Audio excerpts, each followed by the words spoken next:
Hello, everybody, and welcome back to day two of our 1v1 matches at RoboMaster North America, San Diego. I hope everyone is having a good morning. We definitely had a peaceful night. Well, I hope you did. You might have less had a Fall asleep. peaceful night. Yeah. But I hope everyone is excited for the last of these draw three matches that we have today. Up first, we have Georgia Tech versus Virginia Tech. It'll be a very exciting I match. believe, actually, unfortunately, it's part of the pause why we Oh, were like we're a I see. little late to stream today is because I think actually Georgia Tech versus Virginia Tech did actually get forfeited. One of the teams unfortunately was unable to pass inspection. So we will Very unfortunately be sad. moving on to the next match, which is UW-Madison versus UC Santa Barbara. And UC Santa Barbara is actually one of our first year 1v1 teams, so it is going to be very exciting to see them play. absolutely, yeah. I'd have to double check the stats on how they've been doing so far in the tournament. Looks like UCSB so far a little bit mixed performance here. You got one win in one of the rounds, and one loss in one of the rounds. So still a pretty good performance from them, but a little bit mixed. Definitely not like one of our higher performance teams like UW or even some like CU where they have an undefeated record. But we'll see how it goes in this match. Yes, and as you can see, we have some robots heading in behind us. Yeah, let's go ahead and see if we Um, can. Oh, actually, we'll give them a little bit of a second away. I think they've got to get set up outside the field first, and then here in 1v1, when our head referee Derek gives the signal, they'll get in and have their couple minutes to set up, just like in the free yes. format. All right, so as you said, this is the 1v1 versus the 3v3, so that means that we'll be having one robot from each team on this field. You'll see that our field is quite a bit smaller than the 3v3 field. It gives them a lot less space to maneuver around and makes these matches a lot more aggressive. I think the shortest 1v1 I've seen is probably only about 7 seconds. They can be over quite fast, so it's exciting to watch. Absolutely. A little bit of a different format. If you're not as familiar with the Roadmaster 1v1 format versus the other Roadmaster formats, we do have just one robot on the field, just that one standard controlled by a pilot, and that pilot is doing their best to try to take out the opponent's standard as fast as possible. And it's just one kill, and that's it. That's going to call the round. If red takes out the blue standard, red gets to win in that round, and we just keep chugging through our group stage matches. Yes, and then I think something that is exciting about, well, exciting may not be the correct word, but if we do have a situation where both the robots come out with equal damage from the match, we can have a tiebreaker coming down to at the very last level, which robot weighs less, Yeah, we had a which couple matches that ended that way. Yeah, I know I was here at the 1v1 desk yesterday, just sort of around for one of the matches yesterday, where it literally did go down to that tiebreaker. We had to radio into inspection. I think Preston and the Keel had some hyped up moments yesterday. We were waiting for those numbers from inspection, and it finally came down to a 1.5 kilogram difference. yes, which is just kind of insane to think of is after all the work within the field, it coming down to just a couple of extra bits and pieces on your robot. Yeah, absolutely. Now that we can see on the overhead camera, we've got the robots now in the field. They've got about, looks like 1.5 minutes left on the clock to try to get their robots set up and ready to go for the 1v1. They can't, touch their robots or, change things, reprogram, even fill with projectiles until they actually get on the field and are on that 2-minute clock. All right, should we uh, Like, over on the red side, we've got, what is that? can I That's, click on? hmm? Uh,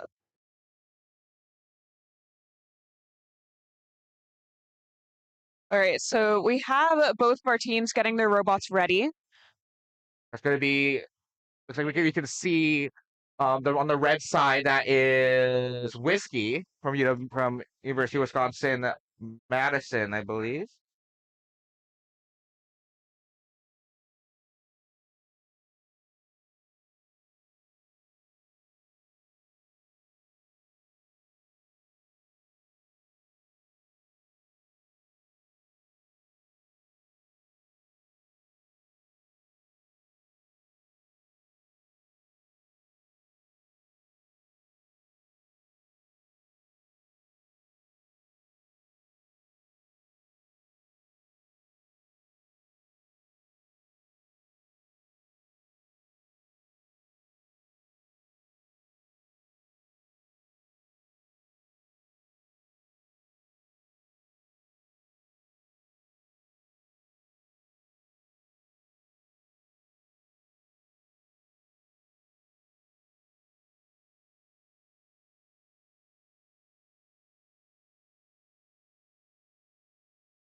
go from the blue perspective.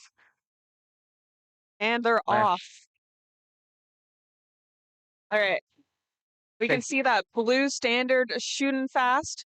It doesn't seem to be moving much around the field, though. It has got that spin to win technique going, but the red robot is taking a little bit more time to move around the field. Yeah, blue now moving on the bottom of the field. They make their way towards that wall, trying to take a little bit of defensive cover. There, the UCSB Gauchos. They took some initial fire there from the red team, from Whiskey. Looks like about half their health down now with all the 17 projectiles. All right. Whiskey is now chasing down that blue team there. They had a little bit of a pause in there, maybe feeling each other out as opponents. The 1v1 can be a very interesting match to watch because it does happen so fast. You especially have to be careful making sure that you're both conserving your ammo because you don't get a chance to reload, but also being aggressive enough to get those shots in. Absolutely. Blue free now only down to 18 health. They're very low. Have to be very careful as they drive around. They bump into the wall. Though, unfortunately, no damage done there to their armor plates. They'll take a bit of a defensive position behind that barrier. Whiskey looking for that robot. They're trying to get those final hits. Like 2 points of damage done for a collision there, unfortunately. They do have to be careful not to take out all their health by just bumping into walls. I'm wondering if there's something going on with the driving capabilities of both the robots right now, because we're seeing the Gauchos just kind of taking a bit of a break there, it looks like. Like they're not really moving around. Our red team is also not moving around, but we did see them taking some hits against the wall. Whiskey now making their way around the barrier. Down they go. They're chasing down that standard. UCSB escaping to the other side of the field, but Whiskey chasing them quickly. I wonder if that blue robot is jammed. It doesn't seem to be taking any more shots. And it looks like currently. time does expire, however, and it does go to the red team. They have the most amount of health. Whiskey does take the first round in this match. All right, we now have our teams going back onto the field to reset their robots before this next round. As we can see, the teams, they pick up their robots, bring them right back to those starting squares. Not as fancy as the big resupplies as we have on the free field, but they can go ahead and get those robots all reset, back and operational, fill them up with their 17mm projectiles once again. All right, so we can see those drivers finishing their setup, coming off, have a handy dandy net so they can kind of test the shooting into it. There really ends up being a lot of communication between that pit crew and the pilot who's looking through the viewpoint there. It looks like they might be trying to fix some kind of jam. Got plenty of time as of now, right? You still have like 20. All right, it looks like the red robot has been pulled from the field.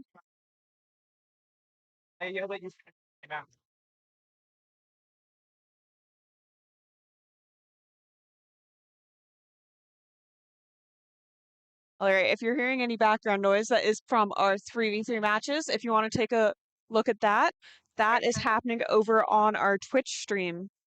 Highly recommend taking a look at that as well, although we love the 1v1. So it looks like our red team has called a technical timeout, which will give them some more time to kind of work on getting their robot fixed up and ready to go for the second round. Yeah. We can switch here to the view. We can see the engineer taking some time to try and figure out what's going on, communicating with his team members. And you had mentioned this yesterday on the free stream. These technical timeouts are not an infinite resource. They're some great resources for extra time. If you need some time to, maybe fix something on your robot, make sure something that isn't working quite right can, work great on the field for this match. But they do have a limited number of opportunities here in 1v1 to have those timeouts. So they've decided that this match is important enough to them. They want to be able to make it out of the group stage, potentially getting enough ranking points to make it to make their way through further in this competition. So they've decided to utilize one of those technical timeout opportunities for this match to get an extra 2 minutes to try to set up their robot. All right, we see him giving the driver there a thumbs up. The driver of these robots is not actually looking at the field. They are off in a separate tented area, so all they can see is through the robots. And hopefully as these robots get set up, we can maybe potentially see what those first-person perspectives look like. Yes. So right before these games start, we'll often see the pit crew communicating with the drivers through hand signals. So we can see them doing things like a thumbs up or a spinning motion to test out some different 30 seconds capabilities. remaining in the They'll second usually have timeout. some kind of pre-communicated um, signals to make sure that they can communicate quickly and conveniently. Yeah, so some additional projectiles fired by that blue robot. They're also up and ready to go. They're utilizing the most out of this extra time to try to get their ready to go. You can see here now that first person perspective you're talking about, Amelia. Um, those projectiles fired directly from the robot. This is the only view that pilots get to see when they're driving around. It's relatively smaller field compared to the 3v3, but still, this is the only person that get to see. They can't see around the barriers like we can with the cameras. Yes, so we can see that blue driver is kind of just taking a bit of a look around. It's kind of interesting to see all of Timeout is the over. 30 seconds remaining. audience kind of standing up there. It kind of gives you a perspective on how big these robots are. Yeah, absolutely. And so, if for those who may not be as familiar with RoboMaster, like we said earlier, this is the first-person perspective the pilots get. They're controlling these robots with keyboard and mouse, just like a video game. You got a lot of game mechanics. You have health bar, taking off health, taking damage on the robots. That's going to be a video game mechanic, just like playing a game on I don't know what's hip these days. League, I guess. I don't know. But yeah, we're bringing the video game aspects into competitive robotics for college students here into real life. All right, we're back into those final 10 seconds before the game starts. We see that Whiskey has started up their what we affectionately call Beyblade mode, where that bottom of the robot is spinning independently from the top. So that top area where the turret that shoots the projectiles is moving completely separately to that bottom. Okay, we've started and Whiskey is off to an aggressive start, immediately out the gates and over to the blue side. We don't see much movement on the blue side currently, though, although they are looking for the red robot to come in. And they have made their way out of that start square, so they are moving a little bit. Whiskey does manage to land some shots on the UCSB standard. They do knock off about a quarter of their health, maybe a third of their health. The Gauchos are not being the only ones taking down, though. Ooh, It does. that was quick. Oh, yeah. That one final push and knock off all of that health. And the red team, Whiskey, does take that second round here. Yeah, so like I was saying, these 1v1 matches can be over so fast. It can be hard to see, like suddenly the health will just be melting away because those projectiles are launching so fast, and if you're accurate, it can be game over in no time whatsoever.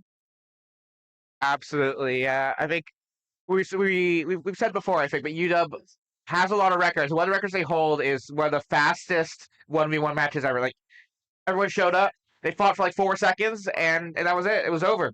Yeah. No, it can be really insane, especially as we get more into our advanced matches later today and tomorrow. Seeing how fast these can all be. It's a very exciting prospect, honestly. Like those more advanced matches, they just get quicker and quicker. Yeah, absolutely. Hopefully we get to see some more exciting matches as we continue through our schedule. That is the conclusion of the Wisconsin versus UC Santa Barbara match. Wisconsin does win 2-0.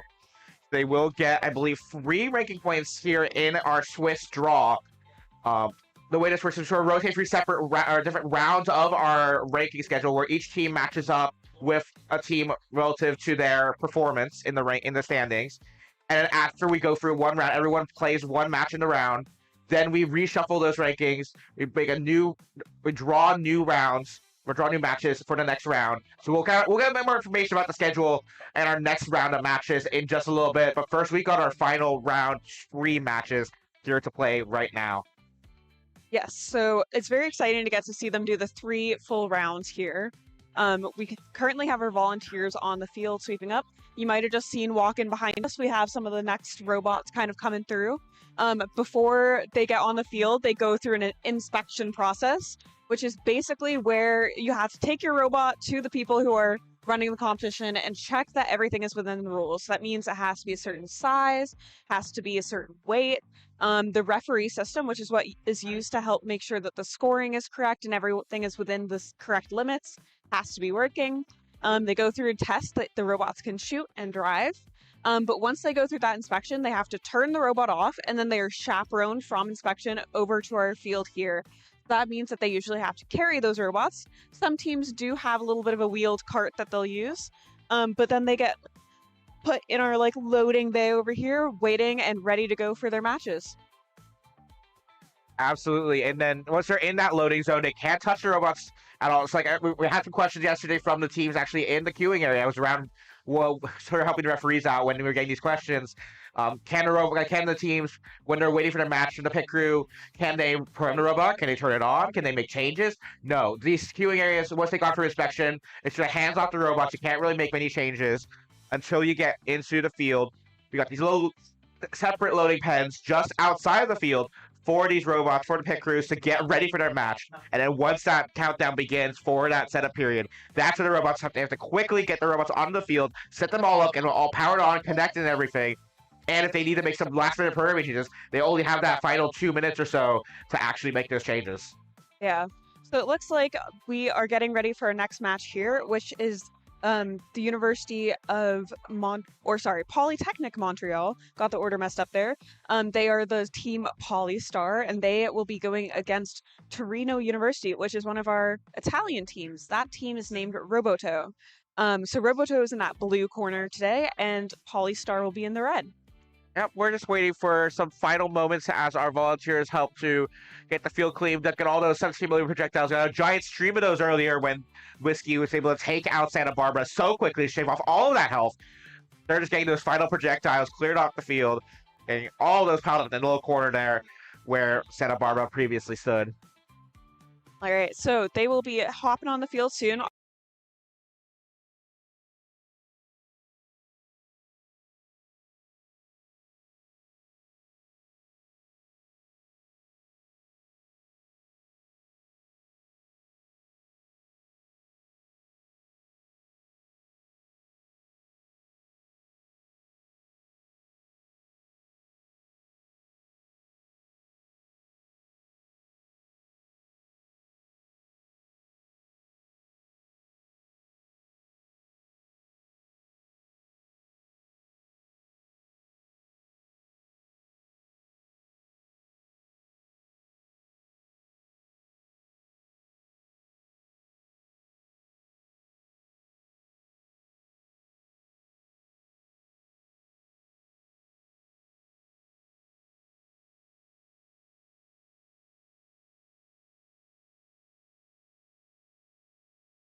Good call in the chat there. We've been talking to nobody. Apparently, some of these scenes, unfortunately, do not have audio set up, which is pretty fun. All right, I'm not quite sure what you guys missed. We did notice that one, Roboto is actually a polytechnic, not a university. And then also we were just chatting about how these robots are getting set up. Apologies again for that. But we are in the final 5 seconds before this match gets started. Yeah, so let's get a shout out to our YouTube fans. Thank you to the YouTube chat. First of all, for letting us know that we had no audio on some of those scenes. Shout out to you guys, and then also shout out to the Polytechnico fans in the chat. Polytechnico de Torino in the chat. What if we have any fans from Montreal in the chat as well? As we get this match ready to play, we got our final countdown as the referee system gets initialized and ready to go.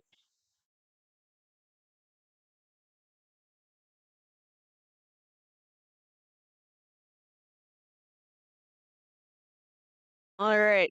We can see the Polystar robot using that spin to win technique. Oh, and Here we Torino go. has 2 minutes to also play in done the it. match. All right. They both seem to be taking a bit of a cautious start. They've exited out of their areas.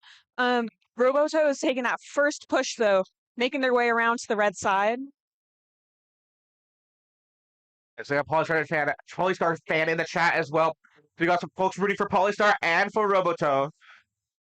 It looks like right now, Polystar has lost a little bit more health than Roboto.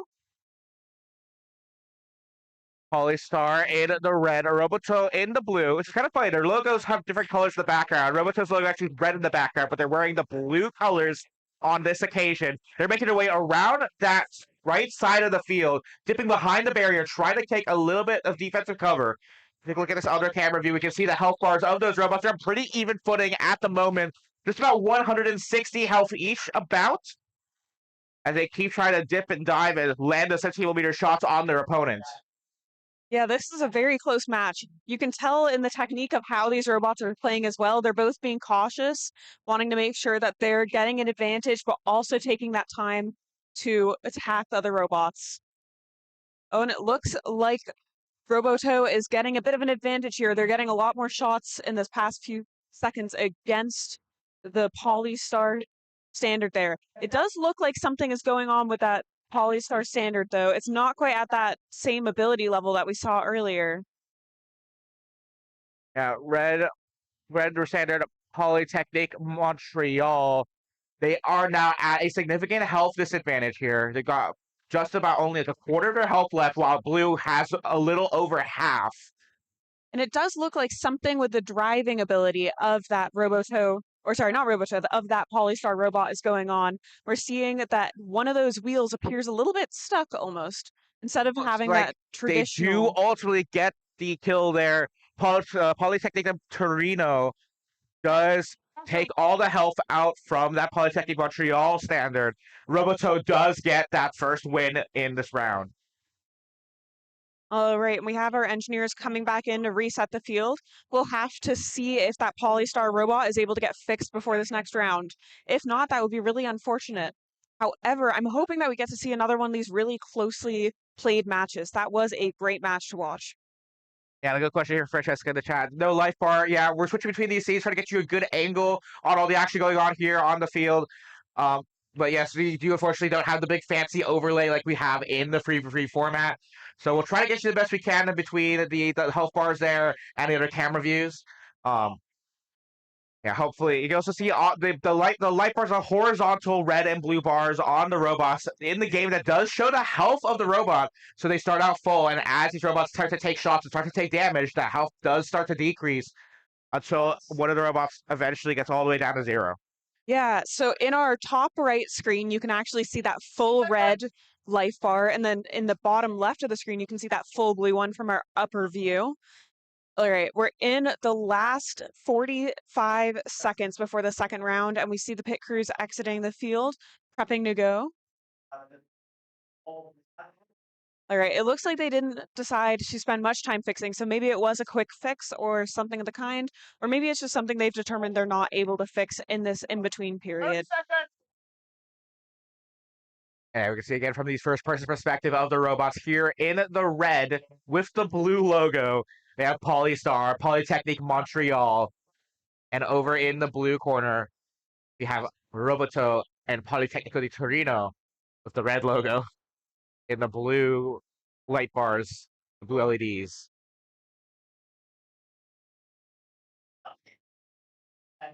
Final seconds as we approach the start of the match.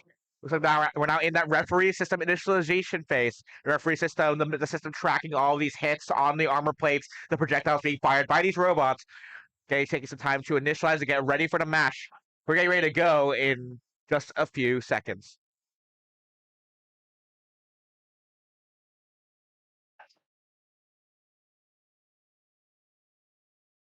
And we're off. Both robots quickly leaving their starting squares at full health, or just about. Looks like Torino takes just a little bit of damage. He may bump into one of the walls. Some projectiles now fired by the blue standard. Actually, that's going to be Torino firing his hands. Red robot is actually going to be PolyMTL, excuse me. And it does look like Roboto is playing a bit more confidently in this match after their win last time. So they are going a little more smooth. However, we do actually see that Polystar robot, it's not got that same driving mistake we saw at the end of the last match. So I think they were able to get that fixed in between the two. Yeah, very interesting here. Roboto should be a little bit more aggressive. Now should take a little bit, maybe of a step back behind the defenses of those barriers as they took a bit of a chunk of damage there on the Roboto standard. Meanwhile, it seems like Polystar sticking around that top right corner of the field. They now make their way towards center, trying to get some line of sight there on the Roboto standards. It takes a little bit more health. All right, so they're both playing this pretty cautiously right now. Yeah, just continue to revolve around these barriers, trying to see if they can land a shot on those opponents. You can get this nice side view here, seeing how they're kind of weaving in and out with those middle barriers to try and both have some protection of their own while also being able to shoot at their enemy. Yeah, so hopefully we can stick on these life bars as these will continue to drain health. See now on the screen on this camera view, 120 health for the Torino standard. Yeah, so it really looks like our Polystar standard is trying to take this slow and strategically get as many shots as they can. 7 seconds remain in the match. We don't have much time left. It looks like we may go down to a health difference. Time expires. Roboto, the standard in the blue, had just a little bit more health. They're at a deficit for quite a little bit. But as time comes to a close, Roboto does take the win there. Just a little bit more health versus the Polytechnic Montreal standard. I think if I was reading it correctly, it came down to about 10 health points. Yeah, I think actually, if I could steal our head referee Derek's paper real quick, the official records have it as blue team Roboto had 118 health points versus the red team Polystar had 108, a difference of just 10 health points. So, Austin, what does that actually mean in terms of the number of hits they take? Like, what was the difference in terms of that gameplay there between a win and a loss? Ooh, that's a good question. A little pop quiz for me. I don't exactly remember my numbers here. I don't remember exactly how much damage each projectile does. I believe if I recall correctly, a collision into the wall does 2 points of damage. So if a non-projectile hits that armor plate with enough force, the robot will take some damage. So like if they bump into the wall, it might take about 2 points of damage there, just a collision. Yes. And I'd imagine maybe about 5% if I remember my numbers correctly. I don't. Okay, so this is my problem is I don't remember as much specifically about the 1v1. However, I know that in our 3v3, you can get those 10 points taken off for a 17mm projectile. Once we get a second, we will check with our referee to make sure that we're not giving you guys misinformation about those point scores. However, if it was that 10-point difference, that means that Montreal was only one accurate shot away from winning that last match, which is really disappointing to see from that perspective of the team. But I'm sure both are very proud of their performances in that. That was a super close match. Yeah. And I mean, hey, maybe the outcome there was a little, like I said, maybe a little disappointing. They were so close, but it was still a pretty solid performance. They were fairly even footing for most of the match, and the match didn't come down to elimination. Like some of our stronger teams, like let's say a higher performing team, like let's say UW versus maybe one of our lower or less performant teams here. Maybe that match would have been super quickly. Like we said, these 1v1 matches can sometimes go super quickly. Like that match we were talking about where UW just killed their opponent in 4 seconds. Those matches are super amounts where one team is super overpowered, one team maybe less so. This match went for the full time, and it came down to just a difference of health there. So these robots both performed super admirably, super well here in that last match. Yeah, I would definitely be interested to see any upcoming matches where possibly one of these teams is playing against a slightly unmatched ranked team. I'd want to see if they end up playing a little more aggressively because they were both very cautious in their gameplay here, kind of taking short amounts of time to dash out around the corner. However, in some matches, we definitely see a lot more of an aggressive technique in how they go about it. All right, we can just see our volunteers here taking the final few seconds to get the rest of those projectiles swept up and off of the field. They use a super advanced technique of a dustpan and brush. And trust us, we've tried a lot of different methods in how to get all these cleaned up. This is the most efficient method we found. Unfortunately, our ball retrieval methods are not quite as high tech as our ball projectile methods. All right, so coming up next, we have our Penn State University, McNippy, in our red corner, and that is versus the University of Texas Arlington, which is Air 404 in our blue corner. So UT Arlington is actually one of our first-year teams. This is their first time competing at RoboMaster in the 1v1 competition. It's always super exciting to get to see the new teams each year. A lot of them will start in this 1v1 competition because just getting over that hump of having a fieldable robot can be such a big accomplishment and such a big task. Like if you think of if you're going from absolutely nothing beforehand, there's so much design that has to go in to making these robots functional and able to be fielded here at this competition. Yeah, absolutely. A lot of work for the teams here as they prepare their robots for playing in these matches. Looks like I'm a fan of UTA in the chat here. UT Arlington making a performance here in the 1v1 for the first year. Some awesome work from them thus far. So hopefully we'll have an exciting match here. Yeah, definitely a lot of UTA fans in the chat. Awesome to see y'all talking in the YouTube chat here. Awesome to have you watching along with us to see what the results of these matches, of these robot competitions will be here in San Diego, California. Do we have any of the Penn State fans here as well? Yeah, let us know where you're watching from. Let us know who you're rooting for here in the chat. And make sure to tune in to Free as well. They got some exciting matches on their schedule as well. But stick with us as well. We got some awesome matches here in 1v1 as we make our way through our group stages today. And just a reminder, if you're coming across the screen and don't know much about RoboMaster, this is our 1v1 competition where we have one robot from each team competing against another robot from a different team. We do also have a 3v3 competition where each team fields 3 different robots against the opposing team's 3 robots. This is being streamed over on our Twitch channel.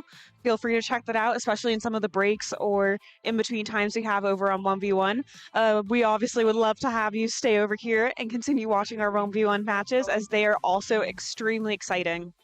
Awesome. Yeah, we got a lot of fans of UTA in the chat. Folks from watching from Dallas, Texas. We've been in Texas a few times for some of the older years of RoboMaster North America. This is the 5th year of RoboMaster North America, RoboMaster competitions in the North American region.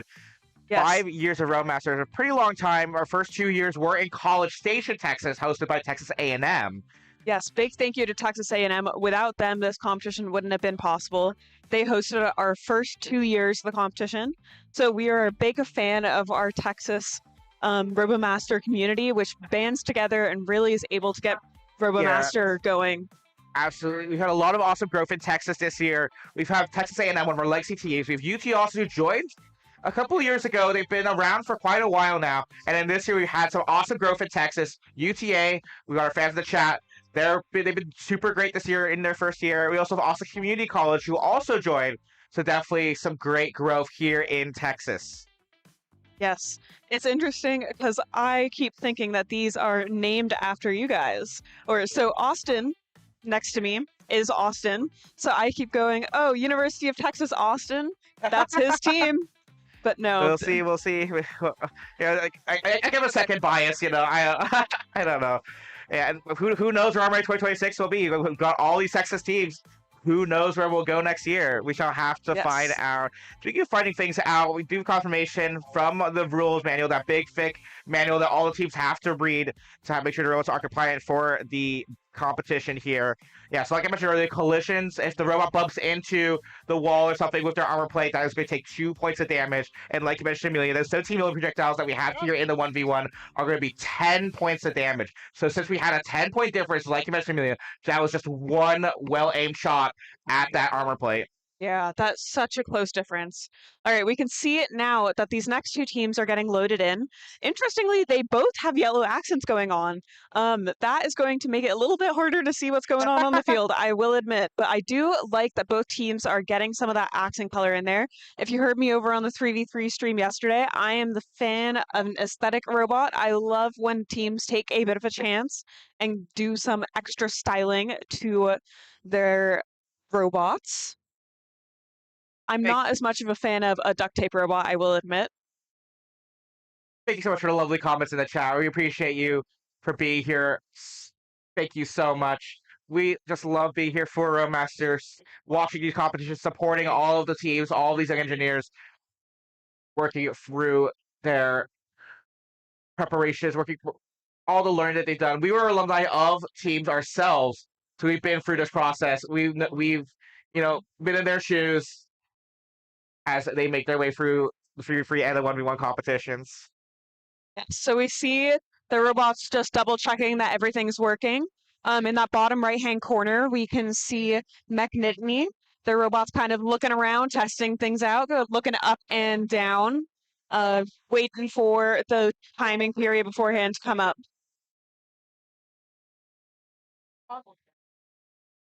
All right, we're down to the final 20 seconds. Well, we were until UCSD in the blue corner has now requested a technical timeout. Like we mentioned earlier, they have a couple of opportunities, or at least a limited number of opportunities, to utilize those 2 minutes of technical timeout time.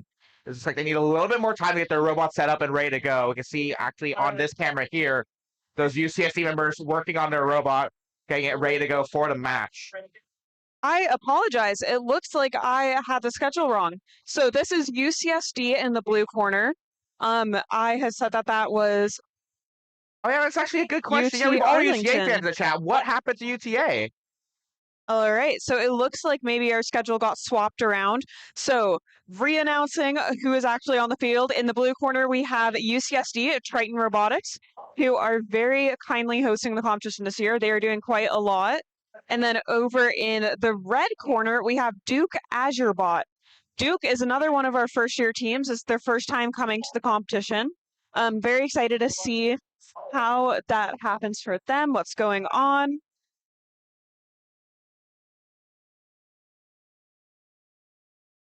All right, we're getting an update on where UT Arlington is. You have to apologize to all of our UTA fans in the chat. We thank you for being here. We love you. It does sound like from our head referee that they have opted to swap their match time with with Duke and UCSD because Penn State, UT Arlington's opponent in that match, is currently busy playing a match on the 3v3 field. So hopefully, fingers crossed, PSU UTA will happen after this match. All right. Does mean we get to watch one more match before we get to UTA, though. So that is one of the really interesting factors of the competition is if you're competing in both the 3v3 competition and the 1v1 competition, some of our older teams, such as A or UW, for example, will have more robots than they need necessarily for competition. So they're able to have a standard or an infantry robot, which is what's used in this 1v1, specifically for the 1v1 competition, and then have a separate infantry robot for that 3v3 competition. However, some of our newer teams or teams that haven't had the chance to have as much time to basically build those robots and have the extra robots around are using the robots in both the 3v3 and the 1v1. So basically, we have PSU, who is competing in the 3v3 currently, and they do not have a robot to use over in this 1v1. Absolutely a good point there, Amelia. I just catch you off there as we have our first round kicking off between Duke AzureBot in the red corner, UCSD Triton Robotics in the blue corner. But we see fairly high performing in our round so far. Duke, I believe, a first-year team, but they do have a little bit of a leg up one of their members is a former Virginia Tech alum, Virginia Tech, one of our legacy teams here in RoboMaster. Blue already down to super low health. Yeah, so that's really impressive to see our first-year team being so dominant as we come into this first match. Yeah, looks like for whatever reason, our red health bar, they're not quite accurate there. There's like some connection issue here with our AV systems. They are still at pretty high health, though, just over half health for that red Duke Azerbot team. Triton Robotics in the blue, they're down to just double digits of health, like about, it's like 10 health. 117mm projectile will knock out that blue robot in this first round. Looks like UCSD actually immobile at the moment, and those lights turn off, and the round does conclude. Duke Azerbot does take the first win there in this round.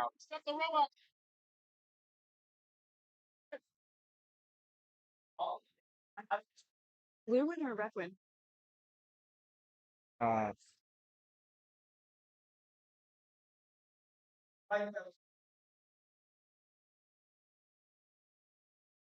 All right, so our robots are back in their corners getting prepped for the second round.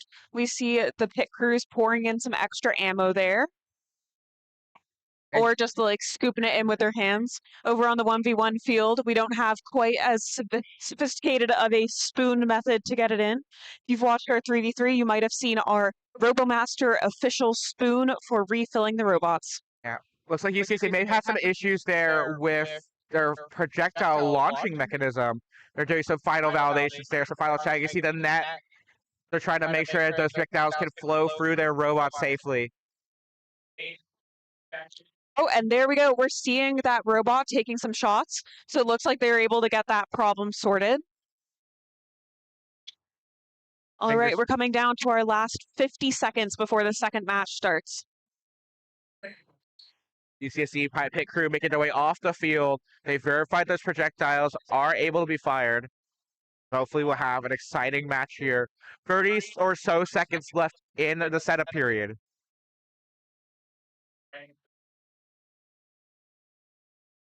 All right, the robots are getting ready. We can see them kind of moving around, making sure that they can see, they can move, everything's functioning correctly. We've got this overhead view so you can see both corners. From the robot perspectives, they actually can't see their opponents right now. So if we take that view a little bit lower down there, sorry, just at this point in time, here, we can switch to one of these. Here's our blue standard point of view. They can just about, but not quite make it over that fence. However, once they get around that fence, they'll be able to see that enemy robot and start taking shots after the match has started. Match getting ready to go. We got just a few seconds before these robots start to leave their corners. Here we go. Second round, Duke Azerbot versus UCSD Triton Robotics. So Triton Robotics currently seems to be firing at the wall, not really aiming. So I wonder what's going on there. Yeah, look at those health bars there. Looks like both robots still at full health. No, those projectiles landing. And just as I say that, Duke Azerbot does light a couple of shots on the blue robot. They're down to only 130 health. They're quickly losing health here in our match. Now down to just about under half health. They're going to take some defensive maneuvers here if they want to remain alive in this match. 30 health now. 3 projectiles on those armor plates. We'll take them out, and there we go. All right, that was a quick match. It's great to see a first-year team like Duke being so incredibly dominant, especially against a team like UCSD, which has been around for quite a few years at this point. Absolutely, yeah. Some mixed performances from UCSD in the past. They've been doing pretty well thus far, but they've also, it's a good point to mention, that their bandwidth has been sort of limited a little bit. We love our UCSD hosts, but their bandwidth has been split a little bit by hosting the competition here. They've had to dedicate some of their members to the operations of the competition.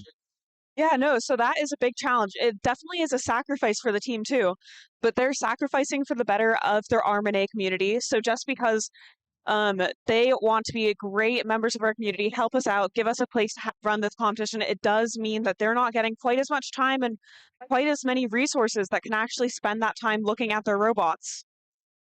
Absolutely, yeah. So I know that we kind of teased you guys before this last match. However, it does look like we now officially have Penn State and UT Arlington coming up next. The field is just getting prepped once again as everything's coming off Fingers crossed. after that last match. Fingers So crossed. can we hear it once again for our two upcoming teams, PSU and UT Arlington, in the chat? Yeah, fingers crossed this match goes off. I see UTA. They're ready to go in the corner, in the queuing area. They've been ready to go for a while now. And I do see that 3v3 match has concluded that Penn State was in earlier. That is Texas A&M. Right. So Oh, so yes, we actually have one of our upcoming teams as well, ready to go, waiting for their match. So we are just still waiting on that PSU robot. hopefully Penn State can make their way over quickly. You know, we've got our UTA fans here. They're hyped. They're ready. They're waiting. They're ready and waiting to go here. UTA, your team has been here ready. They've been prepared, ready to go for this match the whole time. Just waiting on their opponents to hopefully make their way here quickly. And also just to recap, so that last match we just played was Duke versus UCSD. Final outcome has been signed off, 2-0 in favor of Duke. Like you mentioned, Amelia, Duke is one of our first-year teams. It's their first year that Duke has competed in our Master North American competition. But there is a little bit of an asterisk there, where the captain of that Duke team was an alumni of Virginia Tech, one of our legacy teams. And in fact, I believe they had some sort of ownership claim to one of the old robots Interesting. of Virginia Tech. So one of the old standards did end up making its way over to the Duke team. They had a little bit of a leg up there. It's a little bit of an asterisk there on their first-year team status. Yeah, so that's actually quite cool. A weird way to think about it is that even though they are a brand new team, they in a way have a bit of a legacy robot, and for sure will have some of that legacy knowledge from having a member who spent some time around RoboMaster. But of course, we are always a big fan of having the RoboMaster community expanded to more universities. So it's really great that we've had someone be able to go from one university to another and start a team there as well. Absolutely, yeah. Our field crew volunteers once again sweeping up all those 17mm projectiles. Plenty of them were fired in that last round of matches, or in the last match rounds. A match is made up of 2 rounds. Yes, yeah. I apologize. I do sometimes make or interchange those words when I'm speaking a little fast. But yes, it is a match consisting of 2 rounds.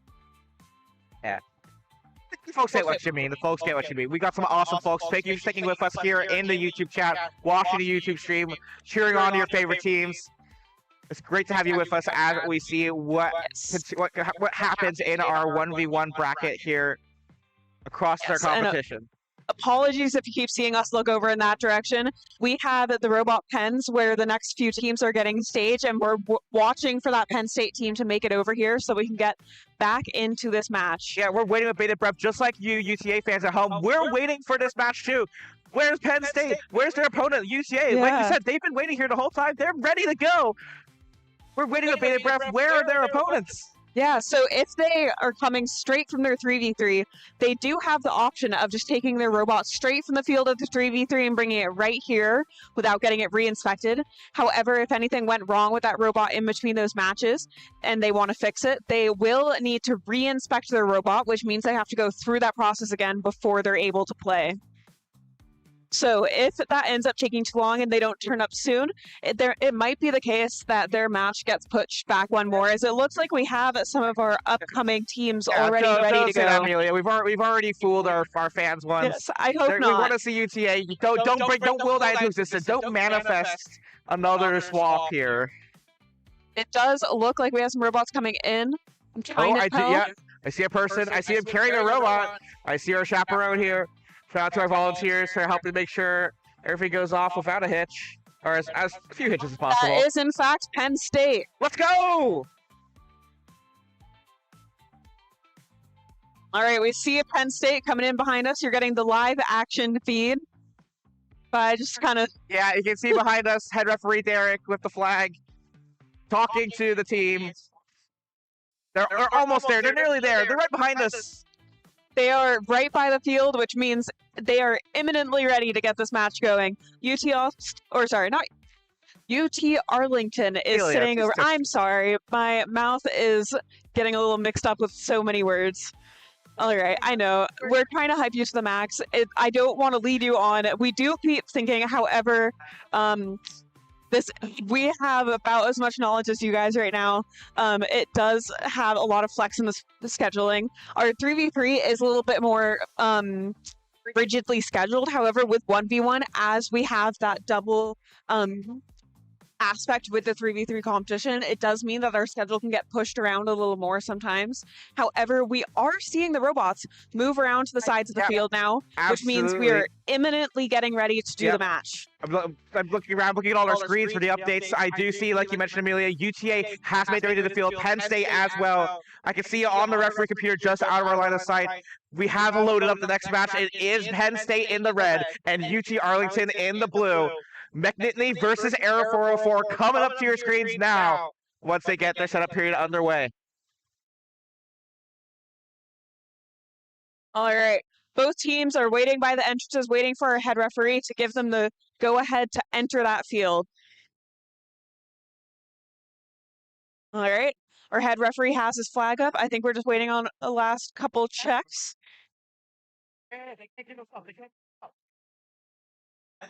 Yes, give you a little bit of context here. The teams, when they get ready to go onto the field, they carry their robots over to the side of the field. They can't enter the field just yet. They can't load any 20mm projectiles into their machines. They can't set up anything just yet. They have to wait until both teams are ready. And then once the head referee gives the signal, then they can enter the field, load up projectiles, do whatever they need to do to get their robots ready to go. Looks like the referee's doing some final checks. Yes, but they're not allowed to make any changes to the robots after that inspection. So they can't be fixing things or trying to make things better. It has to be in that inspection state, which means that, for example, if you, like, say you were trying to be sneaky and wanted to put on, say, for example, like a fake plate to trick some of the other robots, you would not be able to add something after inspection. You wouldn't. So we have our volunteers who chaperone them from inspection to the area over here, and our referees watch to make sure that all teams are going ahead. All right, the robots are on the field now. We see these pit crews loading them up, getting them ready. Again, this is UT Arlington, Air 404 versus Penn State McNittany. UT Arlington, as we said earlier, is one of our first-year teams, so it's great to see all of the support in our chat for UTA. Absolutely, yeah. So, like you mentioned, Amelia, this is PSU versus UT Arlington. PSU in the red corner up there in the top right corner of your screen. UT Arlington here in the bottom left. They're getting the robots ready to go. Let's see if we can maybe get a closer look here at camera 2. We got that blue robot, UT Arlington. They're getting ready to go. That net, unfortunately, a little bit in the way there. Our camera is hopefully in the best position. However, yes, we are getting some of that blockage. We have our pit crew taking a very hands-on stance to getting that robot ready there. Doing a bit of yoga in the positioning there. Got a few seconds, like 50 seconds about left in our setup period. Over on camera 1, we do have the PSU, Penn State University McNittany team trying to load their 17mm projectiles into the robot. They do have a little bit of configuration, either redo. Looks like they you know, like we mentioned, they came just directly off the free field into 1v1. They were programmed as the blue team over there. But here on the 1v1 field, the blue team is UT Arlington. The Penn State now has to reset the robot back to the correct color to make sure the robot's ready to play the match. We got about 15 seconds left now on the setup clock. All right, so we have those pit crews doing their final checks. Although, interestingly, it looks like Penn State is using some masking tape on their robots. I wonder what's going on there. Doing some on-the-field quick fixes. Hopefully, this does not mean a beheaded robot. Yeah, we've got some classic 1v1 moments where we see robots. They just have one bad bump or something. The entire top head, that gimbal mechanism, their entire shooting firing mechanism does just unfortunately fall over. Yes, so we don't want any more beheadings today. Yeah, always interesting to see that really fast engineering, tape engineering perhaps, that pit crews have to do. Pit crews need to be prepared to fix anything in that limited amount of time. They are unable to use their full range of tools, unable to have multiple people there helping them. They just have to innovate with whatever they have available to them in the very short amount of time available. Yeah, it's a UT Arlington captain doing some yoga on the floor. They did figure out what was going on with their robot. It's back on solid ground. They're now reloading it with those projectiles you can see in the bottom left corner in that blue box. That's a fans for Error 404. That is the UT Arlington team here in the chat. Baker being here once again. We're so close to this match getting ready to go. All right. We see that red Penn State robot. The pit crew's just doing some checks there. You can see them doing some hand signals, trying to test out to make sure that they have everything working. It looks like the tape fixes have potentially worked out for them. I did see a thumbs up there from the Penn State team. Predator Freeze calling out 15 seconds left on the setup clock.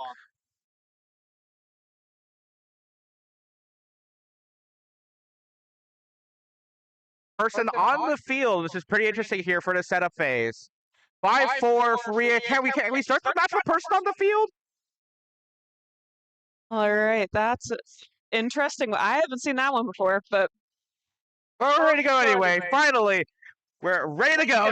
2 minutes to play. Penn State in the red versus UT Arlington in the blue. Wow, that was so fast. It looked like Penn State was able to knock 150 health points in those few seconds. Yeah, fingers crossed. Hopefully UT Arlington can figure out what to do in this situation. They're taking defensive cover behind one of those barriers. They've got to land some projectiles. If they start firing on that robot, but unfortunately, as they try to peek around that wall, that Penn State robot does lock on and shave off all the health points of that robot here in this first round.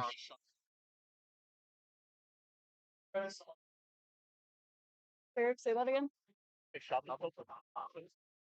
Our head referee is saying, seemingly, there may have been some rebounds. It was fantastic. Air 404 was able to start shooting. They did fire sentimental projectiles. Unfortunately, our head referee is indicating there may have possibly been some projectiles from Air 404 themselves that rebounded off the barrier directly on their own armor plates. An unfortunate way to win or lose points, but you know, this is one of those things that comes with practice. So being a first-year team, this is their first time being in this competition environment. So all of this field experience is great experience for them to go. All right, so we are now in the refresh period where the teams will head out, get their robots back to those starting points, and do the checks to make sure they're ready to go again. Yeah. We've got a second round here of Penn State University McNittany in the red.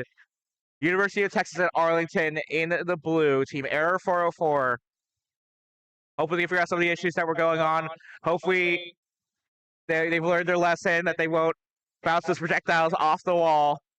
Hopefully we'll add some more shots here on Penn State. We got our UT Arlington fans in the chat.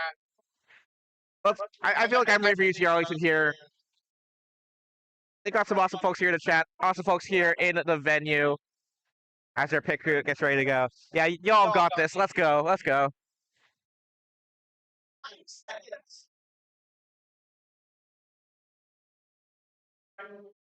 I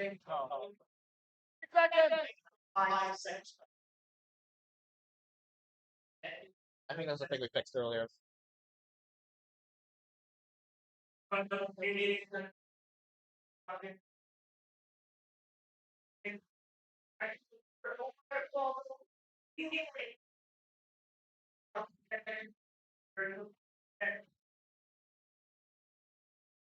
All right, we're in those final 30 seconds before the game starts.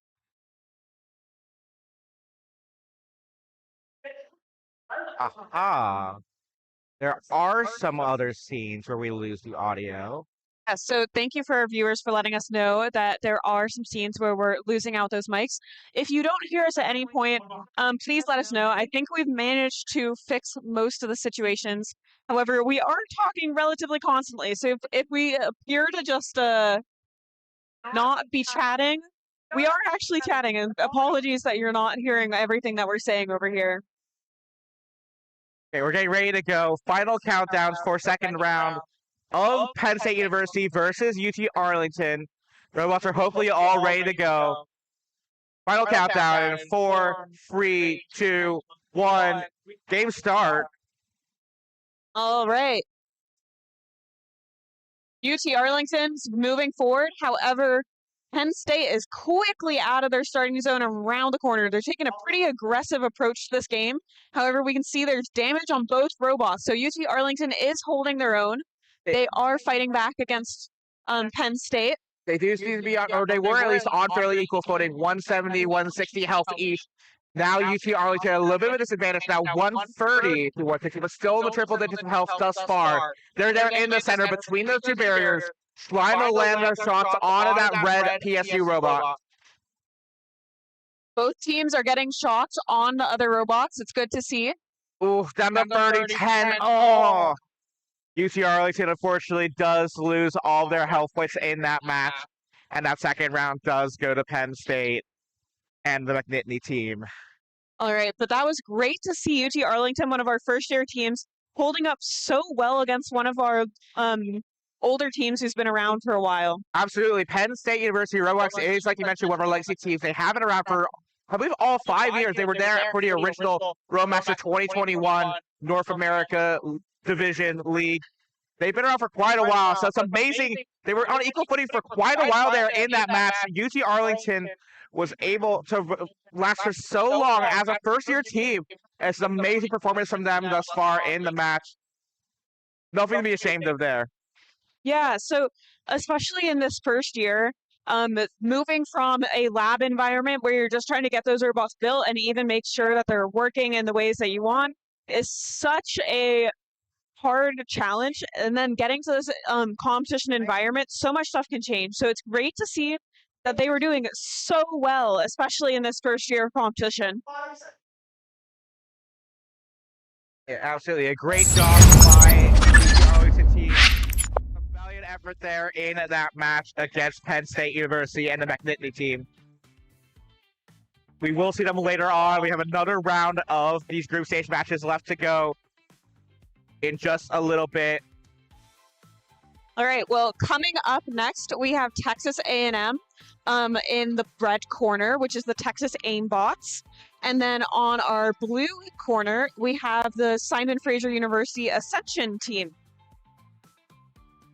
All right, well, our volunteers are currently clearing up the field as those other two teams are getting prepped and ready to go. Absolutely, yeah. So like you mentioned, coming up next is Texas A&M. Again, one of our legacy teams. We were mentioning earlier in 2021 and 2022, those first 2 years of North America competitions were hosted by Texas A&M.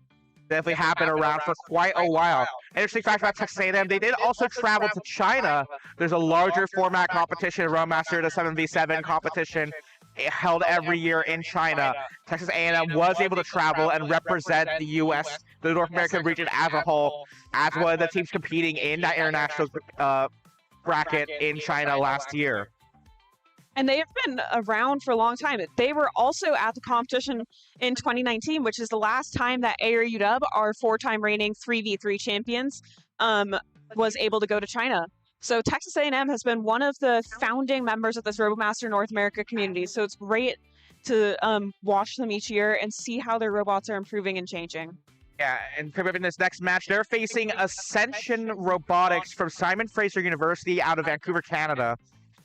Simon Fraser University, they were their second-year team this year. Last year was their first year competing, and they were fairly ambitious. There were some doubts last year as they dived directly into the 3v3 competition. That's a very expensive, very complex system. Here in 1v1, you are comparing just one robot for just the one standard for this competition. Simon Fraser was very ambitious. They dived directly into 3v3, prepared all three robots And their work paid off. Their perseverance paid off as they prepared all 3 robots and had a fantastic performance. We ended up in the top 8 of our 3v3 bracket last year, or maybe just outside the top 8, actually. But yes, they did amazingly well. And it's great to see them back here this year doing great things with their robots. We have both of our teams just outside of the field right now, waiting for that final call to be allowed onto the field to get all set up and ready to go. Yeah, so we'll have to see what happens here. We got our reigning long-term legacy team of Texas A&M in the red corner versus our new kids on the block, the blue team, Simon Fraser University, Ascension Robotics. They had a strong showing last year, so we shall have to see what happens in this match. I wonder if we can get some information about the stats. All right. One thing to note as well is that Texas A&M actually has won the entire 1v1 competition.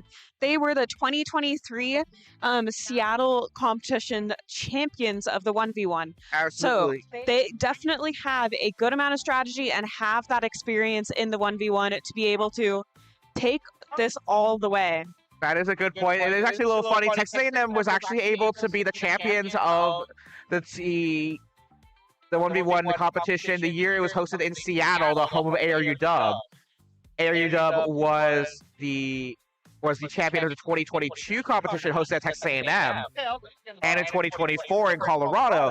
But in between those, the one year was hosted by Seattle, by UW. Texas A&M did take the title on UW's home turf. Yes, so right now we have the teams now loading into the field, getting ready. Once again, red is our Texas A&M previous champions, and in that blue corner is Simon Fraser. I have to say, I'm a big fan of how Simon Fraser's robot looks. As I've mentioned before, I'm a big fan of good-looking robots, and I have to admit that is a good-looking robot. Yeah, it looks like we have a confirmation on our stats now. Texas A&M, thus far in this year's tournament, a bit of a mixed performance here. They have one win under their belts, but also one tie, I believe that is. Putting them 11th in the overall ranking so far. Again, we will be shuffling these around as we continue through our Swiss format bracket. Simon Fraser, on the other hand, we mentioned they were a pretty standout rookie last year. They have one win under their belt as well, but also one loss, putting them at 22nd out of 26 teams thus far. So they're hoping for a win to earn some more points in the standings.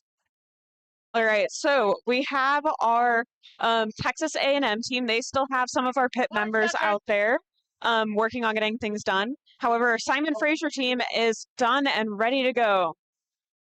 All right, they're getting up. They're getting out of the field. We're in those last 15 seconds before the match starts. Yeah, we're getting ready to go. I don't quite see the camera on my side, but maybe that's just an AV issue. All right, just while they're sitting still for a few seconds as well, taking a look at that Simon Fraser University robot. It is such a nice looking robot. I really love how they've gone for both the white and the black detailing there.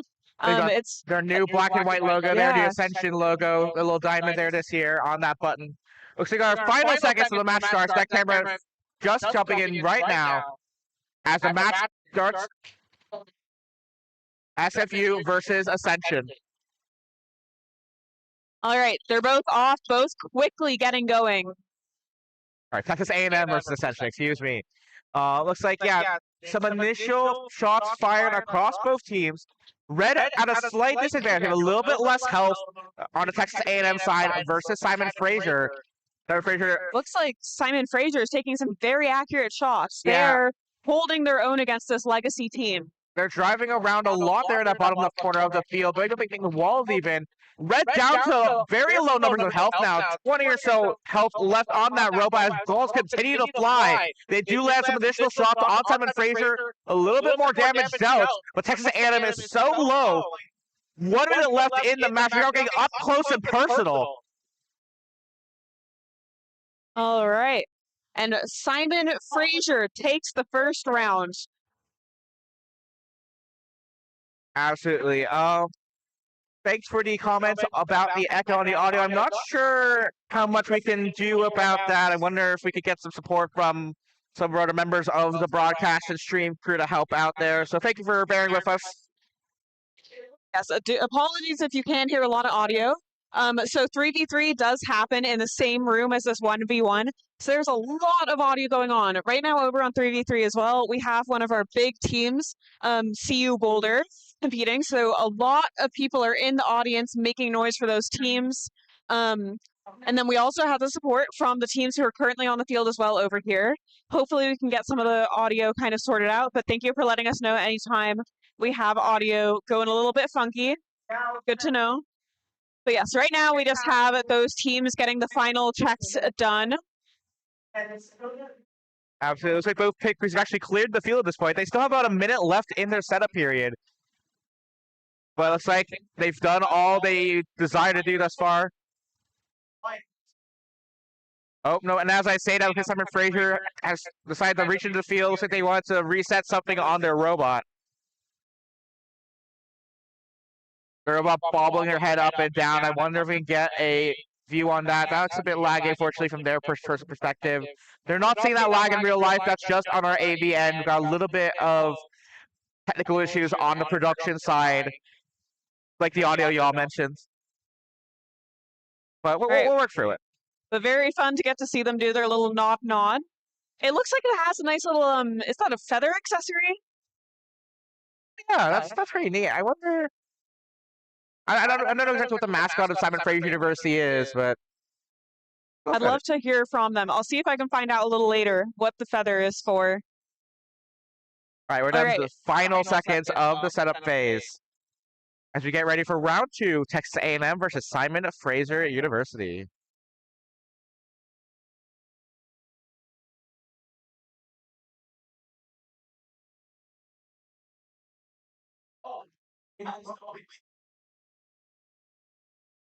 Final seconds as we get ready for that last countdown. The match starts. Texas A&M quickly out of their starting square. Simon Fraser a little bit more reserved, still in that blue corner. And they take the defense behind that barrier. Now peek out and try to chase down Texas A&M. Yeah, so that first round, we saw Texas A&M playing very aggressively. They were going after Simon Fraser, but it looks like now they are taking a much more defensive position, staying behind the walls there, not necessarily pushing against Simon Fraser. I wonder if they're using this as a way to kind of lure Simon Fraser out, potentially making it a little easier for them to get shots against Simon Fraser. Absolutely, yeah.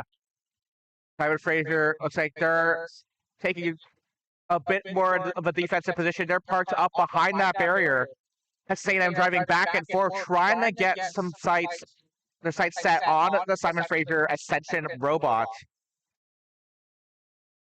So it looks like the slightly defensive playing tactic of Texas A&M is working well for them. However, it looks like our health bars have just updated, and it is actually looking quite equal between the two robots right now. Yeah, sorry for technical issues here. The health bars aren't really updating as frequently as we'd like. But yeah, as you mentioned, Amelia, both robots are at pretty even footing. I don't know the exact numbers thus far. Looks like 110 to 90 or so. But just a couple projectiles could make the difference here. 30 seconds left in the match. All right, both robots getting really close to low health. Robots continue to decrease in health rapidly. Looks like Texas A&M currently still at a deficit, but as our head referee just indicated to me, both robots, according to the referee system, are now out of projectiles. Robots have a limited number of projectiles to fire 1v1, and both teams have worked through all of their projectiles. The match will time out with Simon Fraser at a slight health advantage. They take the second round over Texas A&M. So that's actually really interesting to see this second-year team having such an advantage over this really big legacy team. Like Texas A&M is known kind of as the 1v1 experts. They've been at the top of their games in 1v1 for many years now. So it's potentially that this second-year team might be making it up to the very top SFU took the second game of the 1v1 competition. Absolutely, yeah. Amazing performance from the second-year team, as you mentioned, Amelia. Simon Fraser University out of Canada. we were talking about how they're super ambitious. They dive straight into the 3v3 competition, and if you want to see more of them, they will have the 3v3 matches later on over on the other streams. So be sure to stay tuned to all the Roadmaster action happening this week in San Diego, California, and across the interwebs. But yeah, definitely some amazing performances there from the second-year team out of Vancouver, Canada. All right, well, coming up next, we actually have our final match of this round of the 1v1. In our red corner, we will have the Rose-Hulman Institute of Tech Thornbots versus our blue corner, UT Austin Stampede. So after this match, we'll be taking a short break while the next schedule is worked out. So this is the completion of that first round. All the teams have played their matches. So unfortunately, after this bit, some of our teams who are lower on that ranking list will be getting eliminated, and this is the end of their 1v1 competition. However, for those teams that were able to get more points by winning some of the rounds they've had, they will be moving on up into the next stage. But yes, once we have that schedule, we'll get back to you guys on the stream. We'll give you guys the update of which teams we'll be seeing next. But yeah, right now, the field is just getting prepped for that final match between RHIT and UT Austin. Do we have any fans of either of those teams in the chat? Feel free to leave them some support in the messages. I'm sure the members would love some support right now. Yeah, let us know where you're watching from. Thank you for being with us here as we watch our 1v1 tournament here at Roadmaster San Diego here in UCSD, San Diego, California. Also to have our competition every year. This is now the 5th year of Roadmaster North America and the 10th anniversary of Roadmaster as a competition overall worldwide. Yeah, so it's a really amazing thing to see how big this competition is growing. There's so many teams, especially a lot of first-year teams here at the 1v1 competition. All right, and it looks like we have both teams bringing their robots around, prepping to bring them onto the field. So our next match should be starting relatively imminently. And then after that, we'll be moving on to the next round of this competition. Yeah, and I mean, it's going to mention, yeah, like this 3v3 format, or 1v1 format rather, might not be as flashy as a 3v3. You got all the big fancy graphics and overlays, and this your AR tracking on all the health bars in 3v3. This whole base, or not even base race anymore, but capture point mechanism in 3v3. All the flashiness over there, but it takes a lot of effort. Not everyone at Simon Fraser University, not everyone is able in their first or second year to build all the robots necessary, get everything all ready to go, and have high-performing robots for the 3v3. So 1v1 here, this competition is a great entry point into for the newer teams, for the teams to join the competition. They prepare one robot, make it really great, and compete here against all the teams playing in the 1v1 tournament. Yes, seeing that Simon Fraser performance, just as a reminder, that is extremely impressive for a team of that age. It does take a really long time usually to get your robots to the performance level that we saw Simon Fraser at. So they are doing an amazing amount of work. I'd love to get to chat with that team later and see how they were able to get so far in this competition after only 2 years of being a team. All right, so we are in those final preparation seconds before the final two teams take the field. All right. Our teams are getting ready, like we mentioned before, just outside the field. The teams can't prepare their robots until the setup period officially begins. They can't load any of the projectiles. They can't do any reprogramming if they really wanted to in the last 2 minutes of the match. They just have to get ready for their battle. When the referee gives the signal, Derek, a member or an alumni of UW, our head referee for 1v1, taking a gander, taking a look. All right, just checking in that the teams are ready to go. I see him hovering over the button. Button's been clicked, and we're good to go. Setup phase for RHIT, Rose-Hulman, versus UT at Austin. And UT at Austin will be our blue team. They're called Stampede. And our RHIT team is the Thornbots in the red corner. Absolutely. We see the various members of the teams loading the robots on the field. You see the top right corner camera view. The they're best as captain. The captain of Rose-Hulman getting the robot ready to go. They've got maybe a fake plate there on their robot. Can't quite tell from our perspective at the moment. Or maybe just some cards. We're trying to communicate with their pilots. Yeah, looks like it's just a little notebook, some instructions to the pilots, yeah, opening the covers, everybody to get their robots all set up and ready to go. Yeah, so it's great seeing those pit crews having this organized communication with their drivers. Having things like those signs really do help. If we head over to our blue POV, we can actually see some of the signs of the pit crew. So this team's using hand signals where RHIT was using their cards, basically. Absolutely, yeah. Looks like that point of view camera is still not working on its side, unfortunately. All right, so we're prepping, ready to go. We see that thumbs up from our Stampede team, getting those final checks in with their pilots. Absolutely, yeah. It looks like Rose Holman and UCT Stampede trying to load the projectiles into their robots. Final 10 seconds as the pit crew members clear the field. All right, so both pilots are prepped and ready, getting their robots into position. All right, only 10 seconds until it starts at this point.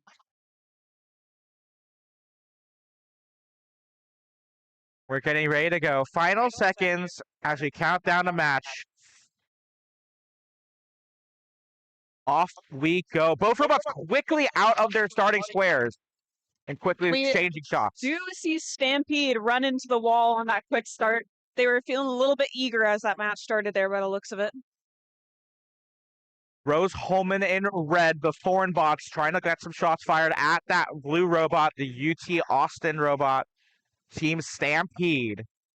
Like Stampede had a little bit of health deficit at the moment, disadvantage 148 to 180 or so. But as I say that, Stampede does fire some shots at Rose Holman, but Rose Holman does get some back. Stampede even lower in health now, 78 or so based on the overlay on our screen at the moment. Ooh, 20 points of damage, 2 projectiles landing shots on that blue UT Austin robot. Looks like it's going to be over fairly quickly. 28, 18 health. Some more projectiles fired in the arena. 8 health now, 1 more shot, and Rose Holman does take that first round over UT Austin.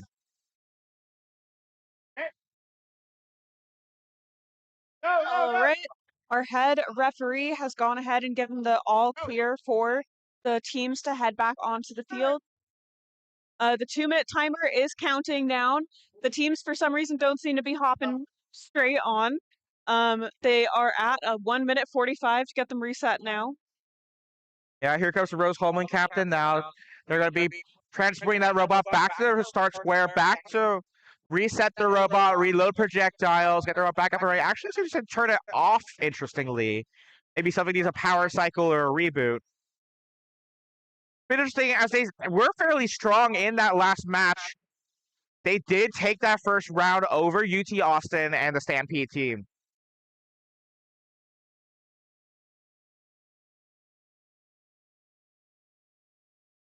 All right, so we're getting that view in the red corner with the Thorn bots, watching their pit crew do those final checks again, getting those cards out. I'm a big fan of the cards. So basically these are used to check the different functionality. So we just saw the teammate hold up the sign that said open hopper. So the pilot was able to get that little slider open and ready to go. They're just filling up that hopper with the extra balls beforehand to make sure that they have enough for this upcoming match. All right, and there's the control hopper. I like how the signs also have which keys they need. Hey, we're testing that look and follow. I'm a big fan of this view. Absolutely, yes. A stressful time for the pilots here. And win. That's the last message. Go for it. Beautiful. Yeah, they got only a couple minutes to get the robots ready to go. Not much time for those pilots. So having some clear instructions there for their pilot team to get everything that they need to do done in those last couple minutes before that round starts is absolutely fantastic for that team. A great observation there, Amelia, on those signs from the Rose-Hulman team. We got just a few seconds left in our setup phase now before round 2. Rose-Hulman in red, UT Austin in blue. We'll see how this round turns out as we get going. All right, we see both teams take a strong start. They both kind of head over to the other team's side.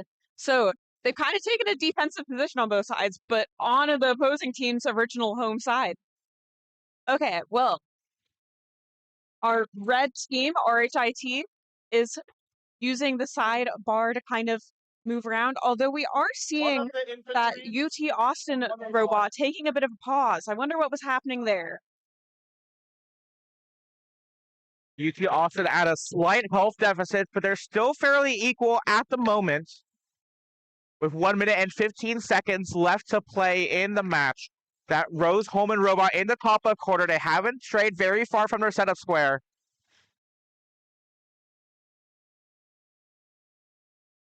The blue robot, UT Austin, bumps up into some projectiles. That causes a little bit of a shaky, causes some shakiness, causes some bumps, and they do lose some projectiles from their hopper.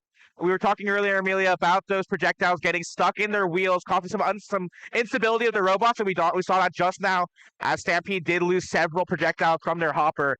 That might not matter now because there's a limited number of projectiles from the referee system. Each team can only fire so many projectiles, but that may cause some issues if they end up facing some of the higher level teams. It's like blue team UT Austin is actually out of projectiles at this point. Rose-Hulman with 1 projectile left in the referee system, 17 seconds left on the clock. Now remember, that projectile, even if it lands perfectly on the robot, can only do 10 points of damage. So it looks like that is going to be where we are for final 10 seconds of this match. Rose-Hulman with just about half health over UT Austin, 56 health left in their robot. So Rose-Hulman does take the win in the second round of this 1v1 match.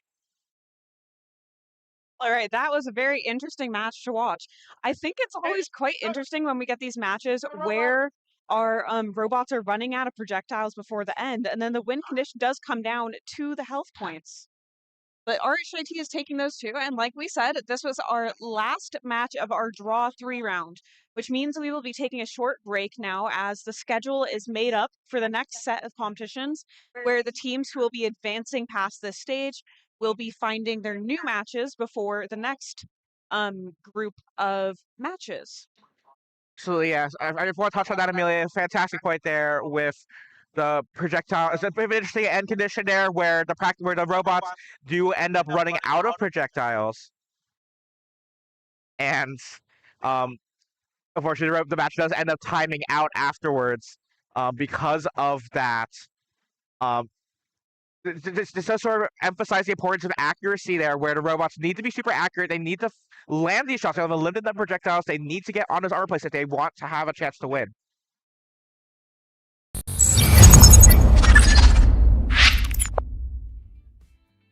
Yes, as you mentioned, Amelia, we do now have a bit of a break as the schedule gets prepared and teams have some time to strategize as to what opponents they'll be facing in our next round of 1v1 matches. Our schedule currently says that the next match will begin at 11:15 a.m. Pacific Daylight Time. Yes, so all right. Thank you guys so much for staying in and supporting all of these amazing teams. We will be moving to a break. So feel free to go swap over to the 3v3 feed for now. Watch some of the matches over there, or take a break yourself, get some coffees and or drinks before heading back to this stream, where we'll get underway with the next level of competition. See you in just a moment.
hello and welcome back to our stream. We are here at UC San Diego for the RoboMaster RMNA competition. That's the RoboMaster North America competition. We are here at the 1v1 field, which means we have one robot versus one other robot at a time. Our upcoming matches are now our second round of competition. So the teams have done their first set of matches, and then the first cut has been made, and we're looking at the second set of matches. Absolutely, yeah. So here in the 1v1 format, we do have a Swiss format tournament. So we'll be working through the rankings iteratively one at a time. Teams get paired up through the rankings. They'll play one round or one match each of 2 rounds in the group stage. Then we take the rankings after all of those matches are played, and we reshuffle the rankings based on how many 3 points, I believe, for a win, 1 point for a tie, no points for a loss. Based on those rankings, they get all shuffled around. And with those rankings, we make a new set of matches. We're now on, I believe, our 4th round of matches. And eventually, I'm going to play a whole bunch of rounds. I'm not sure we have a 5th round after this, but after a certain number of rounds, I think this is our last round of matches today, perhaps. I'll double check the schedule on that one for accuracy. Yeah, draw 5, I believe, is our last round of matches. So we got this match for each of your teams, and then another match afterwards today as well. Those matches will ultimately determine our final rankings that go into our knockout tournament. All right, so coming up next is one of our heavy hitter matches. We have 2 of our big teams playing. In the blue corner, we have CU Boulder, and then in our red corner, we have AR UW.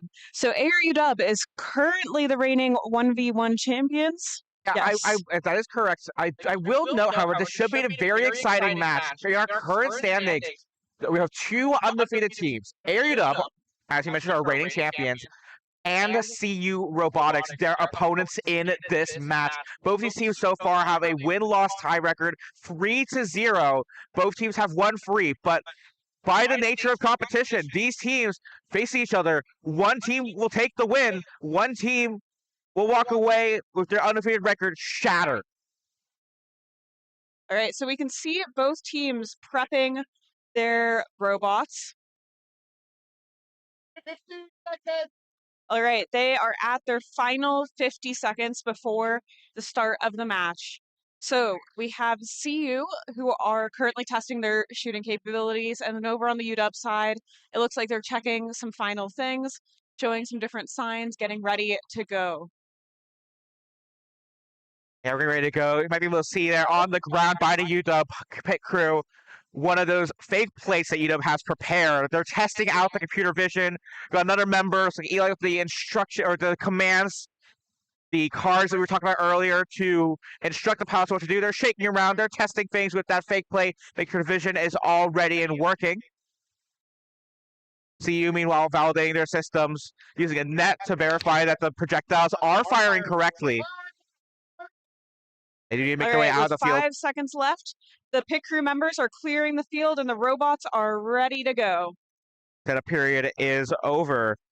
So we are just a few seconds away from a very exciting match. The battle of the undefeated teams, UW versus CU.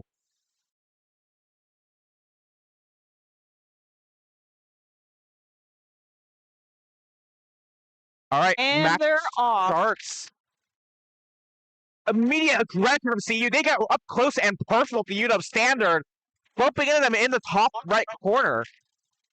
All right, this is an extra fast match. Whoa! UW standard down. CU with the first round win. That was so fast. So with these top teams, what we see is they are going fast, they are being aggressive, and those shots are accurate. They are hitting those armor plates. All right, so we're now in the setup period. That match quite literally flew by. So now we have 2 minutes for both teams to get their robots moved back to the starting point, get them reset, ready to go for that next match. CU, the members that they have here in the field are very excited. This is going to be a good one for them. They obviously would like to beat the reigning champions. That puts them in a very good position. So they're taking this first match. This is interesting. UW, I think we mentioned a free stream earlier, but teams have the ability to introduce a backup standard. They have to take it through inspection, get it all checked just like their normal robot. But if they have the means, they can use a backup robot And we just saw there on the camera, UW switched out the entire robots. So they are now using their backup standard. You can see them getting that set up. It's initializing. They've taken the other robot off of the field. So this probably means that something on that robot in the last round was not functioning how they wanted it to. Yeah, I do wonder, maybe if there's some specific performance, like maybe there's some factor about this robot versus the other. Maybe this robot shoots faster or is better tuned. I'm not sure. Maybe it is an issue, like you mentioned, Amelia. I'm not sure what's so different about this robot. Maybe it's some information from UW. Yeah. All right, so we see that pit crew holding up signs, checking to make sure the various functions are working. That robot is going ahead and doing a bit of a nod when it's got the right things. This is great communication going on. 1 second. There we go. Now we got our AV issues resolved a little bit. We can see it's still a little laggy, but we can see the pit crew members of UW with those instructions and their fake plates validating the functionality of their robot. We've got about 10 seconds left in the setup period.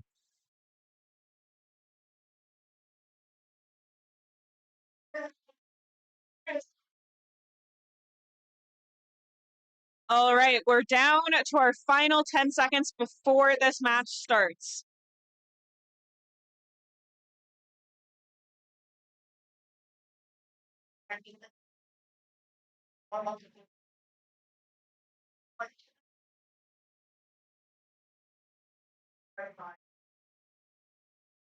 And we're off. Both robots are out of the gates immediately, flying for each other. That CU robot is really gunning for that red RHIT robot.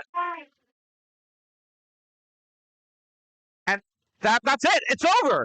CU CU has won in it. the battle of the 2-0. undefeated champions.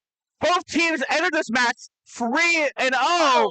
CU 2-round knockout as they take out the reigning champions, UW. All right. You might have heard some of the background noise from the CU team back there. They are very excited, celebrating.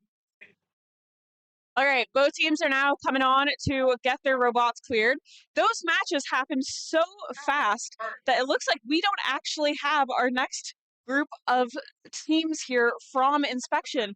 Those were like speedy matches. And we were saying before in the last round about how we've had some really fast matches, especially like you folks like UW, some of our upper level teams have had some fast matches. They take out their opponents super quick versus some of the other matches that may take a little bit longer at timeout. Or like maybe the robots run out of projectiles. These teams have plenty of projectiles. There's just the offensive firepower of these robots, especially CU side, where they just instantly shaved off. They burnt through all of that UW health. It was almost so fast. I'm pretty sure our visuals here on the AV side was too slow to even see the health going down, and then the match had ended.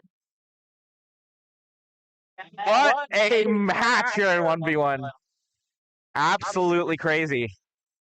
All right, so coming up next on our schedule, we are going to be seeing NUS, RHIT, Virginia Tech, PSU.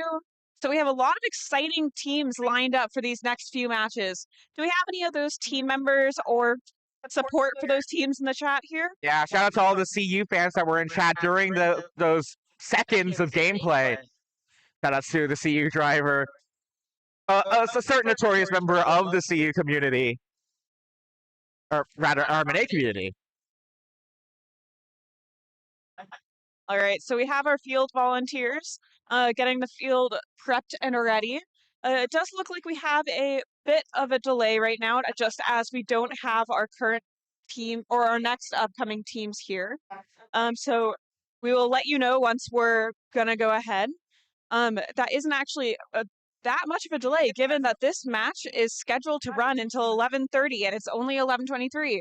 So there's still 7 minutes before we're even ready to move on to that next match. Yeah, so this set match was so fast.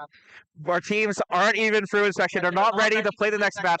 We are going to throw to another break. I'm sorry, guys. We just came back from break, but that match was just so fast. We're going to take about, I think, a 7-minute break. We will be back in just a moment. Don't go anywhere. It'll be a shorter break this time, we promise. See you in a moment.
All right, everybody, welcome back after that very brief break. We now have our robots ready to go for this next match. We have NUS's Caliber on the red side and RHIT Thornbots on the blue side. Absolutely. Yeah, Singapore and Rose Holman have both had some pretty strong performances across the 3v3 and the 1v1. Singapore kind of arguably still a new team-ish. Singapore joined in the 2023 Euromasters of America in Seattle. They do come from abroad, so I think they might have had some more match activities in the past outside the North America region. But they have now been with us for a couple years now. They were originally planning on attending RMUC, the big competition in China, but unfortunately, due to some complications, they were unable to do so. So they're here back once again in North America, which we love to see them. Rose Holman also been with us for a few years now. They are one of our US-based teams, so battling against one of our international participants. Yes, and we can see our two teams now prepping their robots on the field. Once again, that's RHIT on the blue side and NUS on the red side. Absolutely, yeah. Rose Holman have shown a pretty strong performance this year, if I remember correctly, across 3v3 and 1v1. There's some pretty well-performing bots.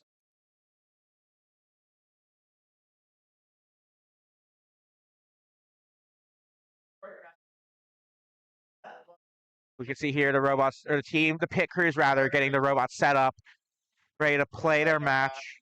Getting those projectiles in the hoppers. They have to do this once they're on the field. This is one of the rules that they must follow just for uniformity and also just to ensure that everyone is using the correct projectiles for the game. Absolutely.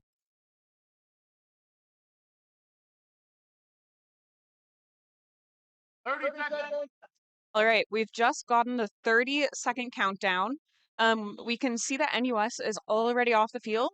That robot's looking ready to go. RHIT seems to just be doing its last few checks to make sure all the systems are up and running. Right, both teams have now cleared the field. So the last 15 seconds now will just be a bit of waiting before that initialization period starts and the game goes through. You can see from the perspective of that blue robot. Remember, these are first-person perspectives, controlled with keyboard and mouse. You can see that those pilots, or those pit crew members rather, are now outside the field, waiting for this match to start. Got the final loading bar. They're loading in, getting ready to go. Blue robot starts spinning. That Beyblade mode, trying to make their place just a little bit harder to hit.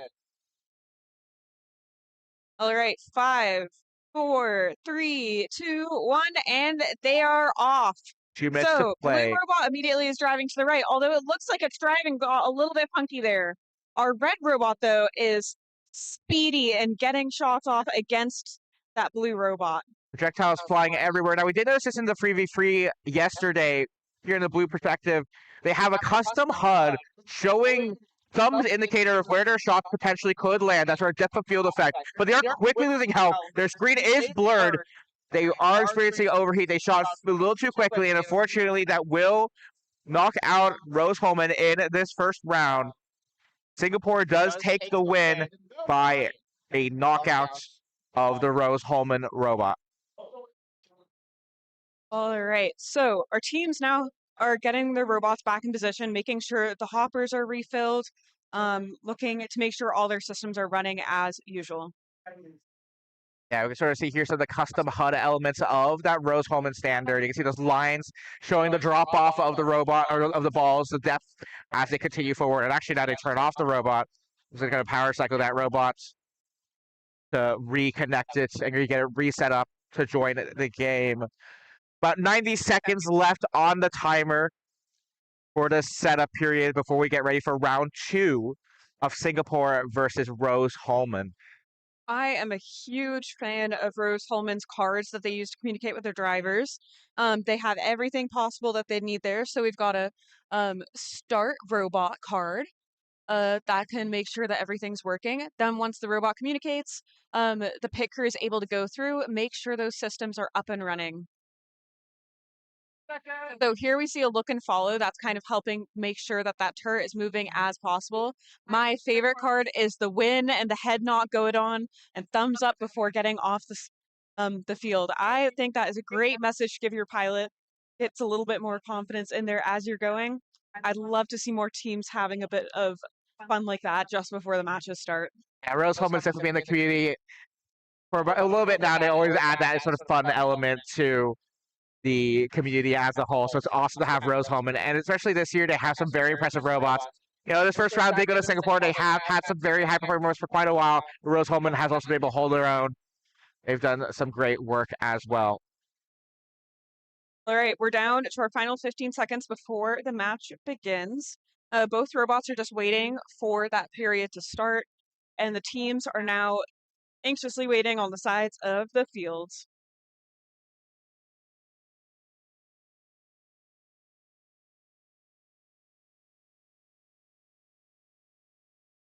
All right, down to those final 5 seconds now.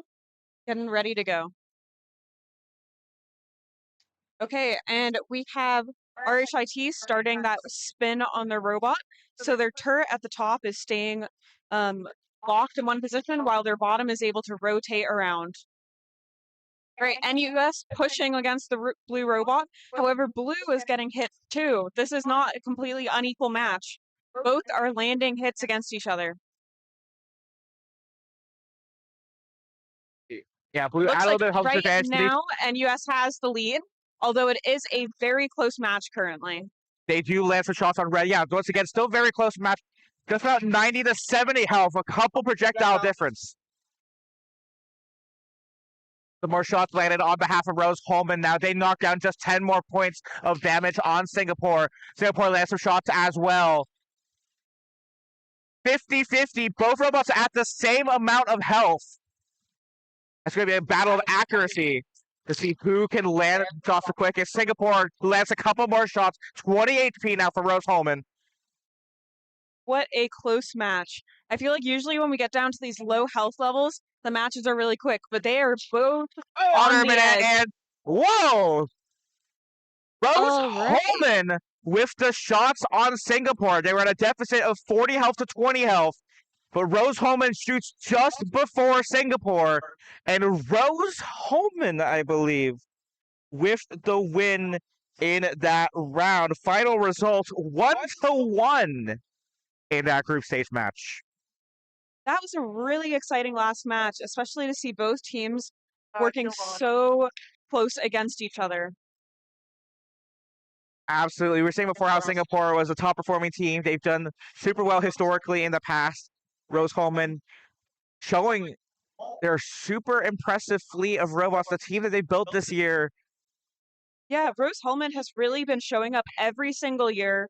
They've been learning so much. Like their robots have improved so much from year to year. I remember seeing their robots back in 2022, and the changes since then are night and day. So it's great to see them having success here this year.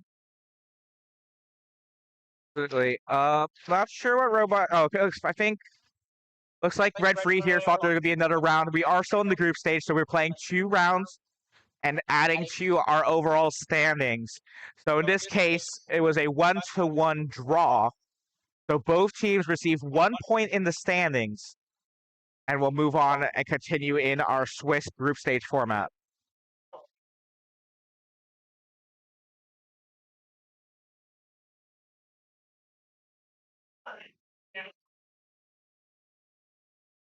The referee still figuring out, getting all the teams filtered off the field. Now, Amelia, I hate to do this to our audience again, but that match, the next match scheduled, VT versus PSU, this queuing area seems pretty empty.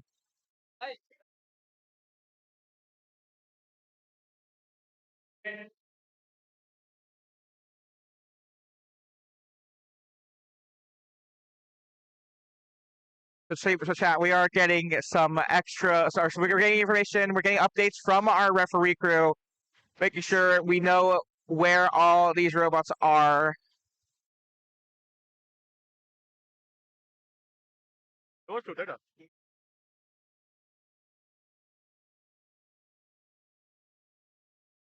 I do see Ascension SFU walking over now from the 3v3 field. Oh, and that robot looks like Virginia Tech with the black and yellow accents. Or actually, no, it might be Duke actually, because it is the reuse standard from Virginia Tech. So that's Duke versus SFU making their way to the queuing area. That's match 43, scheduled for noon, about 15 minutes from now. So we are still missing Virginia Tech versus Penn State. I don't see them in the arena at the moment. We'll try to get you updates as soon as we can, chat. I do see the head referee preparing the SFU versus Duke match on the referee server.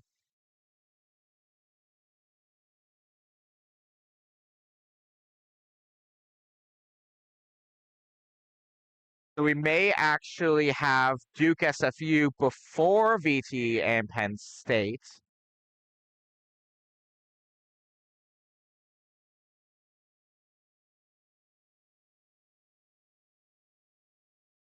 So right now we have that next match prepped and ready to go. However, we don't know yet if they will be going before our scheduled match, as those two teams have not actually gotten here from inspection yet. Although we haven't received any news that those matches we're planning to swap. So we might be hanging on a little bit for those two teams to come from inspection first. Yeah, we'll try to do our best to get you the updates as soon as we can. Sounds like there's an awesome match going on over in 3v3 land. Remember, we are streaming both the 3v3 and the 1v1 format, so we appreciate you all for sticking around with the 1v1 format. Appreciate you sticking through all of our breaks and waiting for the robots to show up to the field. But there are some exciting 3v3 matches as well happening over on Twitch, twitch.tv/RobomasterNA for those 3v3 matches.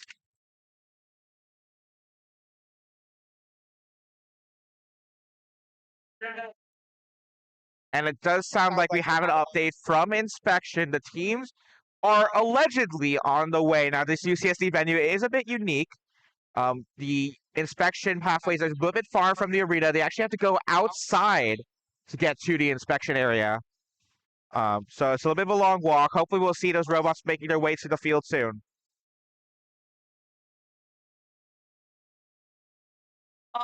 Right. I see VT, the team, walking in now with a robot from inspection. Oh, and right behind them is PSU. So the robots are here, and we're now getting ready to go into this next match. Do we have any supporters for VT or PSU in our viewers?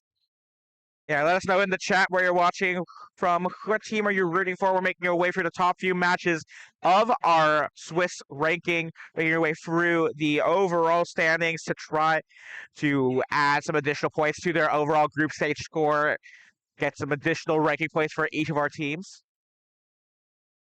Referee now communicating with those two teams. They're getting ready to start this next match.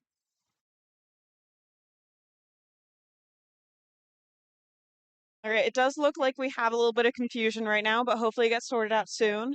And then our match will be starting. Although we do have both of the robots over here, so it shouldn't be long until we're able to get started.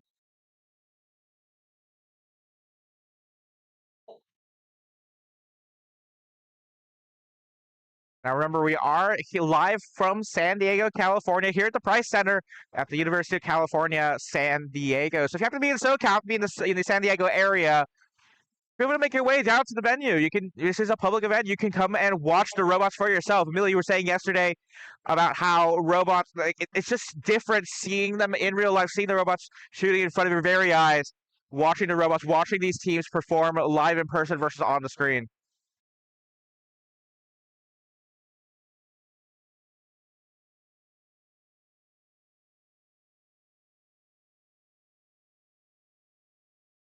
All right, let's get hyped for these two teams.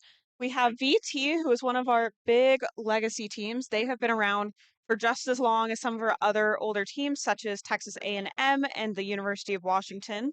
They have been a formidable opponent throughout the RMNA competition, so they are a challenge that should not be underestimated going into this match. Absolutely, a bit of a return to form for Virginia Tech this year. You know, in the past they've had some ups and downs. 2021, they were in the grand finals, but both UW and Virginia Tech had some struggles here and there across that grand final, across that entire tournament. Virginia Tech has had some difficulties, some challenges that they've had to work through over the past few years, but this year especially, they've seemed to have some great improvement over the last couple of years. They've really started to develop, and we've had to see some great performances from them so far. So we're excited to see what happens when they play this next match. All right, you can now see on the outer edges of your screen, the two teams are moving into place, ready to go for the loading of the robots. So, as a reminder, in our red corner, we have the Virginia Tech University, which is RoboGrinder. And in our blue corner, we have PSU, which is McNitney. Absolutely, yeah. There's two teams from the vague northeast area, I suppose. They're getting ready to go. The red team entering the field early. That is interesting. They'll quickly make their way out. Referees helping out there where needed. Remember, these teams only get a restricted amount of time to set up their robots. I do see a laptop open over on the blue side of the field. Looks like maybe some last-minute programming here on the field. We were saying yesterday on the free stream how much we like the last-minute programming during the setup phase, having the emergency laptops on the field. Yes, although they aren't able to make any changes outside of those setup periods once they've gone through inspection. So even if they have a laptop out right now, they're not able to be making active changes to the robots. Once they're in that setup period on the field, they can make any changes that are within the rules. But we'll have to see how this pans out. Both teams are now waiting by the doors to their corner of the stadium, being very patient. And we do have our next two teams that are up, ready to go from inspection. Here we go. And there's the referee flag now. Setup period begins. 2 minutes of time for these teams to get the robots ready to play our game.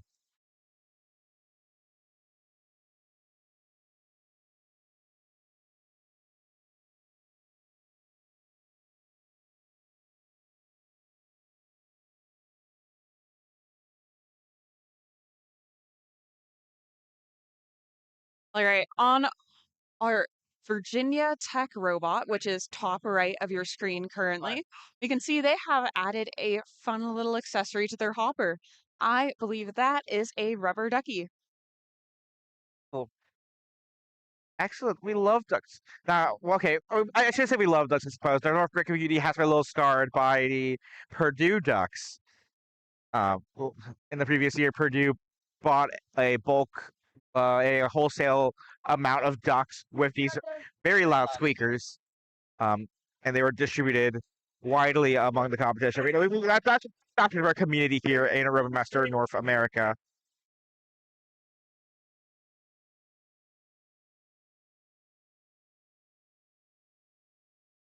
All right, we're down to our last 40 seconds before the start of the match.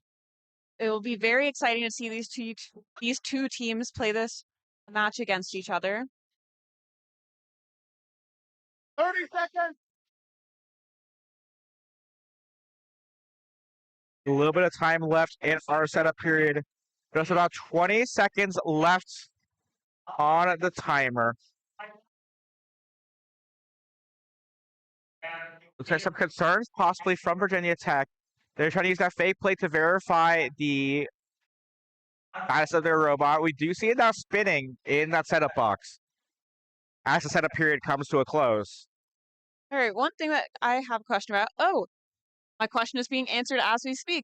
Is I saw during that setup position, VT had left their hopper cover open, but during this initialization period, we're watching it close in front of us. All right, you're now down to 5, 4, 3, 2, 1, and they are off. So we immediately see PSU coming out of their zone. Virginia Tech doesn't seem to move. It is firing at PSU's robot, but it has not exited that starting zone. This makes me wonder if it is unable to drive currently. Yeah, very interesting. Although they are still able to move their gimbal, move their firing mechanisms around from their position, it is going to get them a little bit of disadvantage. So they can't take cover behind one of those barriers. All right, Sorry, apologies on that black screen there. yeah, However, this is the perspective of our red infantry. You can see that he can just about see the top of the opposing blue there, so he can kind of predict when he's about to come out and get some shots fired. yeah. With losing the ability to move does put VT out of a disadvantage. Like we were saying, Penn State is able to dip and dive behind those barriers. They're able to get up close when they need to, get behind cover, versus VT is stuck in that one position, not even behind any cover, and they can't see the robot. All right, the way they're shaking their head right now is making me wonder if they are jammed currently. That is very interesting. Yeah, some abnormal behavior of looking around from that perspective of the Penn State section. Oh, Here we go. Whatever issue we were having has been worked out. VT now moving towards the blue box, but they land just in front of that Penn State standard infantry. Perfect position for Penn State to take out their health and take the round. all right, our pit crews are making it back onto the field to get those robots reset. So makes me wonder with that red robot whether it was able to drive the whole time and was just faking out its opponent, or if some fix that wasn't working suddenly decided that it was okay with moving. Yeah, it is very interesting as they stuck around in that square for quite a while, and then just suddenly seemingly on the other side of the move. I'm not sure aware of any changes that the team could make to affect that behavior in any way. I do see the emergency laptop on the blue side. I see a code up. Looks like they might be trying to change some software on that blue robot. Red robot pit crew already vacated the area. They have about a minute left in their setup period. And they did drive themselves back to that setup square, that red team, Virginia Tech. So, yeah, definitely unclear if it was just some game time decision by their pilot, or if they genuinely fixed some issue. Yeah, it might be that they're confident enough in their CV that they think there's just kind of no need to be moving around. Why not just let them come to us? Yeah, that match went on for a fairly long time with them just sitting in their setup square. Remember, there is no healing here in the 1v1 as opposed to the 3v3, so there's not really a benefit of staying put. But then when they did start driving, they drove directly into the line of fire of the Penn State standard. So that was a bit of an interesting choice. That action of driving in front of the line of fire of that robot did ultimately cost them the round. All right, we are down to our last 10 seconds. 10 seconds. Engineers from PSU are still on the field trying to make those last minute changes. Okay, and they have cleared just before their setup period has stopped. Offline. Now, hearing word from the referees, we do a bit of a technical pause called by the referees. Just as that setup period ended, the blue robot did go offline, meaning that it's no longer connected to the game server. The pilot is no longer able to control it. So we are at a bit of a timeout pause. Trying to get that blue robot reconnected. We see the red robot nodding their head up and down at that top right corner of your screen. They're ready to go. We saw VT, again, we're not sure why they weren't driving that match, but their pickers seem very confident. And they are off. We see the VT robot shooting at the wall. I wonder if this is purposeful or if something's going wrong with the robot that's requiring them to do that. VT now still remaining in that start square. They're not moving again, which is very interesting. And as I say that, they start to move within the square. So they do clearly have the ability to move. This is clearly a choice from the pilot. This makes me just wonder if they're playing the game on their own terms. They know what they need to do to win, and they're not about to let another team change their game plan. Yeah, another shot bouncing off one of the plates of McInerney. They're down to just under half health. Very few shots, if any, landed on that Virginia Tech infantry. Although we do hear those shots bouncing off the wood of the walls. A lot of shots seem to be missing their mark, which can be risky here in 1v1. You have a limited number of projectiles, and red Virginia Tech is already under the triple digits. They only have 75 projectiles left in the tank.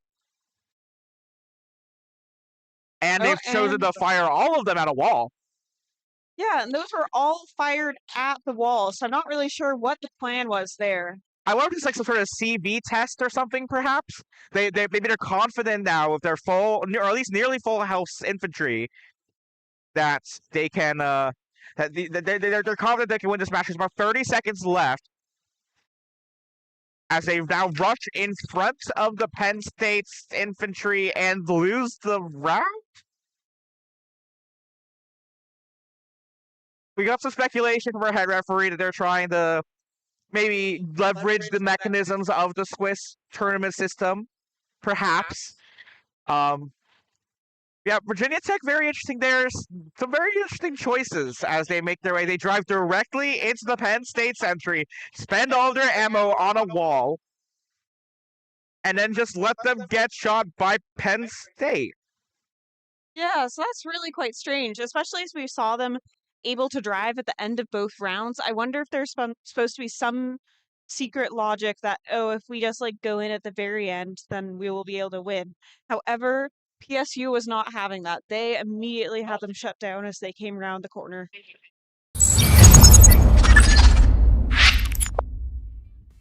So that was a round, the round of all time, Amelia, you know. That is the conclusion of Virginia Tech versus Penn State. As you were saying, Virginia Tech, one of our legacy teams, perhaps they have some sort of strategy or plan for what they're intending to do with the ranking system. But ultimately, Penn State does take the series 2-0. That does mean 3 ranking points to Penn State in our Swiss rankings, versus no ranking points at all for Virginia Tech. And I do wonder what their record was entering this match. I wonder if we can get those stats pulled up in a moment. Yeah, they were, I believe, now 4th previously, with 2 wins under their belt. And it actually looks like only 2 points, actually, for the ranking. Not 3, my mistake. But yeah, 2 wins and 1 loss entering this round 4 match. So that's gonna be 2-2 now. But that is they are still high up in the rankings, so they are, in theory, still qualified for the next for the knockout tournament starting later on in our competition, so long as that draw 5, that 5th round of matches goes well for them. All right, and we do have both of the next teams here. They are by the field waiting for the go-ahead from the referee. Those two teams are Duke, Azure Bot, which will be on the red side of the field. And then on the blue side, we have SFU, which is Ascension Robotics. Yeah, Simon Fraser University, again from Vancouver, Canada. We were talking earlier in the 3rd round about how they were a second-year team. They faced up against Texas A&M earlier and took that series 2-0. They were a very impressive second-year team now. Last year's their rookie year. They were very ambitious going into the 3v3.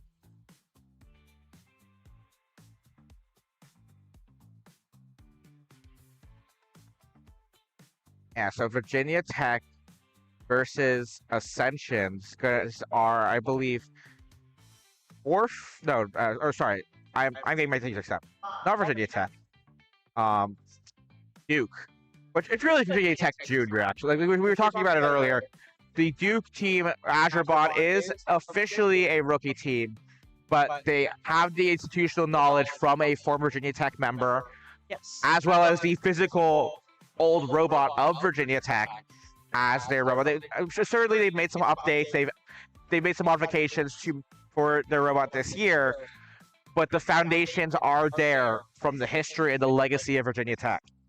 Yes, if anyone has ever been working on some DIY recently and lost your directions, You can imagine that being a first-year team is trying to do this incredibly complicated game with no directions, where if you've read them before and can go somewhere else and kind of repeat them, it really is generally going to be a lot easier for your team. Absolutely, yeah. This is our pairing of the 5th and 6th seeds of our current bracket here in the Swiss format. But actually, scratch that. I can't read again. That's nuts. That's not SFU. No worries. Well, our teams are entering the field now, getting their robots prepped and ready. So once again, this is Duke's Azure Bot versus SFU's Ascension Robotics. Yeah, so fairly young teams in this matchup, but fairly high performing. They are fairly high up in the ranks. Let's see as we make our way to the field, the team's getting set up and ready to go.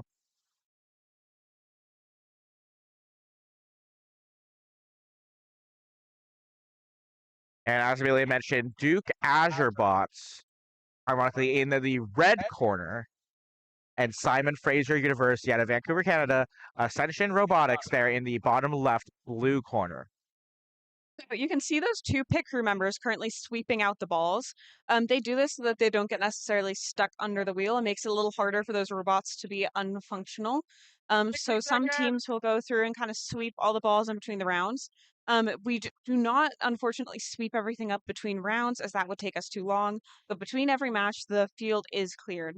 Yeah, I do remember we had some field crew volunteers earlier helping us out here, but it looks like we might be at a lunch break or something perhaps. So shout out to our very gracious Ascension team members here helping to clear the field of all the projectiles.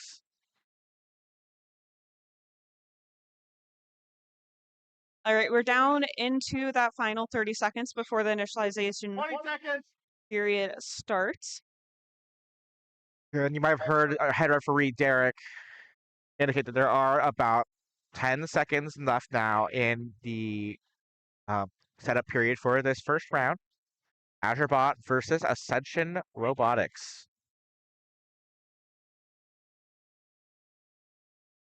All right, our robots are initializing now, and they will be starting the match in 5, 4, 3, 2, 1. Bring on the bots or something. And 1. Yeah, That the is- Roadmaster is sorry about quirky. You that. got the timer that goes to the timer that goes to the timer. But now we're off. Both standards quickly leaving their setup or their startup boxes, taking cover behind that far barrier. Now the red robot is Azure Bot. They fire off some initial rounds, but they do start to have a little bit of a health deficit, just over half health for the red robot. About 90 seconds left to play in the map. They are now letting some shots on the Simon Fraser robot, but they have a significant health advantage. Duke almost out of health, 10 HP left. That's just one 17 mil projectile. And with that projectile fired, Simon Fraser does take the first round. That was such a close round as well. Both robots were so close on health there at the end. Absolutely, yeah. There's a bit of back and forth there in the top right corner of your screen where the red and blue robots were sort of circling each other, circling the barrier, trying to land some shots on the robots. Oh, we did have an issue of a team member who is not on the pit crew coming back round to the field. The teams are bigger than what you can see on the fields. They do have assigned pit crews that will travel with the robots and make any changes. They'll often find that there's way more engineers who go into the design and building of these robots. Now we are back in our setup period again. Simon Fraser trying to create the most optimal situation for their team, clearing all of those 17mm projectiles, those possible speed bumps for their robot out of the area. Meanwhile, Duke hand refilling the 17mm projectiles into their robot. I think that's all the maintenance they'll need to do in this setup period.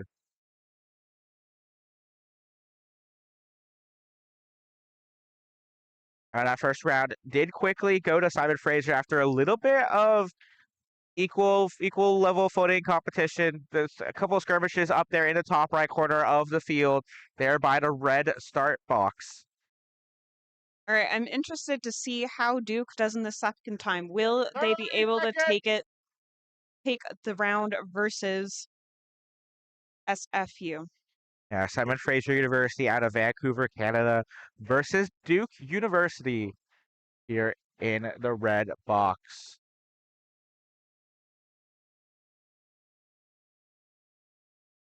Just a few seconds left in our setup period now. Looks like our head referee may be validating some of the data.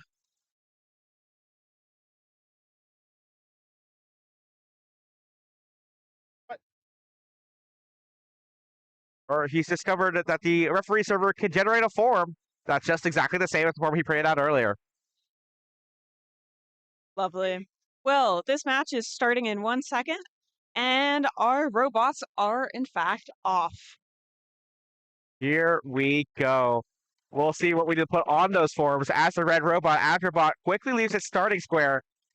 SFU a little more aggressive. They make their way around the barriers. They are both playing slightly defensively, though. Like, they're both kind of peeking out from behind those barriers in order to get a few shots, but we're not really seeing one of them taking a open push at the other. Yeah, both robots are taking extended times peeking out behind the barriers, potentially exposing their armor plates to some additional projectiles against those plates. Remember, 10 HP per projectile that hits those plates, and SFU again at a bit of a health disadvantage. They're under half health, while AzureBot still has most of their health, about 180 health points left on that robot. Both teams under triple digits now of projectiles left in the tank. And very interesting result here as AzureBot does ultimately take off all of the health of the Simon Fraser robots. Wow, that was quite equally matched of a grouping there. That was a very cool couple of rounds to watch. Yeah, a bit of back and forth there as the robots circled around the defenses, peeking up, like you mentioned, Amelia, trying to land those shots while protecting their own armor place. And in the end, the series does become tied 1-1, and each team does earn 1 ranking point. We'll see how that affects our round of 5 matches in just a few moments.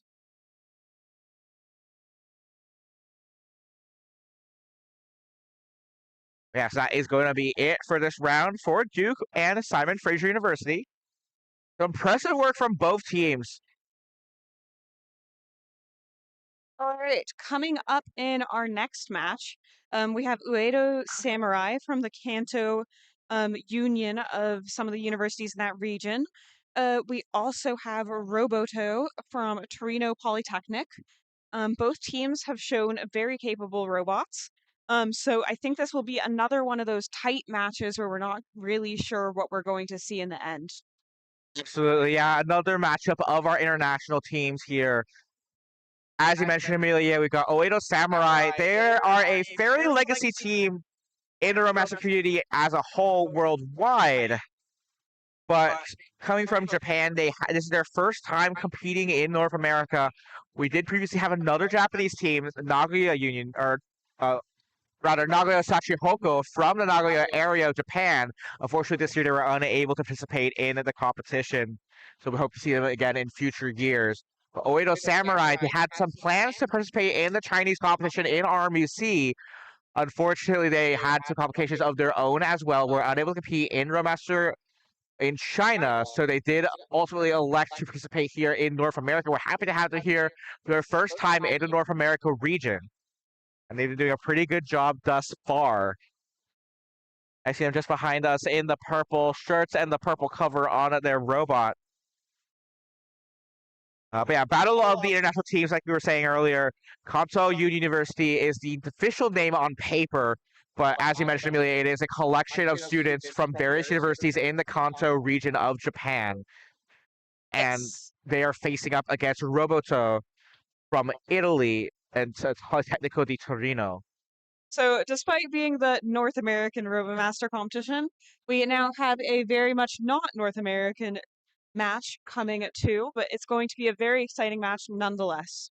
Absolutely, yeah. Sort of the exciting part, or sort of part of fun of being in the North America region for RoboMaster. RoboMaster did originate in China, and it's much bigger there, but there are the community is very large, hundreds of teams, but they're all from one place, China.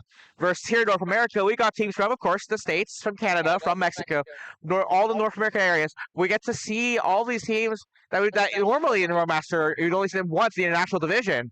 You only see them at most in one competition. Here in North America, we get to see them pretty frequently. Got teams from Japan, Singapore, Italy, and we've got plans to reach out to many more teams. Hopefully, we'll see some expansion in the international side as well in the near future.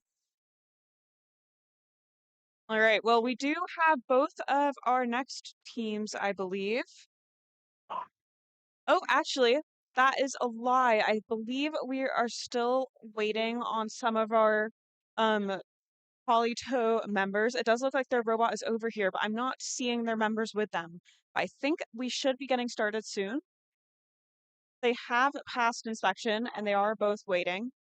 So we are just waiting on our ref to finish off some of the in-between matches work so that we can get going with our next round.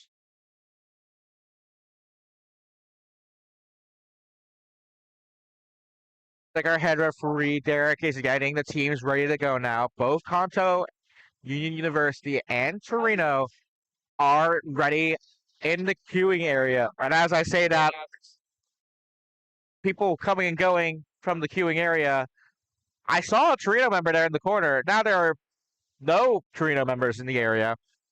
The robot's still here, though.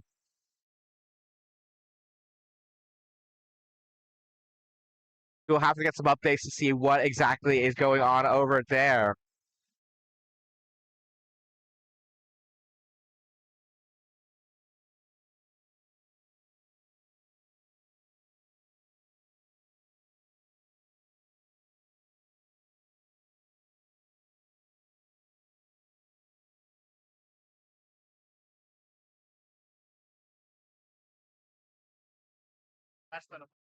Yeah, looks like our head referee, once again, Derek. Shout out to Derek for being an awesome referee, awesome volunteer and member of the operations staff, working on the competition throughout the year, leading up to the big event this week in San Diego, California.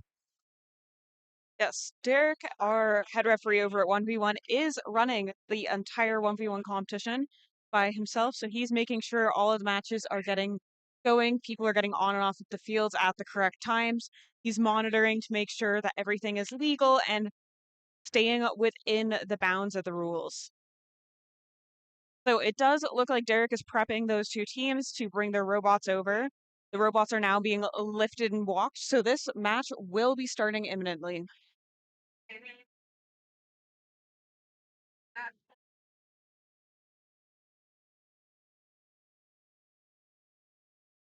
Okay, we can see around the edges of our field, those two teams are wandering over. Again, on the red side of the field, we have Uedo Samurai for Kanto University, and on the blue side, we have Torino Polytechnic, the Roboto team.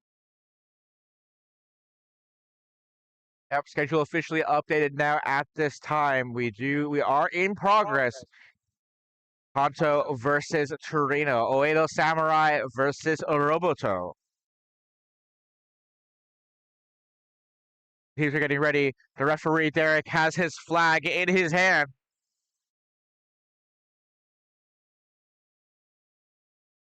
Finger over the button, and off they go. All right, we can watch the robots getting onto the field now, getting prepped and ready to go.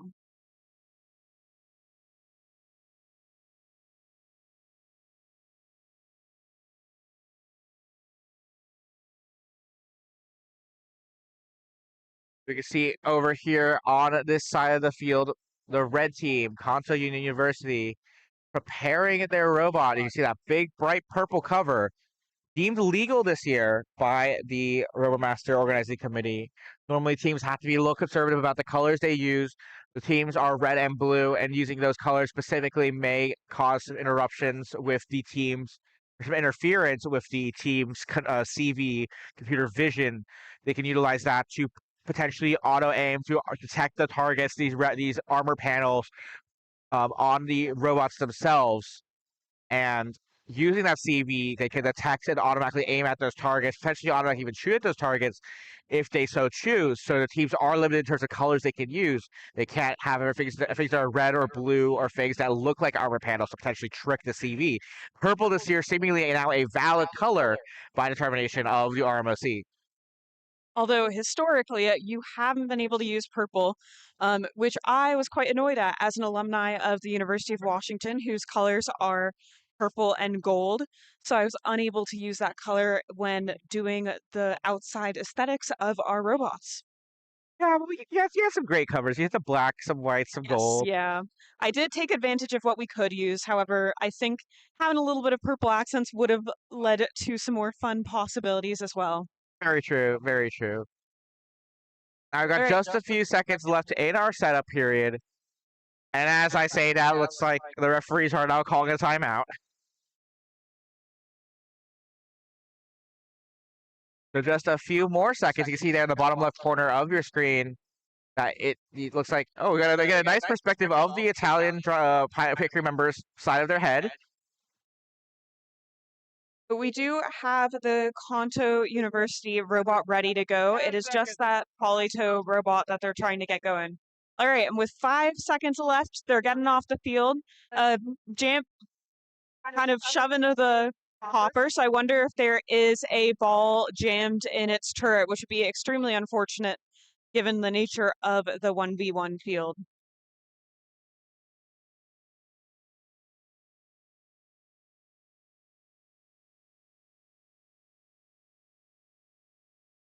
Match starting in just a moment.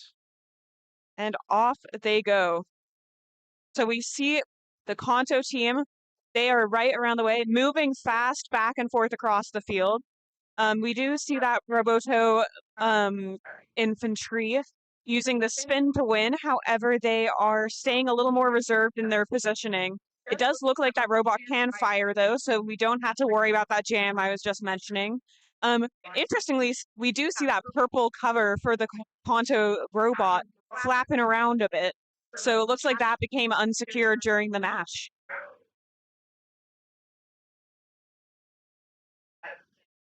He's on fairly even footing at the moment. Not at full health, but also not very low items, like 140 to 128 now. They were within, I think, even less than 10 HP points difference for a brief period of time.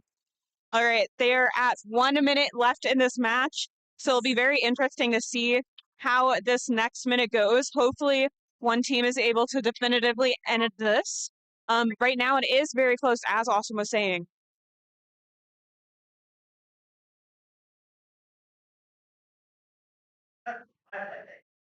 All right, they're kind of pacing around each other right now.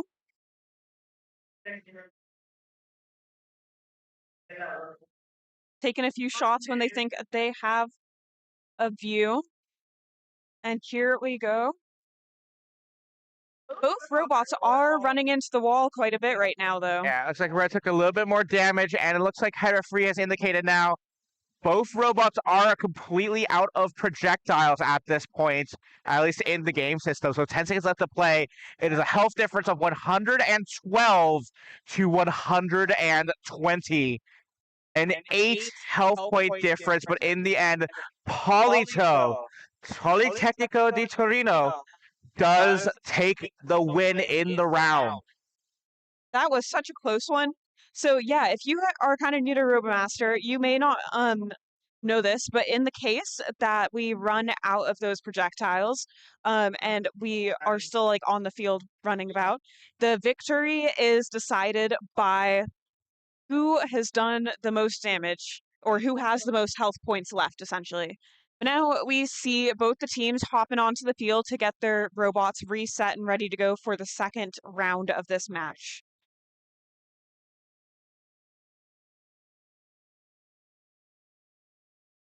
It does look like we might have lost a wheel on the Kanto robot. don't necessarily want to see wheels on the field. Looks like they're looking around for some spare parts that maybe went missing. Oh no. Yeah, that's a good call out there. I do see the wheel in the hand of the Oedo Samurai team member. All right, we'll switch over and see if we can get a closer look at that corner and what they're doing there. Yeah, unfortunately the corner facing away from us, so it's probably best for the team as they should work in the open area and not in front of a wall.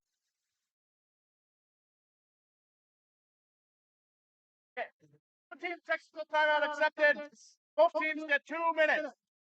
All right. So the blue team, which is POLITO, has actually looks like some communication issues here. So confusion. But our blue team has called a technical timeout, which allows both teams 2 extra minutes. So I'm not sure what is going on with our Roboto robot. However, they were calling for a wrench.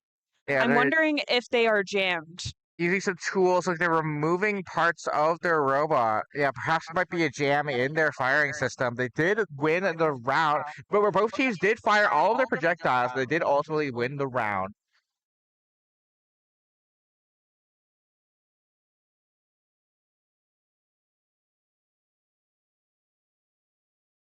All right. This is definitely an interesting view. I'd say that there's something going on with their turret. Right before that first match, we did have the pit crew kind of slamming on the side of it, maybe trying to loosen up some of the projectiles. We are now down to 60 seconds left of the technical timeout. They still have an extra 45 seconds, though, of just the regular setup period. Yeah, I'm not... Yes, sorry. It does look like our Kanto team has managed to get that wheel back on as the pit crew is now checking to make sure systems are going, and we did just see it drive around. So hopefully that wheel is nice and secure. I'm not sure you mentioned this, Amelia, but as you mentioned, the blue team did call the technical timeout, as you mentioned, so that would be the Roboto team. But you did call out earlier that that wheel had fallen off of the red team, Costa University. Remember, these teams have a limited number of timeout opportunities. It was very fortuitous that Kanto did not have to spend any of their timeouts to repair that wheel, as the Roboto themselves also had their own issue.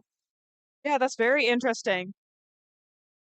All right, we're now into the 45 seconds left. The timeout period is done. It does make me wonder. I wonder if Kanto would have been able to fix that wheel in just the regular setup period, and if they would have needed to call a timeout in the case that POLITO wasn't able to call or didn't need to call that timeout. Absolutely, yeah. Oh. Yep, they jumped the wall, but we did see them firing some projectiles into a shirt. Looks like no net for Polito here. But they are jiggling their hand around in there, so I'm wondering if there is still a jam. Got just a few seconds left in the setup period. About 5 seconds left in setup, so the teams will have to vacate the field. All right, we did just see it shoot a couple projectiles there, so it looks like if they did have a jam, it is now resolved. Okay, we're down to the last 10 seconds.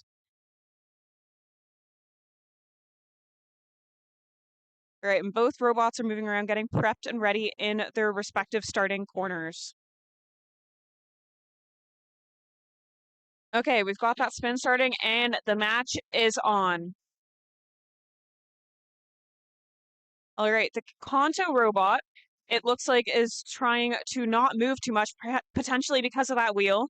We do have the Roboto robot kind of moving around a bit. It is firing shots. However, if you're looking at that health monitor we have at the bottom of the screen there, you can see that Kanto, despite moving, is getting quite a lot of damage on the Roboto infantry robot there.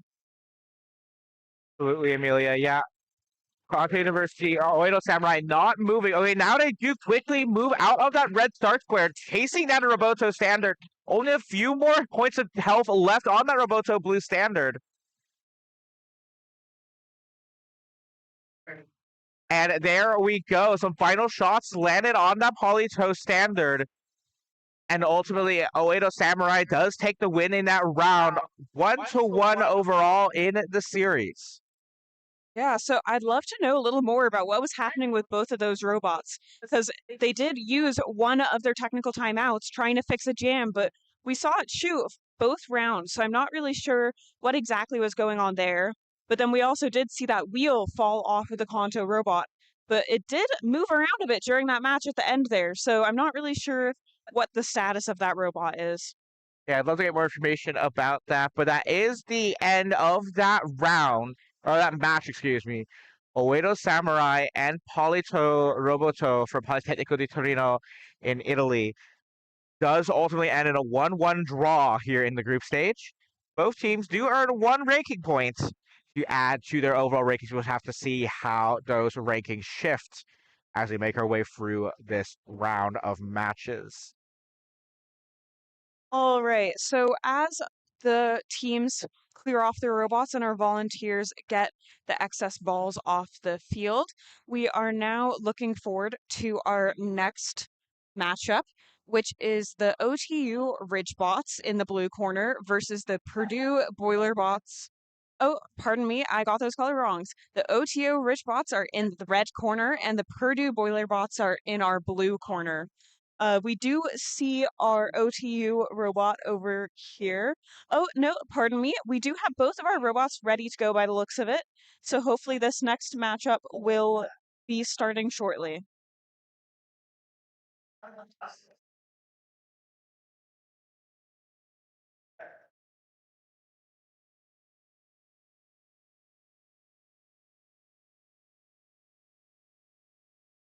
All right, it looks like our head referee is just taking a moment to make sure things are sorted and ready for the next match. It does take us quite a while to get the field swept off, as you can see. A big shout out to our volunteers who've been spending a lot of time making sure that these fields are ready to go for the robots. We've mentioned it before, but these robots, especially when there's a lot of these projectiles on the ground, it can get pretty hard to move around. Like, the wheels are able to kind of shut them out of the way and move a little bit as needed, but when that field gets too clogged up, it can definitely cause a hurdle for those robots. Absolutely. So we're just piling those projectiles in the corner for now,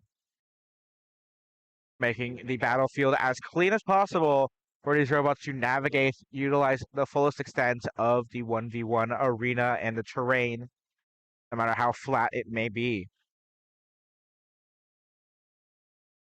All right, it looks like our head referee is doing the final check-ins before we get this match started.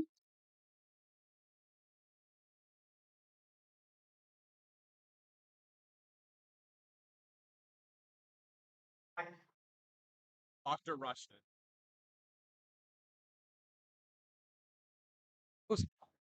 All right, so our robots for this next match are walking around to their respective doors. They are excited to go. Just as a reminder, in our red corner, we have the OTU Ridge bots.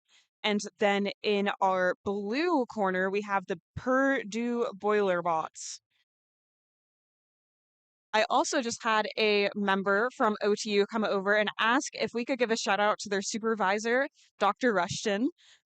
These supervisors are always super important in the Roadmaster competition. They truly help the teams get around.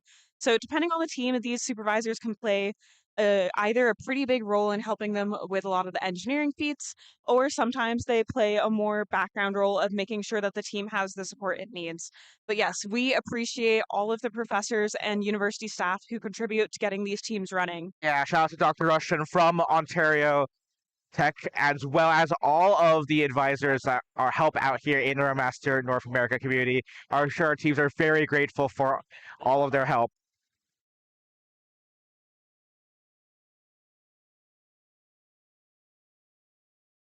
Dr. Rushton's team now getting ready to hop onto the field. Once again, as Amelia mentioned, this is going to be Ontario Tech versus Purdue, the Ridgebots versus the Boilerbots.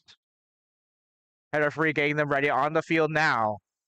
All right, and the flag is down, and those team members can start getting their robots into the field.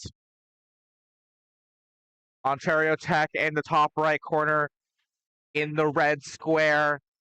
Purdue Boiler Bots in the blue square as well. Purdue was favored by a handful of folks in the community to perform well in this event. We shall have to see how they fare against the Ontario Tech Ridgebots. All right, and we can see another team with these cards here getting ready to go. So they have the prep cards, making sure that everything is ready and working well from the pilot side of things. So you can see that kind of communication. Once again, a reminder that the pilots are unable to see the field when they're driving around. They are in essentially a black tent where they can't see what's going on with the field. They can only see through that camera on the front of the robot. So the pit crew is communicating with those cards to make sure that all the mechanical features are functioning. If something isn't, they might be able to get it fixed before the start of the match. All right, we can see them kind of trying to snap on or off, I think off, that cover on the hopper there. They do need projectiles, so that is an important part of this round. Interesting how the hopper cover is very. It seems like there was a lot of effort to snap that cover off. I know this is a 1v1. There's no reloads here in the 1v1 format, but it still took them a little bit of effort. And I believe they do participate in 3v3, if I'm not mistaken. Maybe I'm mistaken. If they would participate in 3v3, they would need the mechanism to quickly reload using that fabled RoboMaster spoon or ladle to even nursing Yeah. Amelia. Although in this, as you're saying, in this 1v1, they don't need a reload. So honestly, I think it's quite a good idea to have that security there because sometimes we'll see these teams going out there, and if that cover isn't holding up, some of these projectiles can bounce back out of that thing. And even if they have technically more projectiles left that they could fire, they don't physically have those projectiles in the hopper ready to go. Absolutely. And looks like we're ready to go. 2 minutes to play in the match, and immediately projectiles fired by the Ontario Tech standard. Or actually, no, correction. It's the Purdue standard that lands most of the shots, and they immediately take out all of the health of the Ontario Tech standard. That first round does go to Purdue. And they're not done. The round is over, and they continue to fire upon the robot. All right, that was an extremely speedy round. We now have those team members hopping back on the field to reset it. That was quite interesting because we actually saw that OTU Ridgebot making its way across the field with incredible speed. It was really quite fast, but then before we knew it, the other robot, who hadn't even really left its home base, had it down. Absolutely. You know, in the back of my head, I do have to wonder if there's some sort of automation going on here. The round was over. It might have been might not have been the most clear, but Ontario Tech did lose all of their health fairly quickly, unfortunately, in this round. And then Purdue, when the round ended, the referees revived the robot to allow them to reset and drive back to their starting zone. And when that robot started back up again and those lights came back on, suddenly Purdue just started firing at them again. Like it was like human pilots. Surely they would have realized the round was over.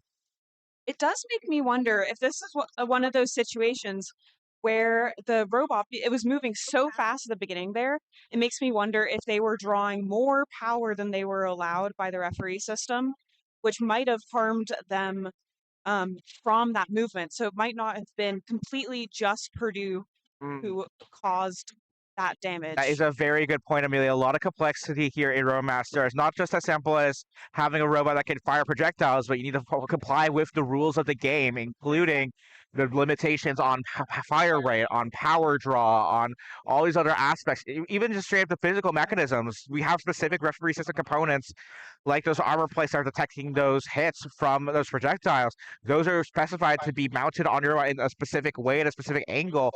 So there's a lot of rules that the teams have to comply with in order to play in the game. All right, well, we're down in those last 5 seconds before the second round of this match. Those robots are both prepped and ready to go. We have quite the big audience excited to see how this match pans out.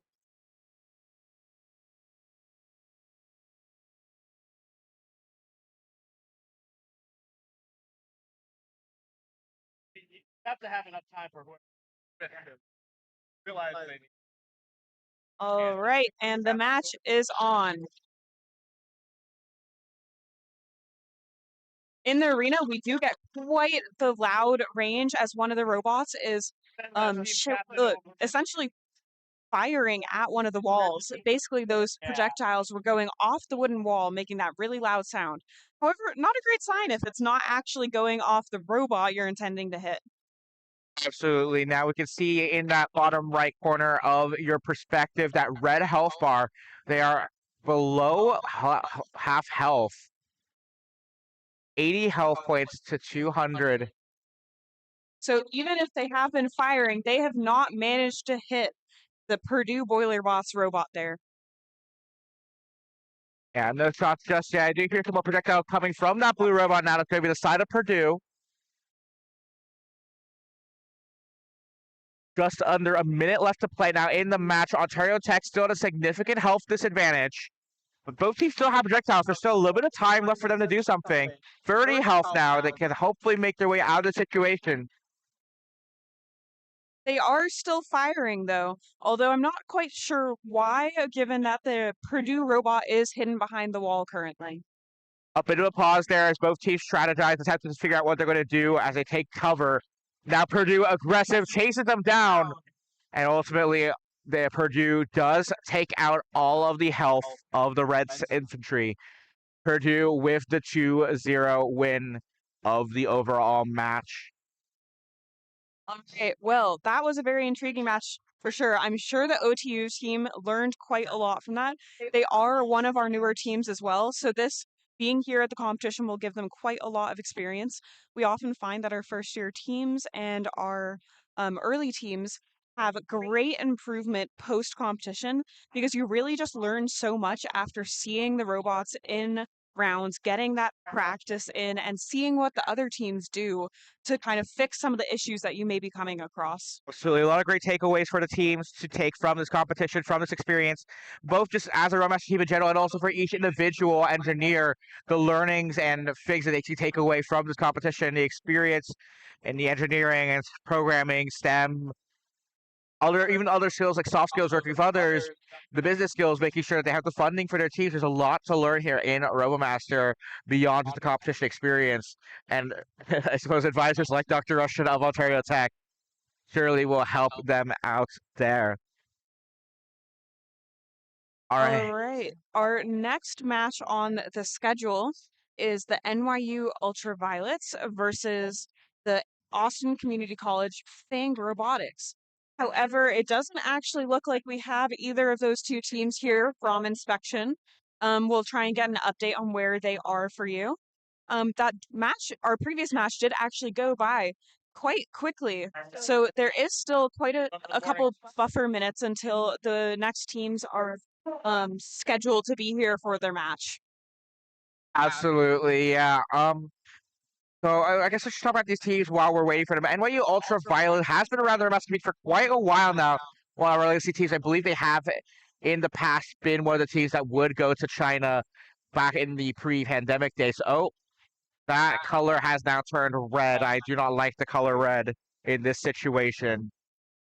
Austin Community College, one of our standout teams here in Roadmaster this year. They're a rookie team this year, new to the competition. They've been pretty infamous on North American Community Discord.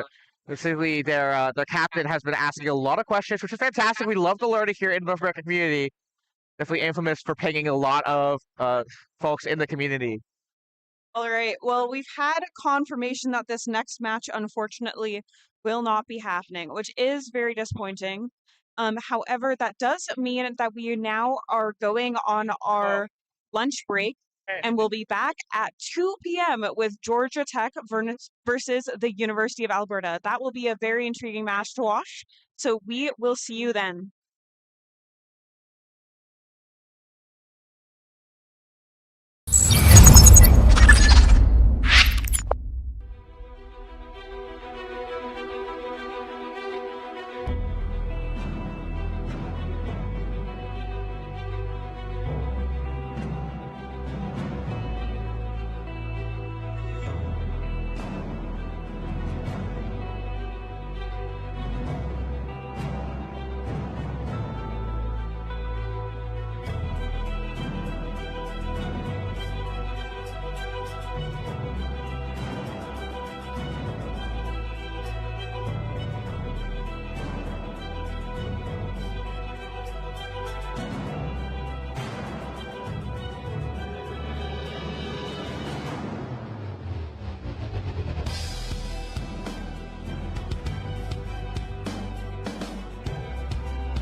All right, welcome back to Roadmaster 2025 in San Diego. We're back at the 1v1.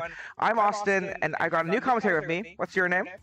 Greetings, I'm Steven. I am the former vice president of Triton Robotics, the host of this competition. I'm grateful for the club and how much it's grown, and I'm here to contribute and support them. Awesome, yeah, good to have you here, and yeah, fantastic to have you and the rest of the volunteers here from UCSD and Triton Robotics, the whole community here to help out and be a part of the competition, especially as alumni of the program. That's super awesome and great to hear.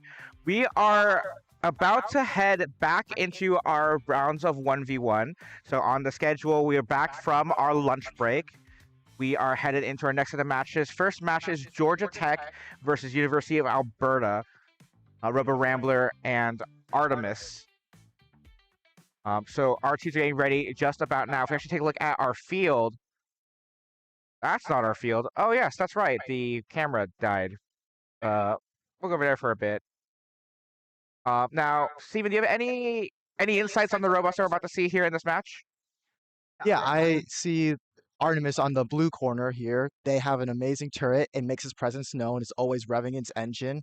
And Georgia Tech is one of those teams that's always been consistent.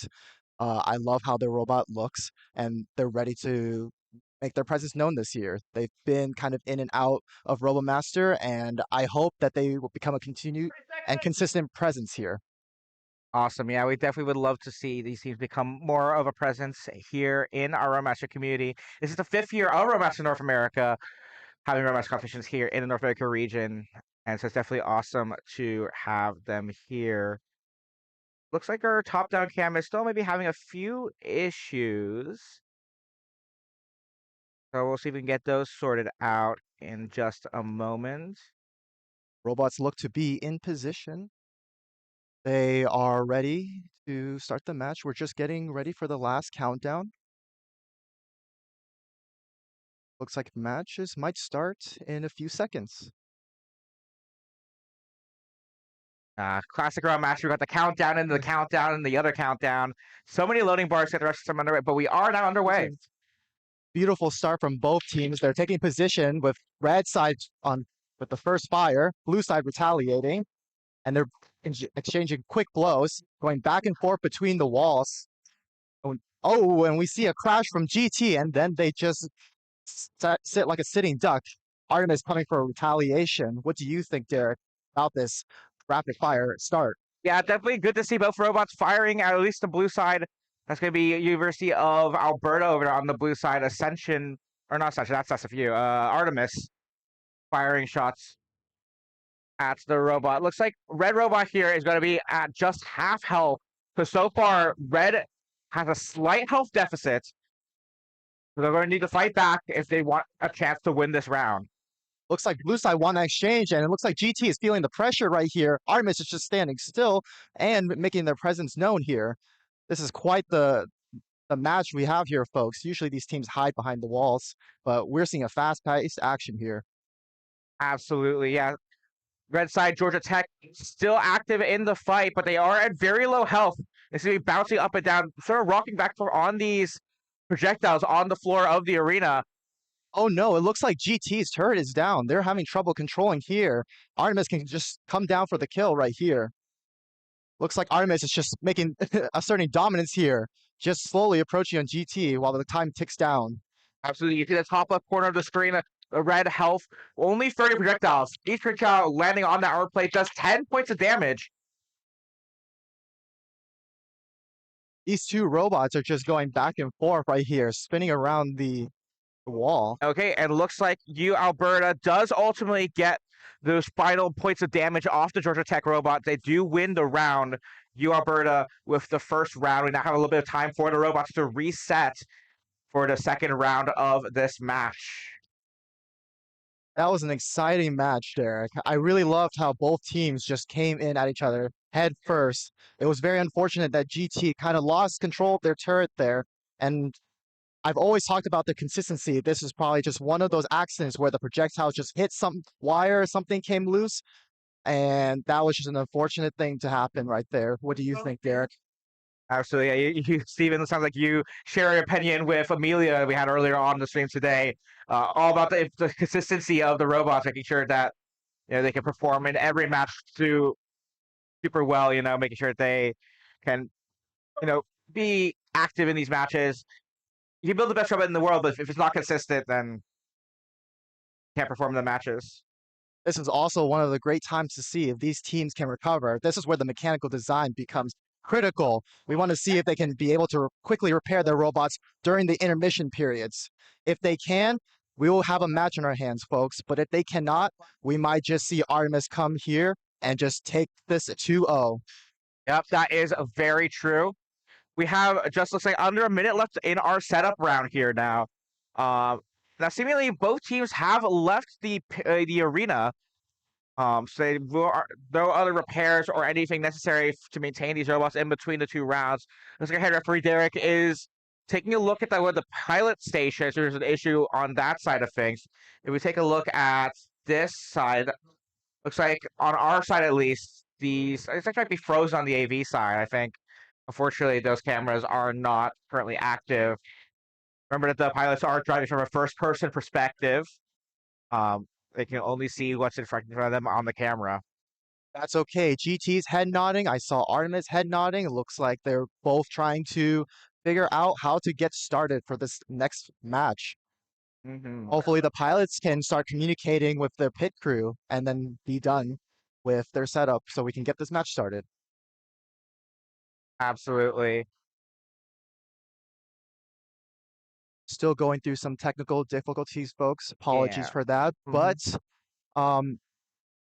this is a great time to talk about the Artemis robot, which honestly has been kind of like going through inspection, kind of struggling a little bit. It's great to see how they're finally recovering and being able to win matches here. And I'm excited to see what they pull off for the future matches. What do you think, Derek? Absolutely. Yeah, they've had some great performance throughout from the last few matches here in the 1v1 and I believe in the 3v3 as well. So yeah, definitely good to see that they've been around the community for a few years now, so it's good to see them continue to improve. They have some great robots this year as well, so hopefully they can maybe hold on here. Artemis did get the first round in this matchup. We are in a bit of a technical pause at the moment. The technology issues hopefully can be resolved. So we'll keep y'all updated. Also, speaking of updates, Ryan in the chat's asking about the 3v3 stream. So when we came back online, the 3v3 was still taking the last little bit of their lunch break. 3v3 stream should be back up, so if you want to watch the 3v3 format, they are an exciting format as well, in addition to our 1v1. That's going to be over on Twitch. If you stay here and watch the 1v1 over on YouTube. There were some exciting 3v3 matches. The last one was beautiful. Virginia Tech and OEDA going at it, with Virginia Tech losing 2 of their robots, but then making a comeback. So if you haven't seen that match, go review the VODs or even check out a clip. Absolutely, yeah, the crazy match there. Well, you just have to be there, or you can watch the VOD, like Steven said. Looks like we're still having a technical pause here. I'm not sure if the referee called it or if the team specified a team technical timeout. Potentially there's a little bit of a hardware issue with Artemis. Seems like that they're finished with it. Let's see if there is going to be any other issues there. GT on the other side of red side is perfectly fine. They're ready to rumble.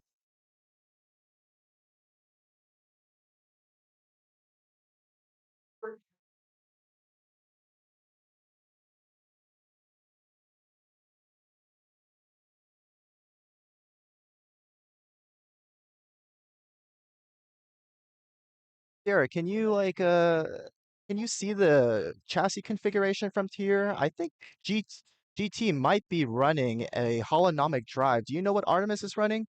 I'm not sure what Artemis is running on their side. Let's see, can we tell from the perspective here? Oh, it looks like they are got the entire speed monitor module they're removing.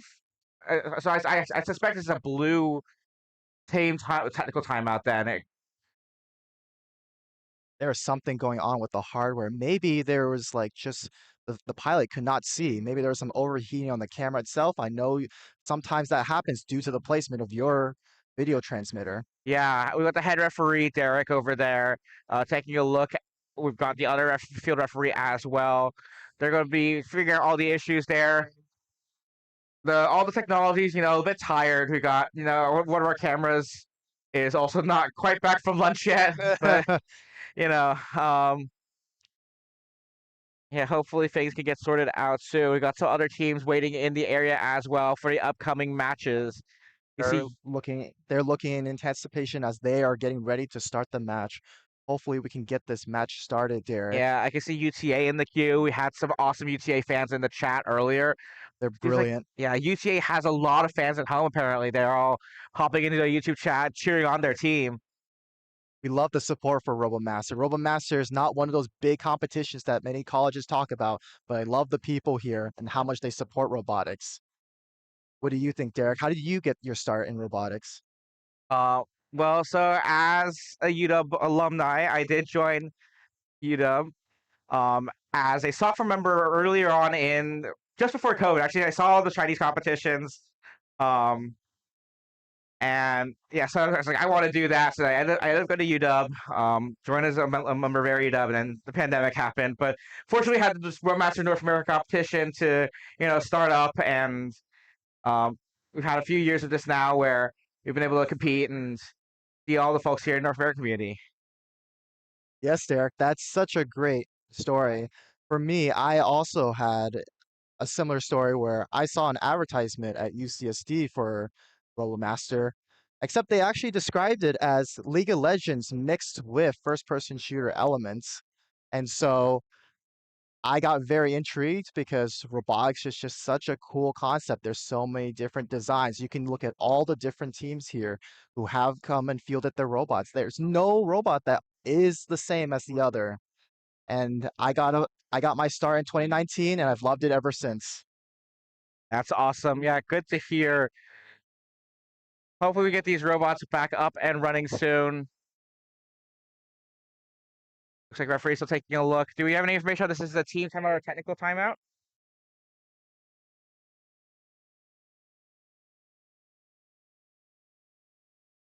Yeah, so it's technical timeout. I'm not sure if it was called by the teams or the referees.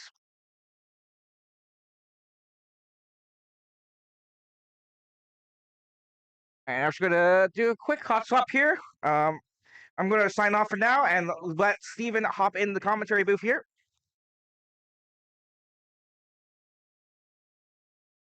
While they make the swap, we're just going to let them transition and welcome. Welcome. Hi, Stephen. Hello, Steven. For Huh, those of you who don't know, we share the same name, though we're spelled differently. I'm the V. I'm a PH. We disagree. We agree to disagree on which spelling is better. But personally, PH is where it's at. I'm just going to say that. PH is where it's at. If you don't have a PH spelling, you're doing it wrong. Doing it wrong. Well, how do you abbreviate Steven then? I It don't has a abbreviate. V. I don't It's Steve. abbreviate. I don't abbreviate. I use my full name. Steve is where it's at. No, That's the original spelling. no, I don't like Steve. If you call me Steve, then I will have a problem with you. Growing up, I hated that nickname. I don't know why. It just it was like nails on chalkboard whenever someone was like, "Hey, Steve," and I was like, "That's not my name. Say it properly. Put the N on it. Steve N. There's an N." Looks like Red is back online though. We got the Red POV. Yes, we do. Perfect. GT has been POV. sitting in the corner menacingly while they wait for Artemis Just to sitting get there. prepared. Well, we saw it yesterday. There were several matches where the team just sat in their corner and just fired on the corners of the barriers, Mm. like just fired towards the edge, made sure that the enemy couldn't peek around. And it looks like we finally got that VTM connected for Artemis. That's good to see. That is great to see. I'm glad that they got that fixed. It looks like we have the pit stop crew that's coming in and quickly making these changes. We got a little bit more time left for them to do this, but I'm glad that we got both robots to function. Definitely. It's so cool to see the teams be able to perform these hot swaps. I think the teams that don't have a lot of experience designing robots, maybe it's like a first year team, they often integrate the ref system components into their frames, which makes it so hard to do any type of repair because whenever you have to replace a referee system component, they basically have to take apart half of their robot. Yes, that is a core component of mechanical design called modularity, and it's something that I even emphasized with my team when I was a leader there. It's just one of those things where you want to make sure that you can just swap between in case anything goes wrong. Yeah. Gives you that extra security and just always helps you guarantees those wins when you should get them. Mm-hmm. Definitely. Looks like we're finally ready to go. Both teams are loading into the game. This will be round 2 between Georgia Tech and University of Alberta. Alberta getting the first win. So let's see if Georgia Tech can redeem themselves. They had a bit of a turret issue in the first match, but it seems like nothing is wrong. So they must have made a quick fix to really get back on their feet here. Definitely. And we'll see if that quick VTM swap allows them to take this down 2-0. Both teams coming out fast. Let's see if they'll do it again. I'm excited to see this. This is a great first match here. They're so quick, the robots this year, and I love it because in the early years of RMNA, teams would kind of crawl out of their corner as opposed to run. And so you were kind of like waiting with bated breath for the engagement to happen. You're like, all right. He's about to peek the corner. He's about to, wait, nope, he stalled out. All right, got to wait a second. All right, now he's good. But doesn't matter. As we get into the field, looks like you were right. Coming right out the gate is Artemis poking down that shot. VT. Artemis going with the first shot. Looks like the GT tripped a little bit, but they're firing here. They're going down for the ricochet shot. They're making exchanges between one wall here. Looks like GT is about to go for a reposition, but Artemis is standing strong. This is so interesting to see both teams sizing each other up. Georgia Tech trying to find an angle on Artemis. But looks like they're losing the battle here. GT has started to feel the pressure. They are gone in that instant. That was so quick. You saw the robots just stop spinning for a moment. That was all that Artemis needed in order to capitalize, deal out that last bit of damage, and take the victory. And that's the revving engine of Artemis coming out with a victory right here. 2-0 against GT. We can hear their turret screeching from the sidelines through inspection. I'm sure the crowds is cheering on them. You know, Artemis has done so well in the past competitions. They've always been either a borderline top 8 team or they have made the top 8. And I think this year they stand to go even farther. I'm thinking easy top 8, maybe even top 6. Who knows? Top 6. Ambitious, but I like it. You know, there's so many good teams this year, but I think Artemis, great job. They've done so well. They have a functioning robot that has, showed up when they needed it to. And then for Georgia Tech, this is our first year seeing them really compete in RMNA since, 2021, maybe 2022. So having them here is already an accomplishment. But then seeing them actually move around, fire back, it gives me hope for the future of Georgia Tech. Of course, I was part of like the early years of Rebel Master where everyone was just trying to figure out the hardware. There's so much more resources out there. So for anybody that's watching the stream right now and is thinking about starting their own team, there's no other better time to start than now, where there's so many people, so many volunteers looking to help you out and get you started. Indeed. And one of those things that makes it so difficult as a new team is adjusting and learning that hardware, like you said.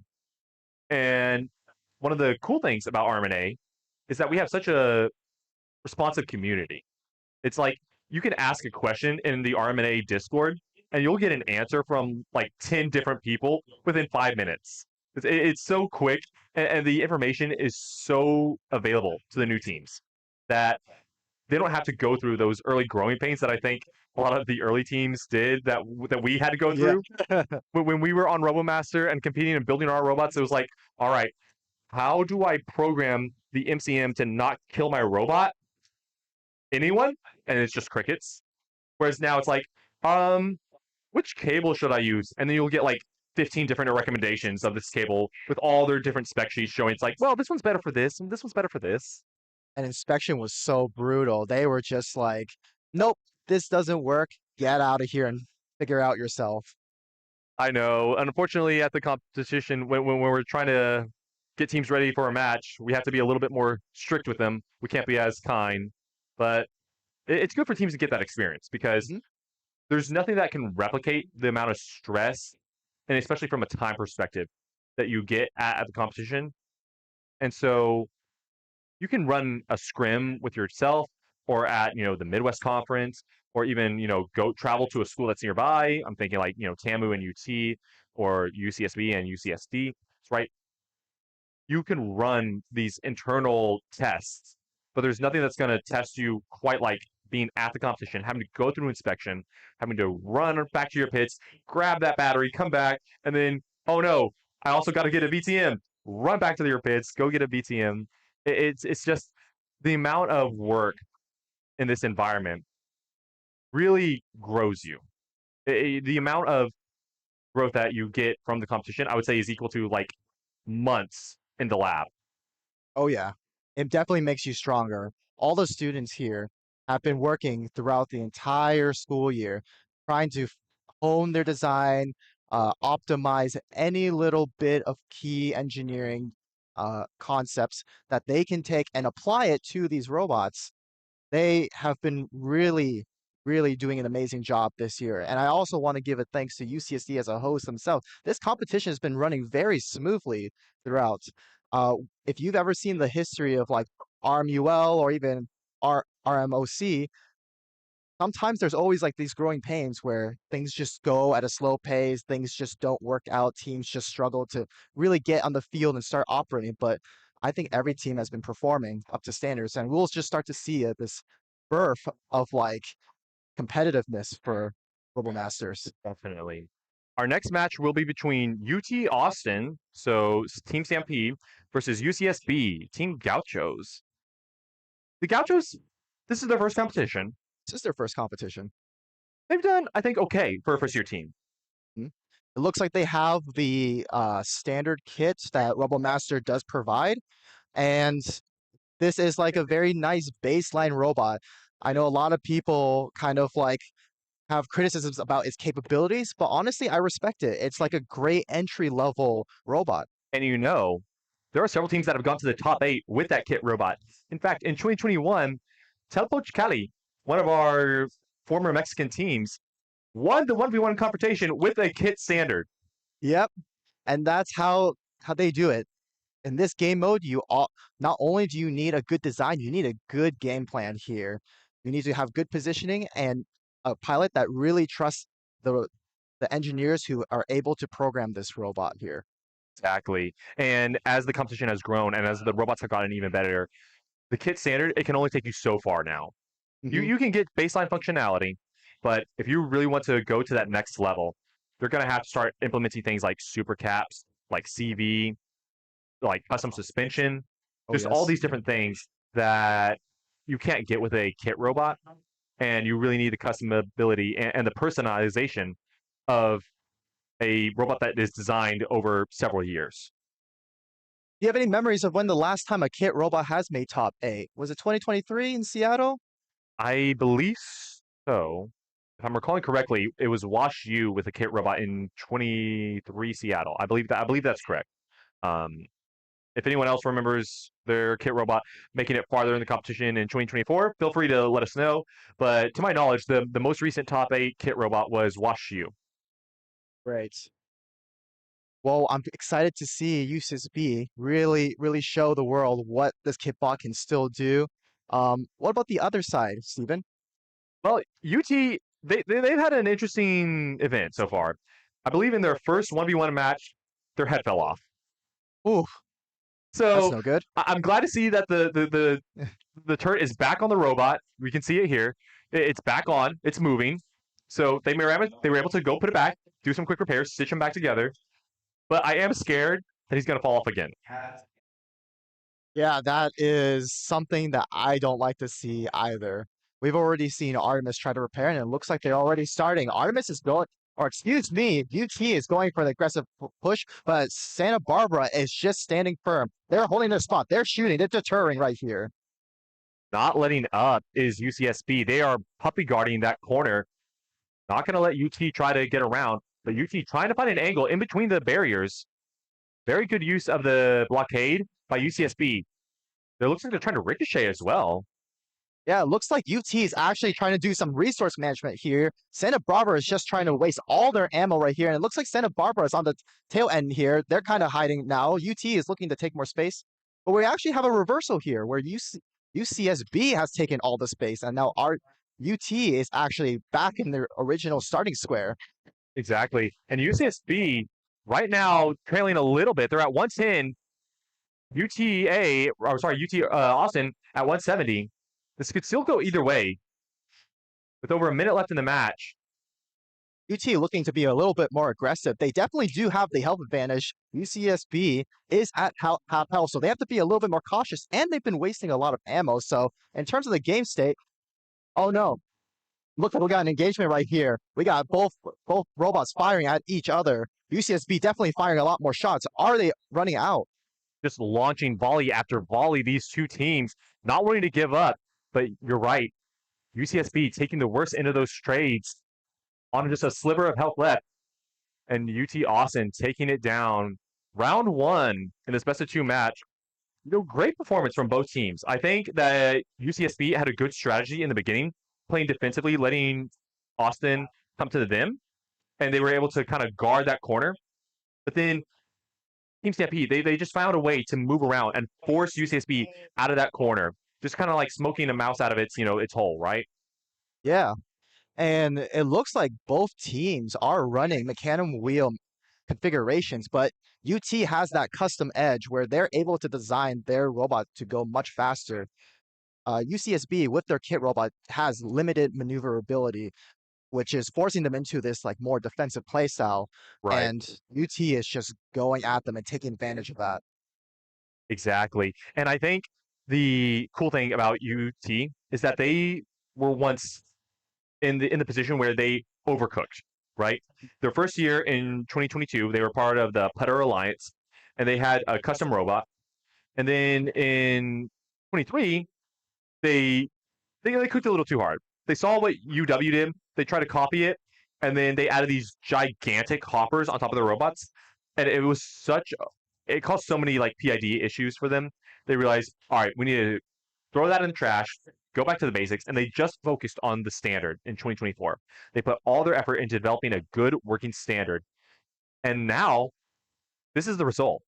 They tuned it in, they make sure it works, and then they were like, all right, this is in a good state. Now we can move to another robot. And I think that's a good approach for a lot of teams, especially if they're trying to grow and graduate from 1v1 to 3v3. You can't build all three at once. You got to build them one at a time. Right. And you also got to build on those members who were returning from the previous year. They've got all the experience. They got to pretty much train the new members who are interested in this competition and kind of pass that knowledge. Without them, every team will struggle on going through the same growing pains that everyone who ever finds a club or founds a club starts with. Exactly. But this will be round two. I'm hoping for another really good match between these two teams. We saw it in the first run that UT was like right out the gate, I'm going to push on UCSB. UCSB that was waiting for them. We'll have to see if UT takes a little bit more of a defensive approach this time. Looks like they're waiting around the center. Slower this time. I'm A little bit surprised. slower. Got more ricochet shots coming out of UCSB, but they're not winning the trades quite as they anticipated, and they're just going trade blows and blows. Looks like UT is winning this exchange pretty handily. I think that UCSB is overheating their barrel because they just took a massive amount of damage in that trade. I didn't see, we'll have to see at the end how many projectiles were fired from each robot. But I'm wondering if UCSB was actually damaging themselves by overheating or overspeeding. Ooh, and it looks like that was the end. Both robots peering over each other over the wall, and UT just stood still and took the game just like that. Yeah, great performance from UT. Good performance from the Stampede. Also, not that bad from UCSB. For a first-year team, again, it's so hard just to get to the competition and be functional. Not only were they functional, they were competitive. They were. And that's what I like to see. That's the power of the kitbot, it can still take a team with multiple years of experience down to the wire. Of course, the capability is limited, but you got to work with what you got. And I think the driver kind of stuck to the game plan and just did what they could. And the cool thing about 1v1 is that game plan can be the difference between taking a mediocre team very far versus a good team crashing out. We've seen so many times, if I run out too quickly and I expose myself and the enemy is right there and they're pre-firing that corner, I'm going to take so much damage within the first 2 seconds that it's going to make the exchange totally negative, and I'm going to be at a loss for the rest of the match. And so having a good idea of, what a team strategy is. I know in 2023, BT was known for being super aggressive. They would just rush the enemy team. They would come around the outside, push them out of their corner, and just follow them around the match. Very similar to what CU is doing this year.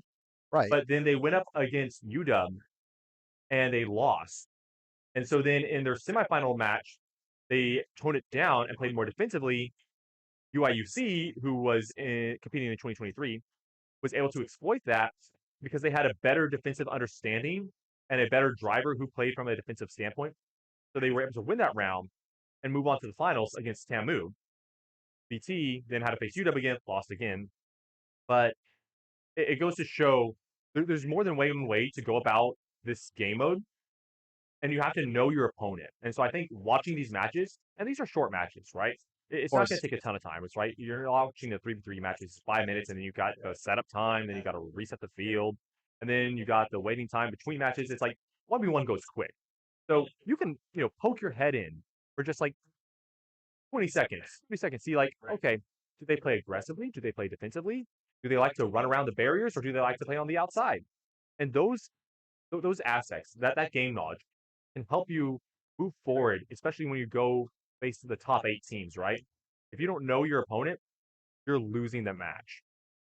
This just come down to each team just trying to kind of like watch each and every one of these teams' own matches, kind of spot review, study what the behaviors of these pilots are.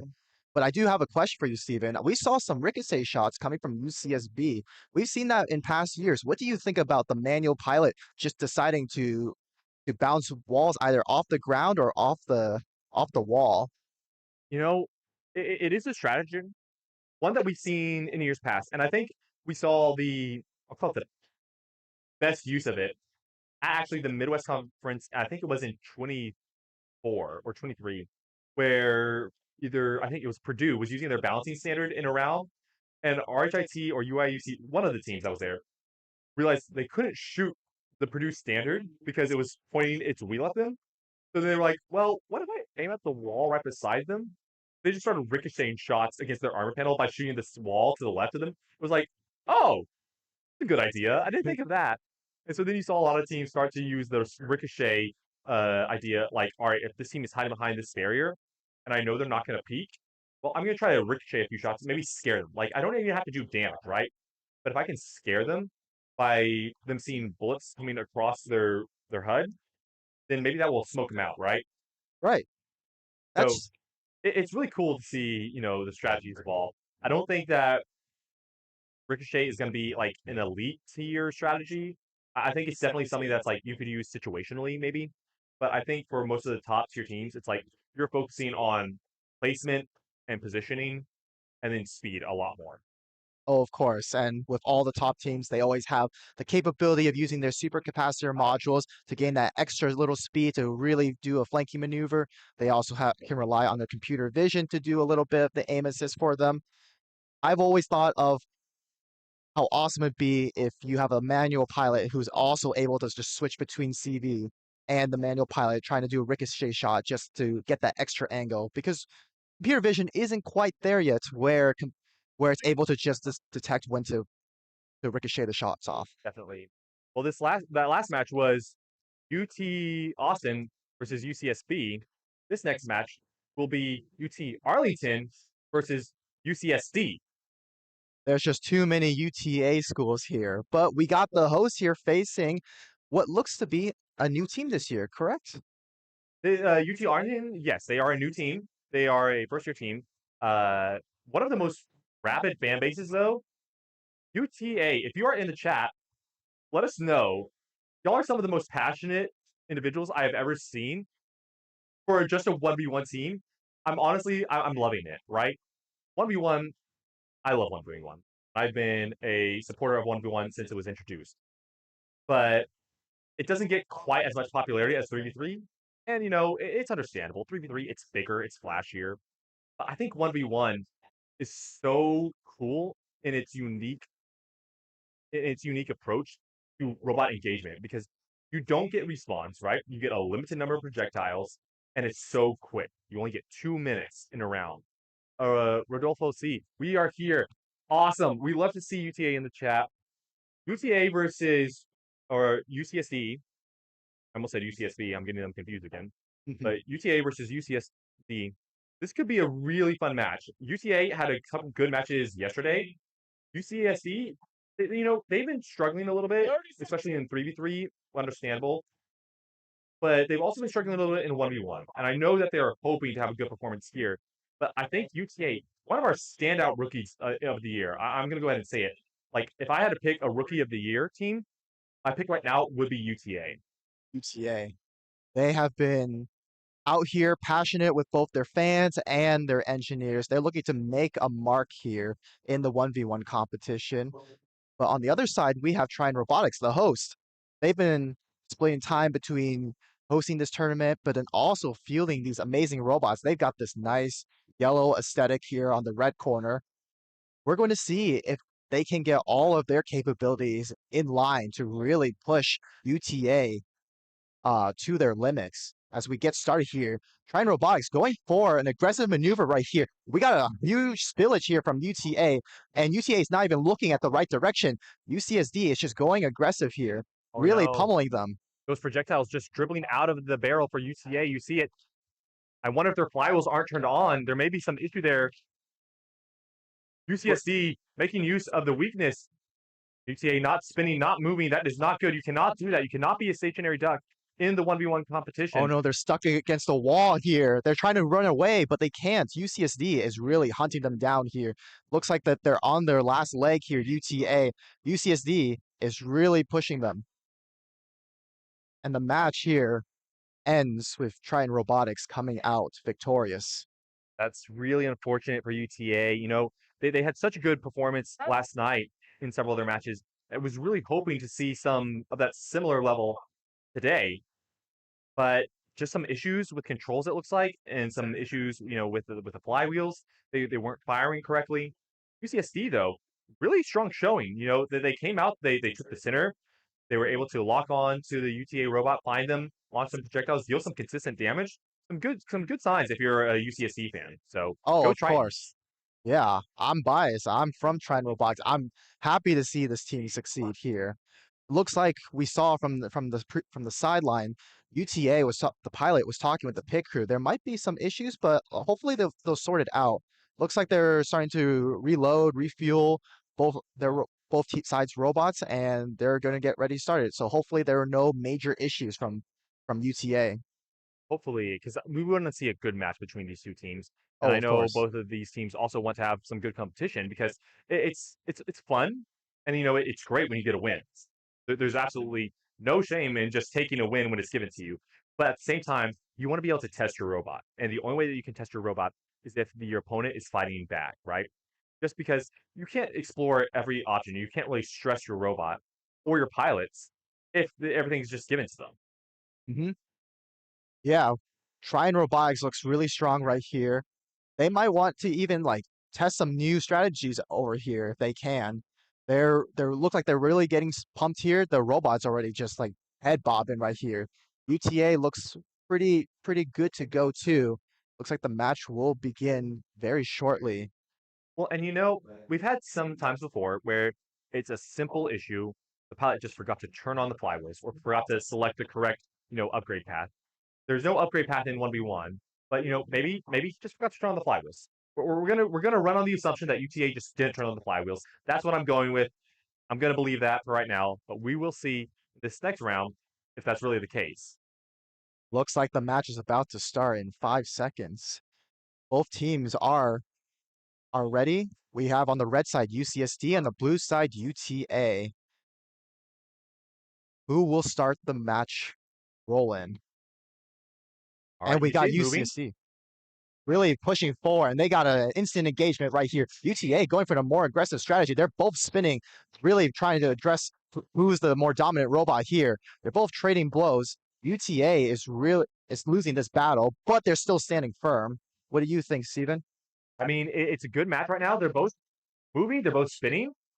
Looks like UTA firing back a little bit, trying to land a few shots, but not really getting any hits, it looks like. But it looks like UCSD lost a lot of health there. What happened? And they're also tripping on some projectiles here. This could be UTA's time to capitalize.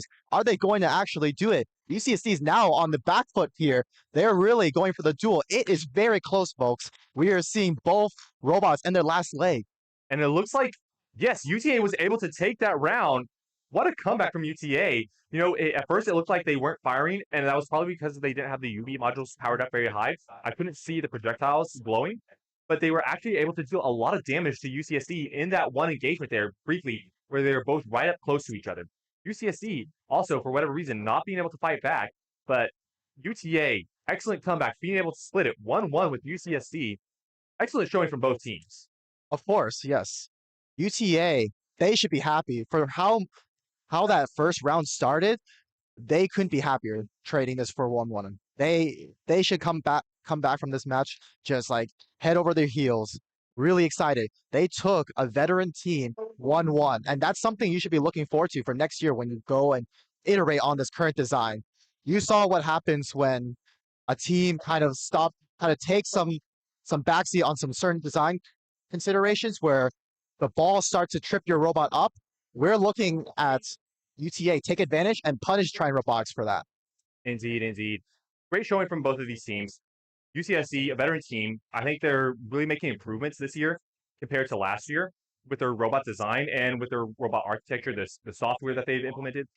I'm really excited for the future of Triton Robotics. I think that they have the potential to be a good, strong powerhouse team in RMNA for years to come.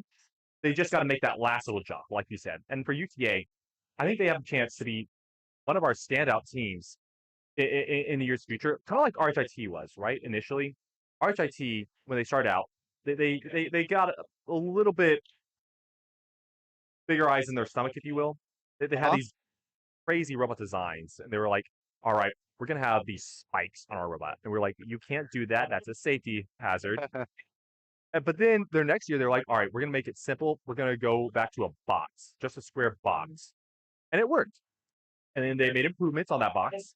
And then they made improvements on that box. So that they definitely gotten to the point where they are now a competitive team. And I think they demonstrated that both in 1v1 and 3v3. I think UTA has the ability to do that too. You know, it's a simple robot, simple design. I think they can take this, go back home, work on it, increment on this this robot that they have already. Make some incremental improvements and come back next year with an even stronger robot. And then, you know, maybe a year or two, they're in 3v3, challenging just like RHIT does. Exactly. And both teams will always run into the final boss of engineering issues, which is money. Money has always been the greatest factor for how these teams have always designed their robots. It's always the limiting factor. I know UCSD is actually making a lot more money for next year. So I'm excited to see what new improvements they make, whether it's hardware or it's mechanical design. And UTA, they're going to take this home. They're going to show their school, we did well here. Can you give us more money? I'm excited to see what they do with all the extra money they can earn up from this performance this year. Money is the name of the game, that's for sure. Looks like our next match will be between PolyMTL versus McMaster. I'm actually going to take my headset off so I can go fix some of these cameras. That last round between UTA and UCSD, they ran into the walls quite a bit and knocked my cameras loose, so I'm going to go fix those really quick, but I'll be right back. Hi, Steven.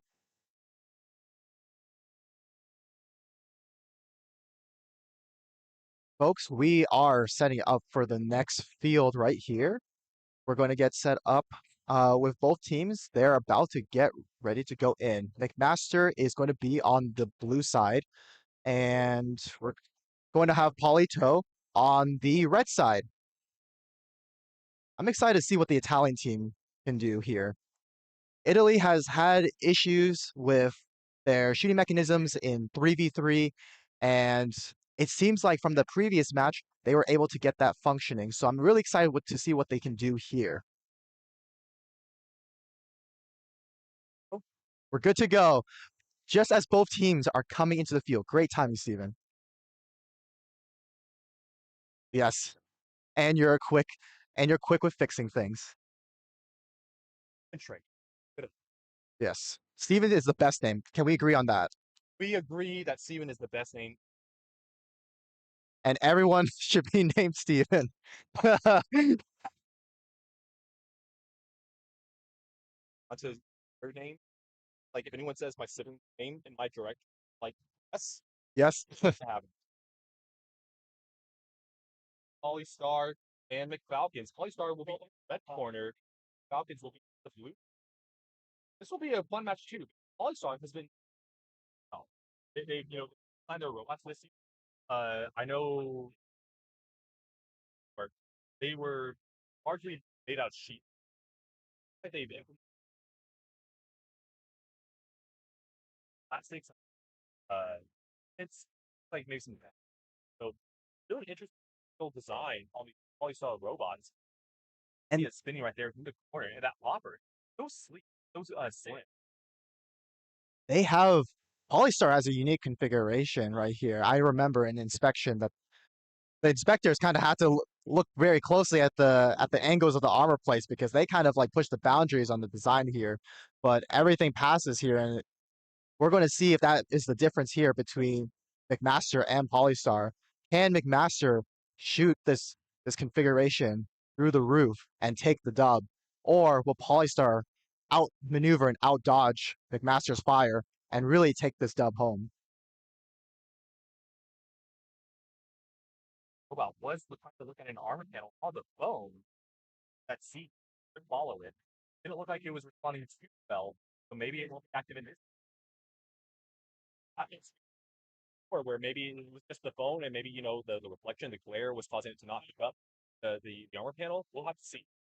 Even be the mesh behind the screen that's protecting this and it's creating barrier for this field. But match is about to start here. Both teams making a slower approach from the other matches that we've been commentating, but they're playing a more patient game here, dancing around the walls here.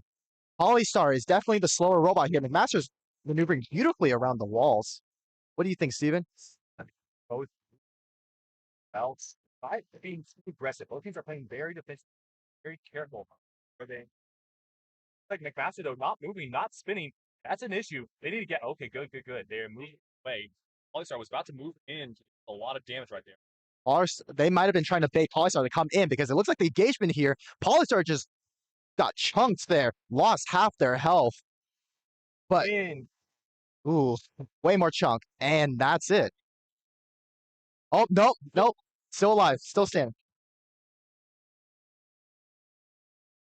Only out left. You can see that bar right there. So low for Polystar. McMaster trying to finish off. 4 projectiles. Up there it goes. There we go. Polystar knocked down. McMaster comes out with the win. They played their aggressive approach. They knew Polystar was the slower robot and kind of just like outmaneuvered them around the walls, really taking pot shots and then retreating back. All right. Oh, here is audio. We're trying to work those out. Is that better? Can you all hear us now? Can you hear both of us? There's 2 Stevens, so They spelled my name. they did spell you with a V. Yes. So I'm going to assume they're talking about you. We're going to operate on the assumption that we're back. It looks like the volumes are okay on our side. We can't hear. All right. Thank you for letting us know. We will try to fix that. Oh, we can. Oh, okay. We Perfect. can. Brilliant. You almost got me there. The typo. But yeah, really good match from both teams. They were both very careful with how they came out of the game. It wasn't aggressive like we saw in the last match. They were both very cautious. They were hiding behind the barriers, kind of waiting for the other team to make the first move. And in the end, I think McMaster was able to fire a little bit more consistently and able to dish out damage on a regular basis. Polystar, they did it well, but there was obviously something wrong with their flywheels or their agitator.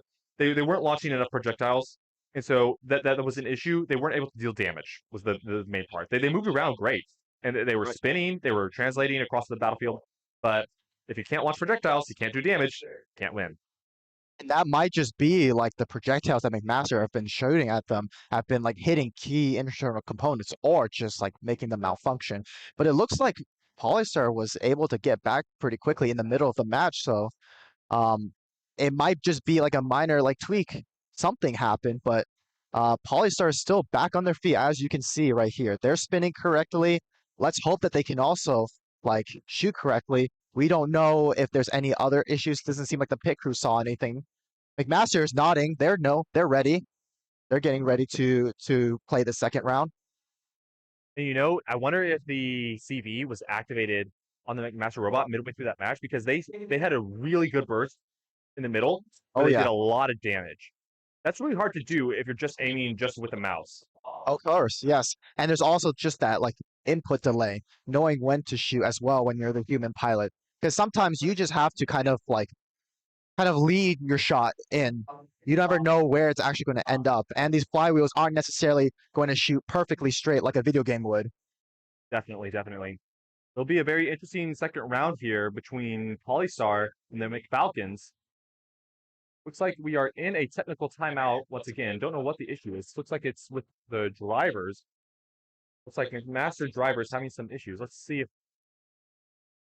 Well, he's connected to the VTM. So in the system, we'll just have to see. Maybe there's a ref system issue. Hopefully not. Hopefully we can start this next round really soon. Head ref is coming out.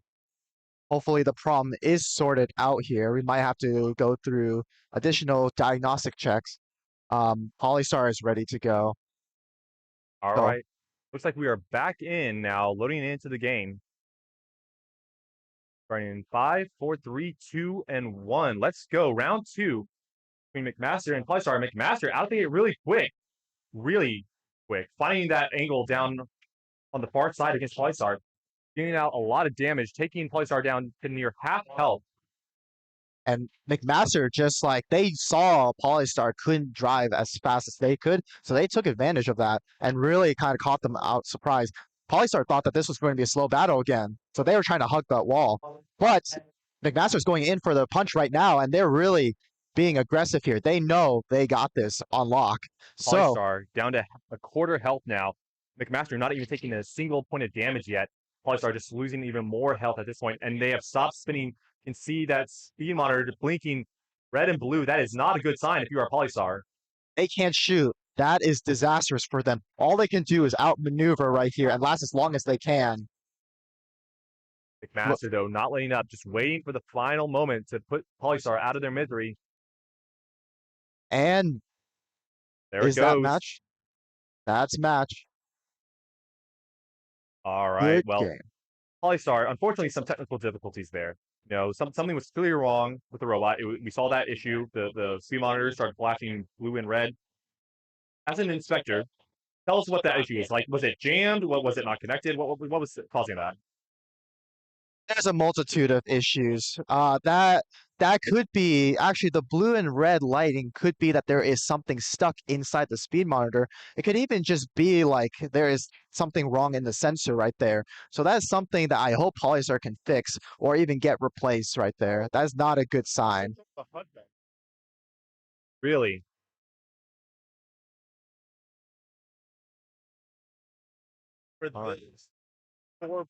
But for those who don't know, folks, there could be a lot of things. And so those lights actually indicate what is wrong with the robot. You look at the manual, it will tell you that there is some kind of sensor, it's detecting something wrong. And so if it sees that, it kind of has a failsafe and doesn't let you shoot. Yep. Very unfortunate for Polystar. Hopefully we get to see them some more. You know, there's one more draw, so we'll get to see them one more time at least. Don't know if they'll be able to make it to knockouts at this point. I think it's probably a lost cause. But still a really good showing. And I think there's a lot of potential there for Polystar. That's one of the Canadian teams, right? I think for a while the Canadian region has been carried by Alberta and Team Artemis, so it's really good to see teams like Ontario Tech and Polystar making a push, and even SFU now. Oh my goodness, SFU looking great. So it's really cool to see the Canadian teams really making a statement here at RMNA 2025, showing that hey, we are just as good as the teams from the US. So don't count us out. And I love their progress. They came to this competition with a multitude of issues, and just getting all their capabilities working at the beginning of the match was great to see. It was very unfortunate to see that things got hit and wires got loose and things just started to malfunction. But I hope they take this and start to improve on the mechanical design to start protecting their hardware components a little bit better. Yes, 100%. Looks like our next round will be between TAMU and WashU. So TAMU just finished a 3v3, I believe. So hopefully they'll come right over here and we won't have to go wait for a little bit. Texas A&M has been one of the more consistent teams that have been performing throughout RMUL, and they have been previous 1v1 champions, haven't they? They were in 2023. TAMU was the 1v1 champion with a incredible standard performance. That robot was then used to build another robot. So, TAMU since 2023 has, taken a few steps back, in my opinion. But supposedly, they made some improvements throughout the weekend and over the course of yesterday and during the practice day. They've been working on the robots. They've been working on them, trying to get them tuned in. I know they fixed their power issue, it seems, so they can move around now, which is a big thing in 1v1. I would argue movement is more important in 1v1 than in 3v3. Because in 3v3, you can just sit in your base and just look at the center capture point and shoot like over the little raised platform. But in 3v3, you can't move. You are just sitting there defenseless. It's like it doesn't matter if you can shoot. The other team probably can shoot as well. So hopefully we see full functionality from the TAMU standard. We would love to see that from them. Right now, I'm gonna check our standings. Looks like all right, I don't have them pulled up right now, but I will get those pulled up for y'all. Once again, if y'all want to see the list of matches coming up, you can scroll up. It should be. I'll pin it right now. All right, I just pinned the link to our live schedule. You can go there. You can check out the 1v1 matches as well as the 3v3 matches that are scheduled. Once again, you can check out our 3v3 stream over on Twitch, also on YouTube. And then if you are in the San Diego area, we are at UCSD. We are at the Price Center on the second floor in the West Ballroom. So come check us out. We've got the 3v3 competition happening on one side, the 1v1 happening on this side. And then later this week, we will also have the engineer competition happening in this 1v1 field. We're going to do some quick field modifications. We're going to take out the center barriers. We're going to put in the engineering components, and we'll have the engineering competition. So that'll be really cool to see. You know who also brought an engineer? TAMU. TAMU. Brilliant. They at least I've been told that they had an engineer. I haven't seen the engineer, but I've been told that they had one. So, hopefully it's here at the competition. I would love to see it. But we have several engineers. I know that NYU was developing an engineer, UW was developing an engineer, TAMU, OEDO, and NUS, McMaster. All of those teams have been developing engineers. So should be a fun little side competition to have. Definitely be fun. It's a completely different game, has different rules and capabilities. These robots are not offensive. They are more to kind of show off the actuators and how these robots can be used in industry. Really, really true. We've seen it, the Chinese robots. They have so many different like arms and suction cups ready to grab all the minerals and just put them into the cubes and the receptacles so quickly. And I'm thinking specifically in US, McMaster, and Oedo Samurai, they use actual robotic arms. And I know Oedo Samurai, they have a clone. Basically, it's a little mini robotic arm that mimics their one arm on their engineer exactly. And they move that, and it transmits the pose and position to the robot. So that way, basically, they're using a remote control that perfectly shows the movement and the articulation of the robot. And it's so cool. It's I so hope we get cool. to see it. I've inspected it before, and honestly, I didn't even know what to do. I saw the control. I was like, how do I inspect this? We don't have a paper for it. It's like, do See we just that put the arm? stamp? Yeah, we started to just start handshaking with it, It's like give the robot a handshake. Nice to meet you. and then the robot also does the same thing in real life. That is awesome. But it looks like TAMU was able to rush over here from the 3v3, so they got the robot. Where do we think RMNA 2026 will happen? Any speculations? That's a good question. You know, I know Purdue has been wanting to host for a while, and they've got experience with the Midwest Conference. So maybe 2026. If I had to guess, I would say Purdue is probably the most likely host. But I know there are a couple of other schools. McMaster also bid last year, so we could have RMNA 2025 in Canada in 2026. So, or sorry, we could have RMNA 2026 in Canada. So several prospects, and I would be excited to go to either of those two. When I was applying to colleges as a senior in high school, Purdue was one of my choices. I applied to both A&M and Purdue, and I was so torn because I looked at both of the schools and I was like, wow, Purdue's engineering program just elite. A&M's program also really good, and they were closer to home, and it was just so difficult the decision that I had to make. So Purdue has always had a special place in my heart. I love the members of Purdue. I've gotten to know a couple of them. One of their members, one of their alumni, is staying in my house this week, and we have lost him several times. It's become a little bit of a meme. We always ask, "Where's Lewis?" Because it's like the child that you forget, and it's like, Yep. "Oh dear, we forgot Lewis at the venue again." Turn around, we got to go back get him. But no, it's been great. So yeah, to answer that question, I would say Purdue is my guess. Um, Yo, my brother is in this. Who is your brother? We'll give him a quick shout out. But Steven, where do you think RMNA 26 will be held? I don't know where it'll be held, but where I want it to be held is in the East Coast.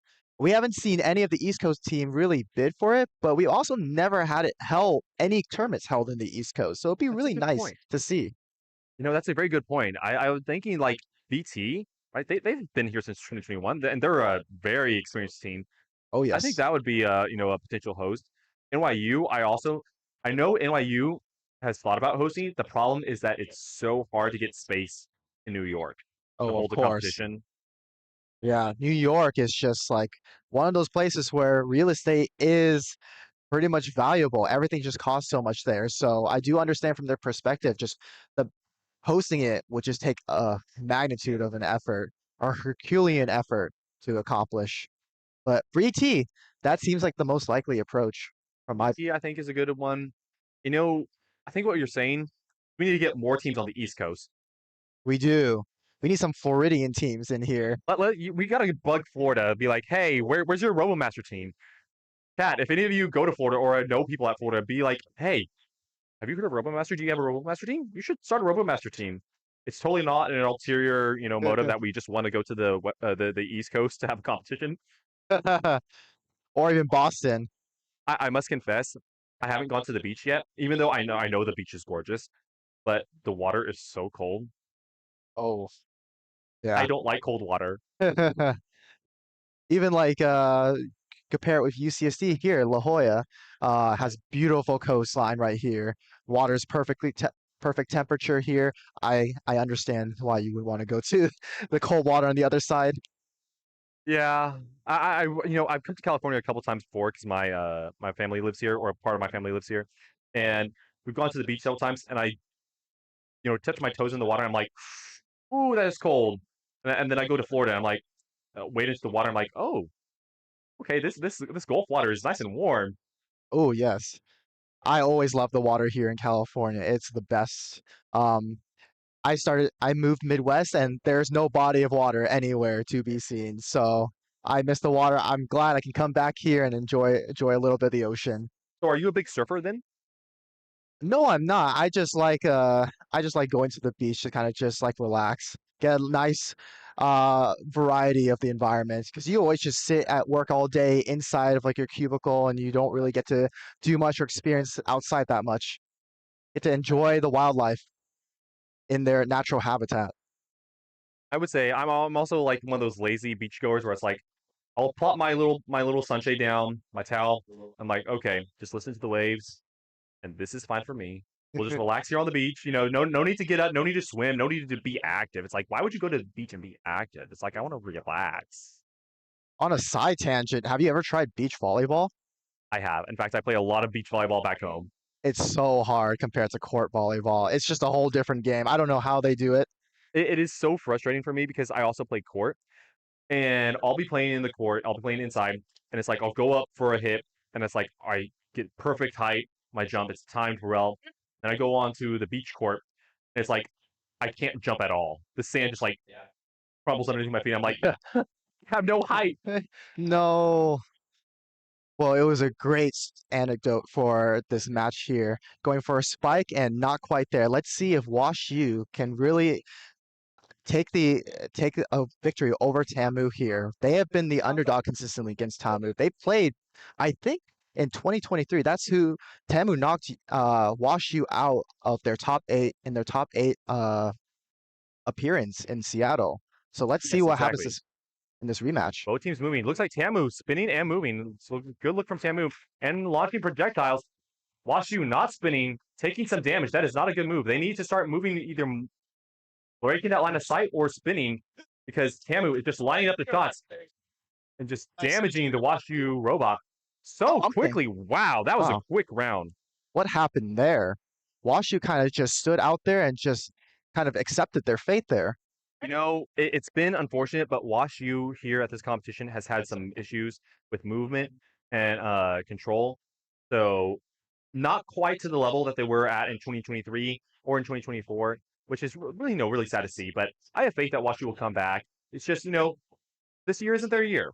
And for TAMU as well, they've had some struggles, but they've been working a lot on their robots. Like I said earlier, they've been putting a lot of time. And I know they've been pulling several all-nighters this week, just getting these robots to the point where they can work like as a cohesively. I know that's like, all right, get the robot moving.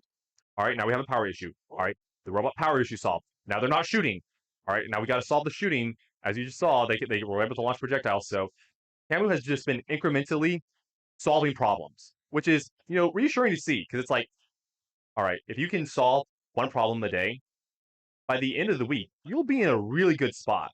So hopefully TAMU can continue to, improve on their robots, troubleshoot them, and these matches are great. It's like, we went over it before. It's like, it's nice when you get a win, but it's even better when you can test the robot against an opponent that fights back. And so for TAMU, I think this is a good chance to really test their robot. Looks like they are running some tests there in the corner. I can't really see. Oh, they're just taking a picture. Just a picture. Just a picture. They're good. The robot's happy. They're nodding. Just a picture for the robot family. And some final setups from both teams. I think every pit stop crewmate is out of the field, and we're about to begin this match. Will we see UW start to really push TAMU, or is TAMU just going to walk away with another victory here? Yeah, WashU, they really need to have a good performance here. I think not just for the competitive side, but for their pride, right? It's like you spend so much time working on these robots. You want to show up and you want to have a good performance, because you don't want all the time that you spend in the lab, all those all-nighters, to be for nothing. And I don't think it's for nothing. You are at this competition, right? That should be an accomplishment enough. Mm-hmm. But you do want to show up in each round, and you want to compete. You want to be able to, participate. So it's one of those things where it's like, all right, let's do well. Let's go out and give it our best. And I think TAMU really has showcased that you can't give up if your robot doesn't do well the first day, because the first day performance compared to this performance right now, day and night. Day and night. And looks like it's day and night, because UW is actually being more aggressive, taking more space and spinning here. We're actually getting to see a match here, folks. They're going back and forth, dancing around the field, but it looks like our first engagement is starting right here. We're seeing Ursa Works really struggling here, and they got caught behind a wall. TAMU is backing off, and we lose a wheel here. No! That spells disaster. It is going on 3 wheels, though. It is spinning and balancing. It is still spinning. It might be to their benefit right here. It is harder to hit. Look at the TAMU standard. It is confused. It doesn't know what to do. And it looks like WashU is stopping. They're deciding we don't want to hurt our robot anymore, and TAMU could just end it right here. They are still launching projectiles. Oh, what a way to end that round. WashU losing a wheel there, but still being able to spin. TAMU then being a little bit confused on what to do. You saw the robot kind of looking around like, what do I do in this? What do I do in this situation? Then WashU stopped spinning. TAMU stopped spinning, looked at them.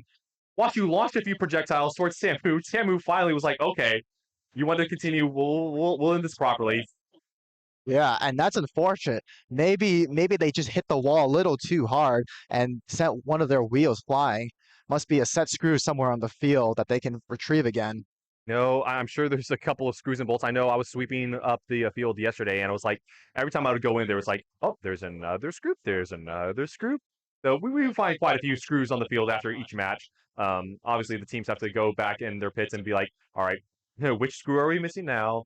And sometimes you don't see that. So maybe that's what happened. Maybe WashU has like just lost enough screws over the course of today and yesterday that finally the wheel was like, I'm sorry, but I'm out. I'm on my last leg here. You're on your own.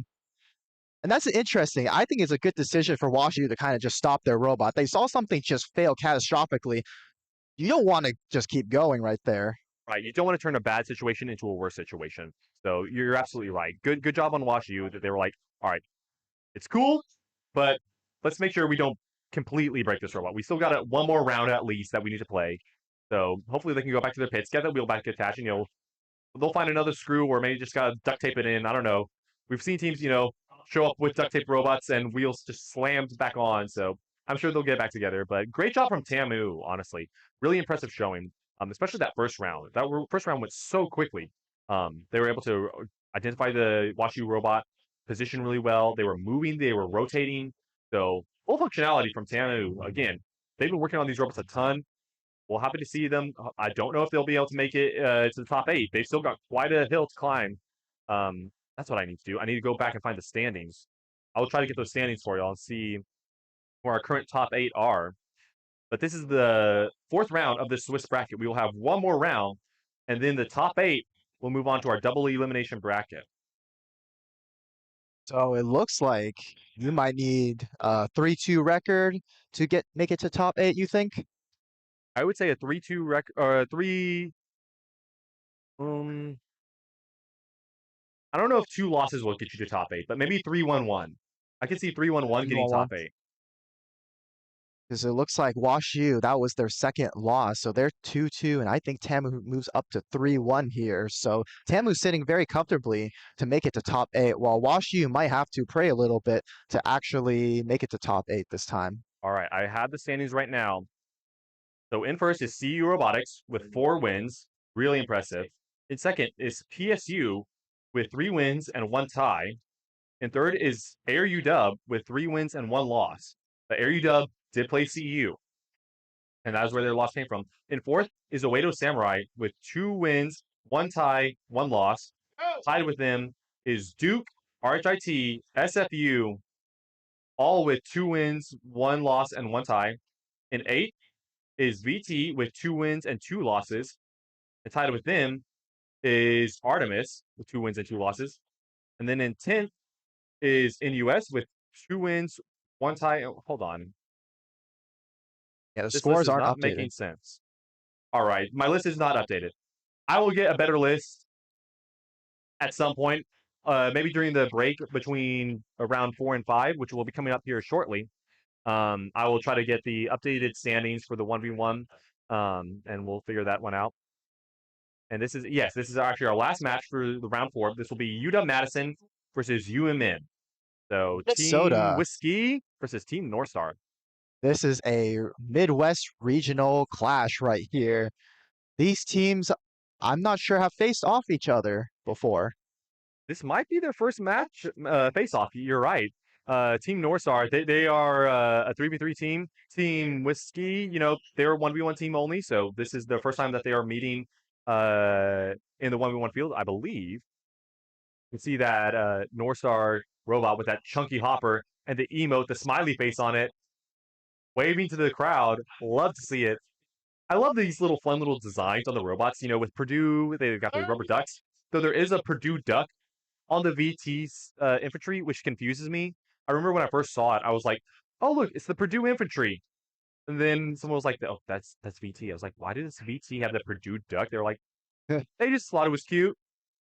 They thought it was cute, and it almost lost them inspection because it just sits perfectly at the 500 height limit. Really? Yes. Oh, just as an inspection. You know, at least they kept it under inspection. I know in 2023, or no, sorry, 2024, the TAMU Sentry had a Mohawk. I believe it was 2024, maybe it was 2023. The TAMU Sentry had a Mohawk that actually went above the height limit, so they had to remove the Mohawk. What a shame. It was quite the scandal. But this round, University of Wisconsin in the red corner, University of Minnesota in the blue corner. Whiskey coming around really quickly. But Minnesota really shooting far. Looks like between this exchange, Minnesota is losing out here. The Whiskies have really taken aggressive push, even with their barrel kind of close to overheating. They're taking the fight to them right here, being aggressive while they're retreating back. And it looks like that was it. Great performance from Whiskey. That was, that was so quick. They were so quick out the gate. They went around to the right side of North Star and just started launching projectiles at them. I don't know if North Star was ready for that quick of an attack. I wasn't even ready. Their barrel was just about to overheat, and they still ran towards Minnesota there. That was a very aggressive move. I like to see that. Some great engineering from Team Whiskey to be able to just sit on the edge of overheating that barrel and not overheat. Really impressive stuff from this first year team. Oh, of course. I wonder how they'll face with all these other top teams here where they can't really take that much space, because we didn't really see Minnesota take the same space. They kind of take a slower approach. So I wonder if Minnesota will start to adapt and start to kind of meet them in the middle, or if Whiskey will just keep pushing them to the end. Yeah. Definitely going to be hard. Team North Star, though, they're not out of it. They were able to fight back a little bit, but you're right. Team Whiskey just so quick. You can see them here communicating with the robot, testing it, looking for that functionality. Looks like they're having to test the team in. Okay, there we go. Little few pot shots, maybe to send a message to the other team. Mental warfare. And they're spinning. Minnesota sitting stout. Do not underestimate the smiley face. Both teams look ready, even a little greeting to start the match. I love the emote from Team North Star. They did this at the end of one of their matches yesterday. It was a close match, and they started flipping up their hopper lid, throwing up the smiley face. I was like, all right, this is like Fortnite emotes. This is ridiculous. Why are Fortnite emotes in my robotics competition? Here for the vibes, honestly. You know what? I'll take that answer. I love the vibes. Round 2 here set to begin shortly. Both teams really were trying to showcase that even for first-year teams, though North Star being a second-year team, and our last-year rookie team of the year, showing that, they have just as much capability as some of the veteran teams. Oh, of course. Yes, we're just seeing, even just before the game even starts, we're seeing Whiskey just showing off their spinning capability. That's something that's not very easy. They have to use slip rings to really achieve this.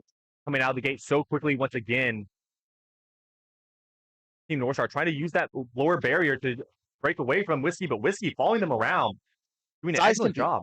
Size can be deceiving. Minnesota was actually pretty fast to go wrap around that wall, and they're fighting right here with meeting Whiskey shot for shot. Looks like Whiskey's just in the lead for just by a little bit, 140 to 100 health. They're pretty even right here. They're exchanging pot shots around the wall, and it looks like it's still about even right here. This is a very close match, you folks. Whiskey taking some more damage. North Star drawing it closer. North Star also taking some damage there. This is where the size of Minnesota is probably to the detriment, because Whiskey can actually just see them around the corner and know where they're going. You're right. That little robot is so quick and so small. It can hide behind those barriers very well. Yes, Minnesota is down to 40 health. This might be their last moment before they go. Wow, and some great movement there from Whiskey at the end. Noticing that North Star was waiting behind that barrier, trying to get them to make the first move, and they just went full speed around that corner and started pre-firing to make sure that they were able to deal out damage enough to take North Star out of this round. That was a great accuracy. They kind of just swung around the corner, shot the shots they needed, and then just finished the job right there. Great confirm from Wisconsin.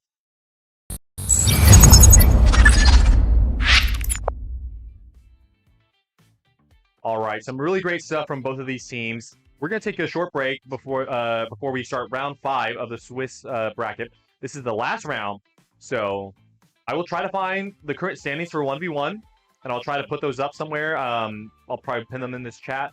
But if you're still wanting to see robots, go check out our 3v3 competition, which is running over on Twitch, as well as on YouTube. There's a second stream here. You can go check it out. Go say hi. A lot of the teams that you see competing here, including Team North Star, who you just saw, are competing in the 3v3 competition. So go show them some support. We'll be right back. Don't go anywhere.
All right, we are back with round 5 of this Swiss bracket, and oh boy, do we have some tough matches coming up. We Some for very sure important do. matches. I don't know if y'all have the chance, go check out the standings, and you can do the calculations. The only thing that you need to pay attention to is that score number. If the teams with the highest score, the top 8 teams after this round, will move on to the knockouts. But if a team has the same score, then they go on to the tiebreaker, which is the head-to-head. So if you beat a team in a head-to-head match and you have the same score, you are ahead of them.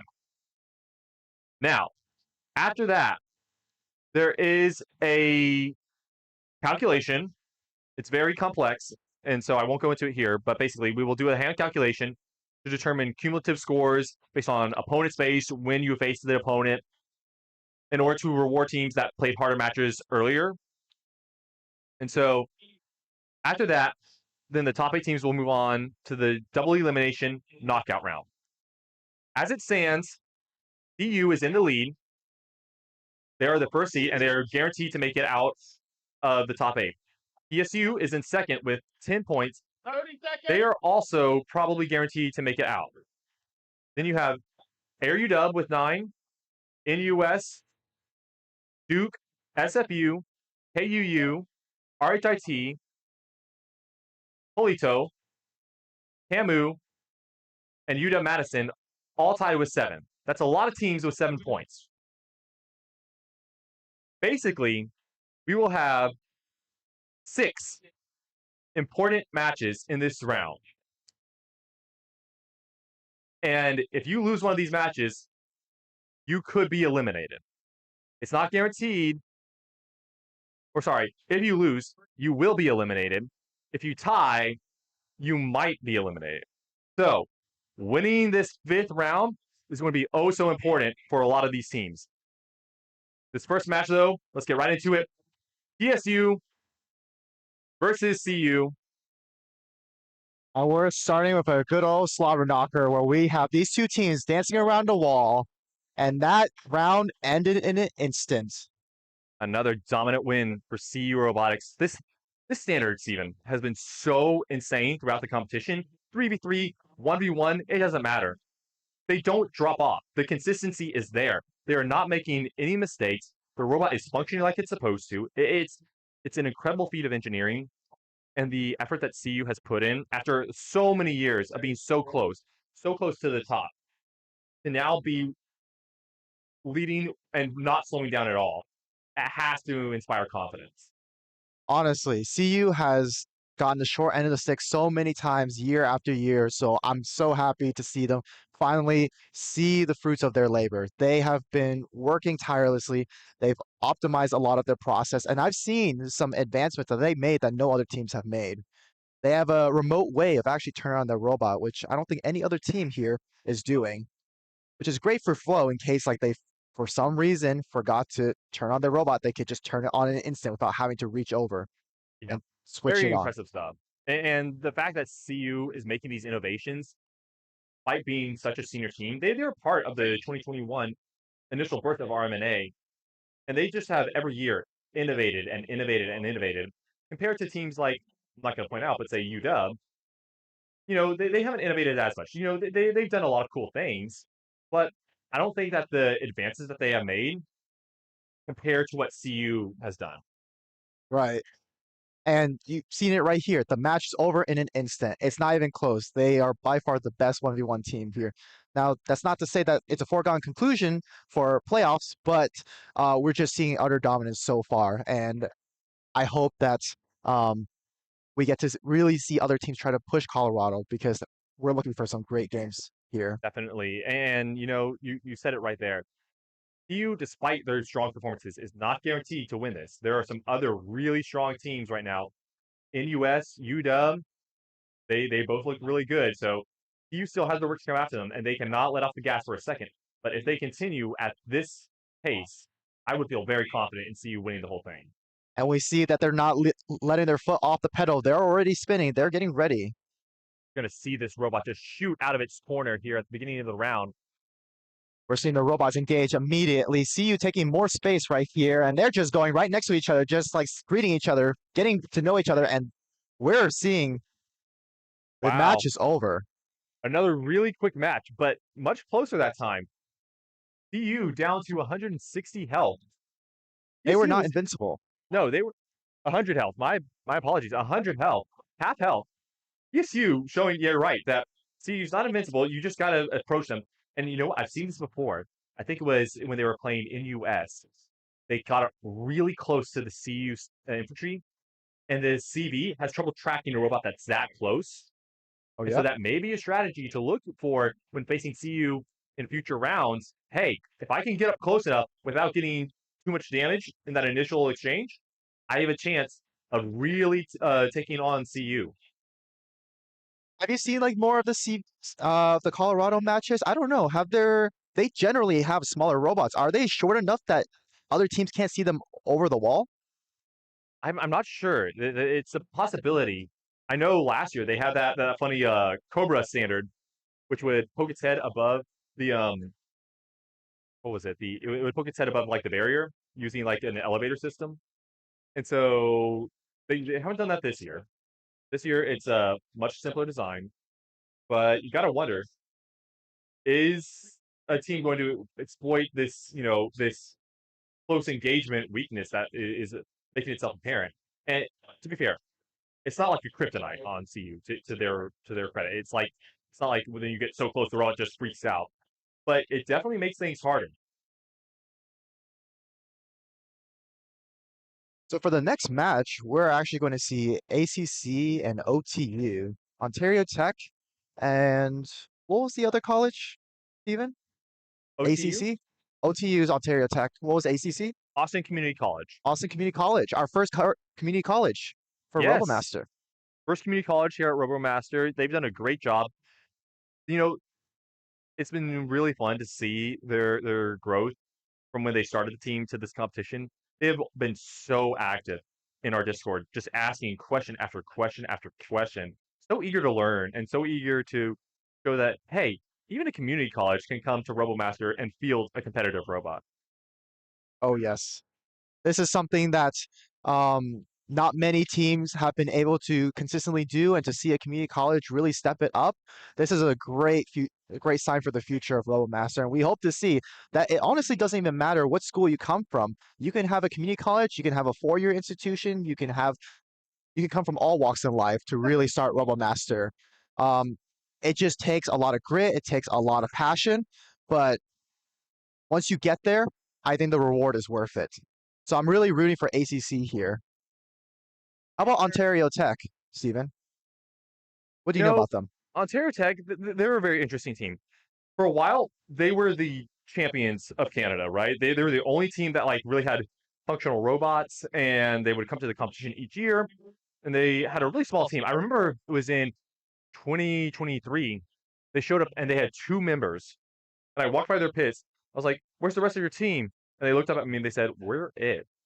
And I Oh, felt so bad because they had only brought their standard for the 1v1 competition, and they had one standard, and it had a sheet metal gimbal, and the gimbal got bent in one of their 1v1 matches. So it fell off and got bent. And so they had tried to bend it back, and it just was not going to fit. And they were like, we can't fix this, and we don't have enough people to fix this. I was like, no. It was so sad, but they've been a really strong team for a long time. And like we were talking about earlier, the Canadian teams as a whole have been getting a whole lot better. And I think that OTU is definitely trying to fall a little bit behind, but I think there's potential there. And the hardest thing for a lot of these teams is the travel. And there's one Canadian team, Queen's University, unfortunately couldn't make it here. But OTU, they've been to every single competition. They've been here since 2021, right? They're a veteran. And they just haven't had a good competition, just lots of issues. They've also had a lot of tough matchups, to be fair. mm-hmm. OTU has been consistently going. They've been honing their skills. They've been going to competition. They've been learning a lot. They've been going through inspection, really learning from okay, what did we do wrong? And as they're coming in here and feeling the robot, it definitely looks much better than the robot that you were describing, Steven, from 2023. this one looks like has a very sleek design, nice colors to it. But we can't also just ignore ACC with their new robot. They got color too, yellow foam to protect the robot from the Pool field. noodle. The pool noodle, the good old pool noodle. The good old pool noodle. I was talking to who was it yesterday? I don't know who it was. I was talking to someone. I was like, you know what? Pool noodle reminds me of 2021 so much. Whenever we realized you couldn't have like sharp edges on your robot, and so then everyone was rushing to like pad their edges. Some teams like just got like foam and taped it to the edge. Other teams literally just got a pool noodle, cut a line in it, stuck it on the chassis, and it was like, yep, that passed the safety inspection.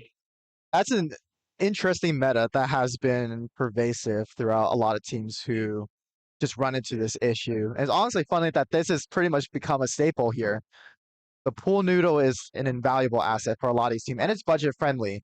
So if any team wants to have a quick fix, that's always a solution for you. Just get a pool noodle, and you can pass inspection. Yeah. And then I think here you can see that OTU's infantry, they've had a couple of issues, like I mentioned, mainly with like launching projectiles.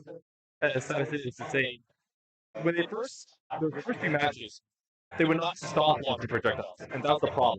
They would get into the match, they would sit by the edge, and they would just hold a bag over the hopper, wait till the last second, and then dump everything in, and they would just start launching projectiles during the countdown. Then in their later matches, they like fixed that, but then they couldn't fire at all. And so hopefully, they've tuned everything in to now we can finally see OTU working all of its facets, moving, rotating, and launching projectiles when it's supposed to. So we will see. You can see them communicating with those flashcards. You can see the driver, though, still not connected to server, or that VTM not connected. So hopefully that won't be an issue. It looks like it's connected in now. See, the robot help loaded up. I really like that hopper design from Ontario Tech, that nice modular design where it's kind of just like a puzzle piece, kind of slides over. It does. It has those little notches where it just slots in. Yeah. It's a very easy way of holding the hopper lid in place without using like screws or a servo. Less moving parts is always easier. And plus it's just flat, so it's something that can be 3D printed or even machined if you need to. Yeah, definitely. All right, looks like we are on a technical timeout. That VTM, once again, not showing anything from that driver's POV. So OTU is going to power cycle the robot. They're going to turn that off and on. That's always what you do when something does it. Turn it off and on, give it a little kick. Like a lot of things are not connected. I wonder if like there's just not communication going on between the server and the robot. It was connected. It's just they turned it off and turned it back on. I spoke too soon. We got VTM connection there. All right, it is online and connected to the server. There we go. We see the OTU POV right now. See them ready to go for this match. They are moving. Look at that. There we go. You can get this match started here. We have ACC on the red side and Ontario Tech on the blue side. Match should be starting very shortly. As the game screen is starting to load, we have the teams about to run in 3, 2, 1. Sorry, there's another timer. Now we start. There we go. All right, both teams very gingerly making their way out of the corners. Bang Robotics, the first one to leave and move so slowly, ever around. But OTU launching projectiles at that Bang Robotics, doing a little bit of damage. You can see Bang trying to peek that corner. ACC OTU looking the wrong way and running into the barrier. That's not the right way to face. And they just took a chunk of damage. Where did that come from? Looks like I wonder if they overheated. Yeah, barrel heat exceeds the limit there. They continue to overheat. They better stop before ACC kind of picks them off, because if they play the time game, ACC's winning right now. Oh, looks like OTU came back and fired some pot shots. Now they got the lead. OTU lined up that angle right there. The Bang Robotics taking an exchange too. This is a back and forth match. ACC is now in the lead, but they aren't really eye on the target. Now they're getting shot out. Now we are exchanging blows here, but it's pretty equal trade. So ACC's in the lead now. ACC continues to be in the lead. OTU is now on their last leg. 2 more shots and they're out. And ACC is going to take advantage of that. But they didn't hit anything. OTU is still on their last leg. ACC pilot just tried and finally managed to only hits a couple shots, taking the victory for ACC. That was a close match. And it was like watching turtles run towards each other at full speed. Like, I feel bad saying that and using that analogy. Slow and steady wins the race, Steven. It was a very slow and measured match. Both teams, barely peaking the. That was part of it. Both teams couldn't move fast enough to get their barrel around the barrier that they were sticking their armor panel out. So it was kind of like you're gonna take some damage when you go to attack because your armor panel is going to be visible before your barrel gets that line of sight. So that was a very interesting match. Both teams, though, I'll call it almost full functionality. Almost. But we still had an entertaining match. I honestly thought at the beginning when ACC was about to creep around that corner, I thought OTU was just going to just fire away. That was basically kind of just donating it like Goodwill right there. They were ready right there, and they've done that a couple times. But ACC, to their credit, doing a good job recognizing, all right, we need to come around to the other side, take a different approach to this robot, and realign ourselves to go for an engagement. Good job by ACC to figure that out. Round 2, I have a feeling it's going to be just as close. And I think this will be a positioning battle. I think whichever robot gets in the best position first, I'm probably saying, you see these lines of sight between these barriers. Whichever robot can get and take that line of sight first is going to be the one that takes the match, in my opinion, because you can see they aren't the most mobile, right? They can't move around, they can't turn their hoppers, they can't turn their gimbals that well, but they can move to a position. If they can guard that position, they have a chance to win. Oh, yes.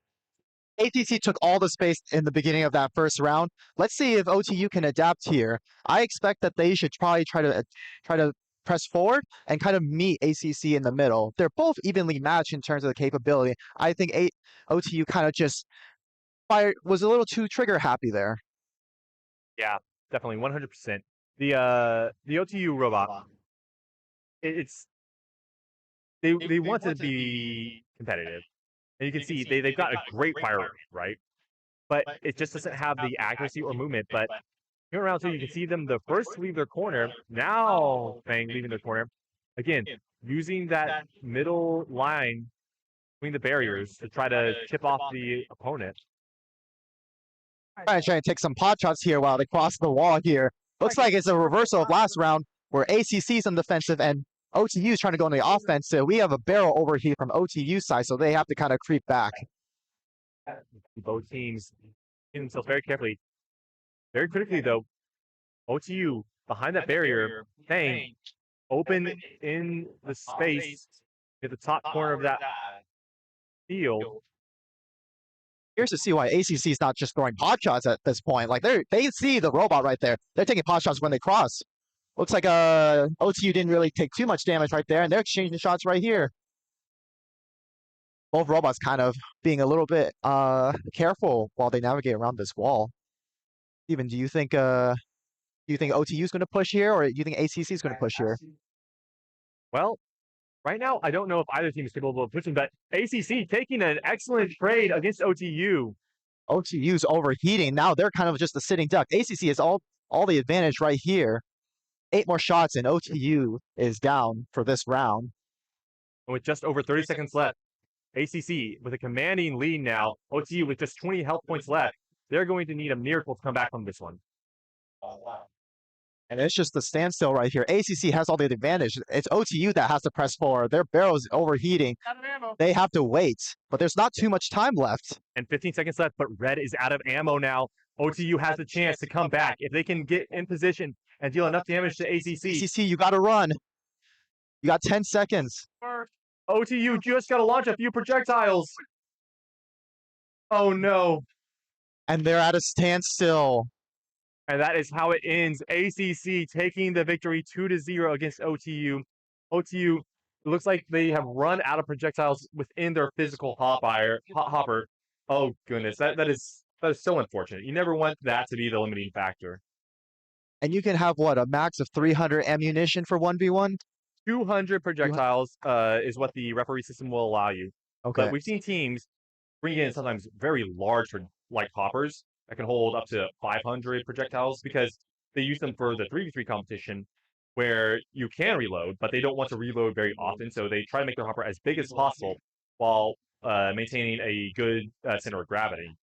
OTU here being hindered by their small hopper size. Unfortunate, but congratulations to ACC, our first community college at RoboMaster North America, taking a round 2-0 against one of our veterans. That's got to feel good.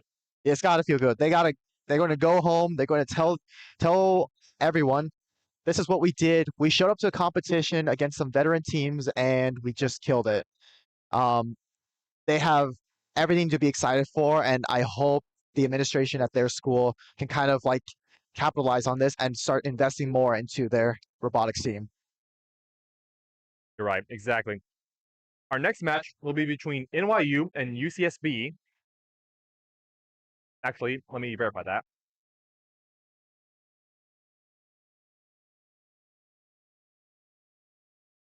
NYU forfeit. We are waiting for some teams at the pit stops, and we don't necessarily see the right teams for the next match. We might have a little switcheroo.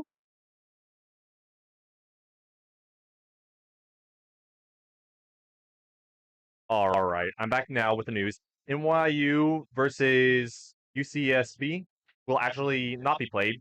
NYU forfeited that round, so we will move on to UTA versus PolyMTL, Polytechnique Material. Polystar.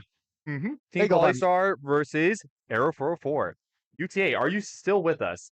You're about to go up, so I want you to be hyped. This is the final round for UTA. They've had a great performance here at RMNA 2025, especially as a first-year team. I think they got to be really excited moving forward. They can take everything they learned from here, go back, do some improving on the robot, fix a few issues, and come back next year. I'm really excited for the future of UTA. I'm excited as well. It's great to see these new faces kind of like pick up the challenge. It's not easy these days. A lot of these old teams, they're building off years and years of development. So for a new team to just come in and kind of like experience this much success, you gotta love it. Indeed. And for Polystar, this is a chance for them to really show that they aren't flipping that badly. I think a lot of the issues this year have been caused by the changes to the referee system protocols and how the MCM reports power to the teams. Teams can no longer draw basically your power draw from the MCM, and that's caused a lot of teams trouble because they haven't figured out how to power limit themselves because of that. And I think maybe Polystar, OTU are two of the teams that are struggling really with that, and that's why they haven't been able to move as well as other teams. So, you know, it's not the worst scenario, right? It's an issue that you know how to fix potentially. You just need more time. I think maybe next year we'll see both of these teams back to the level of performance that we expect from them, that we saw from them in 2024 and 2023.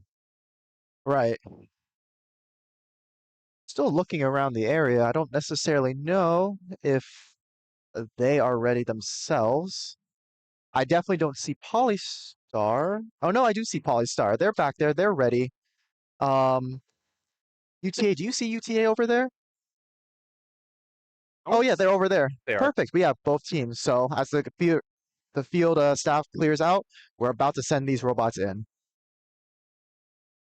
And is round 5 of the Swiss stage. We're not going to be done after today, though. Tomorrow, join us for the double elimination knockout, where the top 8 teams will play for the title of 1v1 champion. As a reminder, UW is our reigning champion. CU, though, looking like the strong favorite, but you can't count out teams like NUS or RHIT. Or even VT, Virginia Tech. They've been having a strong showing in 3v3. I'm sure they'll also have a strong showing right here. VT, SFU, even hey, you know what team to keep your eye on? UW-Madison. UW-Madison. They're a dark horse in this tournament here. And you know, I've said that UTA is probably my rookie of the year, but UW-Madison, I think, is also a contender for that title. They have shown up at this competition in a big way. They have been super competitive, all of their matches, and they aren't using a kit bot. Sometimes we get first year teams and they use the kit bot and they do pretty well, but that's because the kit bot, it's pretty standard. You know what you're going to get with it. But with this custom robot built by Wisconsin, you don't that could be anything.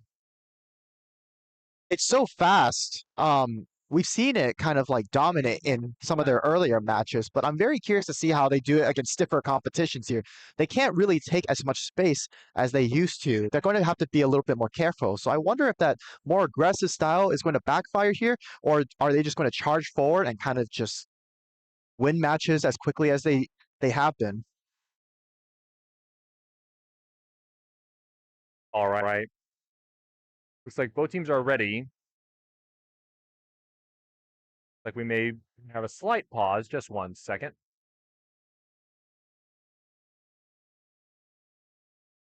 We're patiently waiting as the two teams are about to head to the field.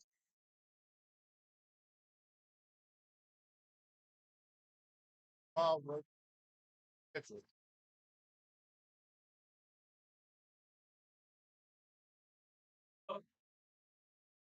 right.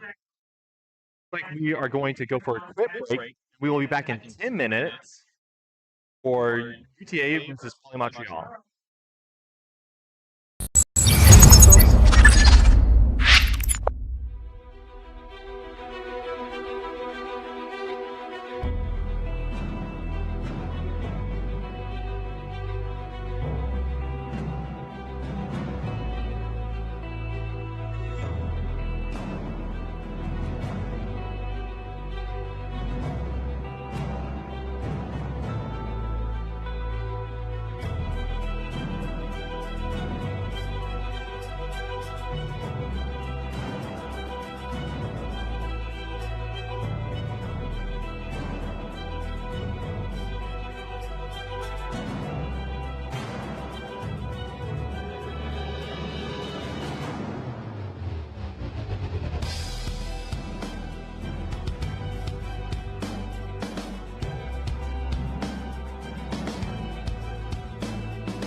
continuation of round 5 between UTA versus PolyMontreal. This is a very important match for both teams. Just in the essence of pride, right? Both teams want to come to the RMNA and showcase their abilities. Montreal, a veteran, UTA, a new team. But PolyMontreal, gotta wonder, are they in the right headspace? Because across from us, the other side of the room, is a very critical 3v3 match that will determine whether or not Polystar will advance to the top 8 3v3. If I was Polystar, I'd be shaking my boots. If I was the pilot, I wouldn't be thinking. I don't know, like I gotta worry about 3v3. I gotta worry about this. We're going to see if that mental aspect kind of affects them in this 1v1 match against UTA. It's going to be such a good match. I feel like both of these teams shown the ability to perform at really high levels for teams of their caliber, shown complete functionality, shown the ability to spin, to translate, to launch projectiles consistently and accurately. So I feel like this may come down to pilot skill, this specific match. Of course. You know, pilot skill is such a difficult concept because there's really no substitute for driving a RoboMaster robot. Just kind of have to do it and learn how to do it from experience. You know, there's so many teams that use various software or games. I know while TAMU was using World of Tanks, US, they trained their pilots on CSGO. But even with all that, I think UCSD actually uses an esports player as their driver. But there's nothing that can replicate the experience of driving a robot by just driving a robot. I think like every team's sales pitch, whenever they try to explain this competition, is they always just say it's like a video game. But you start to realize that video games make a lot of things easy, like how you control the pilot or how you control the robot, how it interacts with the environment. Like you have this, and you pilot these robots in first person, so you don't really have a good sense of the space as you usually do. Yeah, definitely. You saw that UTA robot overloaded to the top, its hopper, very full. See the projectiles just spilling out of the hopper. We got like a huge around. Look around, UTA. That's not the right direction. There you go. And we're starting to fight. That was the Polystar hopper, not the UTA hopper. UTA is in red. Polystar is in blue. And it looks like UTA is just asserting dominance. They got that spin to evade any of Polystar's damage, and they're just like firing away. They also hold a slight advantage right now. But it looks like Polystar just took back control. They have the lead now. But you mentioned it earlier, that spin from UTA, it's so smooth, so clean. A lot of teams, they struggle with implementing translation while spinning. UTA, not having that issue. UTA doesn't actually lost where Polystar went. Oh, nope, they found them. They're engaging around this wall. They're dancing behind this wall. This is a very close match, folks. It's 74 HP versus 80. Any damage right here. This might be the end of it. And Polystar goes down. That was a costly engagement for them. You're right. They should not have peeked that corner where UTA was just waiting for them. UTA, tremendous accuracy there in that round, demonstrating the ability to move, to rotate, to navigate around the field, to position themselves. Lots of good stuff seen from this UTA team, a first-year team taking on one of the veterans. We talked about it earlier. Polystar is in the position to go to the top 8 in 3v3. There is a match going on right now that could determine that, so maybe they are not in the right headspace. They better start shaking the nerves because this is still an important match for their driver. This is a morale boost for them. So I hope they start to snap it. They just realized that was just a costly mistake. We can start the reset. We'll just do it again. Just like they kept it close, going back and forth. They just made that one celebration just erupted from the Polystar crew, who just saw that they are moving on to the top 8 in 3v3. So maybe, like you said, they can shake those nerves now. They are through. They can take a deep breath and go for this next round. But UTA, going to be a hard one to beat. Polystar, congratulations. I've been inspecting them from behind the scenes. They've been going through at it so much. They have gone through trials and tribulations trying to fix every error, anything that's gone wrong. They have responded to it and have come back stronger. And now this is their reward. They make it to top 8 in 3v3. Absolutely, Diego. Job's not finished. UTA lock in. They have the chance to take this one down 2-0 and really cement their presence as one of the top rookie teams here at RMNA 2025. I've been so impressed with them. The robot has been functional the entire time. You know, it's really cool to see this team that I live really close to, and I'm hoping to get the chance to go see them in their lab at some point during the offseason. Oh, for sure. This is an amazing tournament so far. So many storylines, so many upsets, so many teams starting to step forward, and even other teams might have to reevaluate, but I hope they come back stronger next year. Yes, and you see that Polystar robot again looking around. It's very interesting. It looks like there's a little bit of gimbal drift right now because that turret is slowly panning across the field as the robot is rotating. And now he's about to face backwards as the round begins. That is not something you want to see. There you go. UTA coming around the corner below that lower barrier, trying to find Polystar, and Polystar not being able to focus. That robot is not working right now. That gimbal is not having a good job. Firing into the net above UTA. Seems like Poly has lost control. You're right. This is not what you want to see from Polystar's standard, especially just getting into the top 8 in 3v3. You will need this standard to be functional. Just gonna spin out, and then we got an overheat from UTA. They're losing a lot of health here. This is an even match after the entire exchange. Polystar might actually come out with this. They currently hold a, well, I spoke too soon, but they still have about a 2. Nope, maybe just one shot right now. I spoke too soon. That's the caster curse. UTA clawing it back, not letting up for a second. UTA, we got this, says Rodolfo.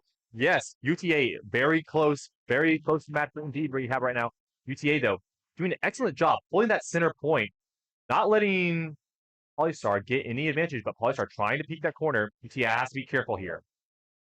Have the advantage here. UTA could just sit put for 50 seconds and kind of let Polystar engage. And it looks like Polystar is engaging, and this is the fight. That's wow. It. What a burst of damage from UTA there. That accuracy on display. Great job. UTA taking it down 2-0.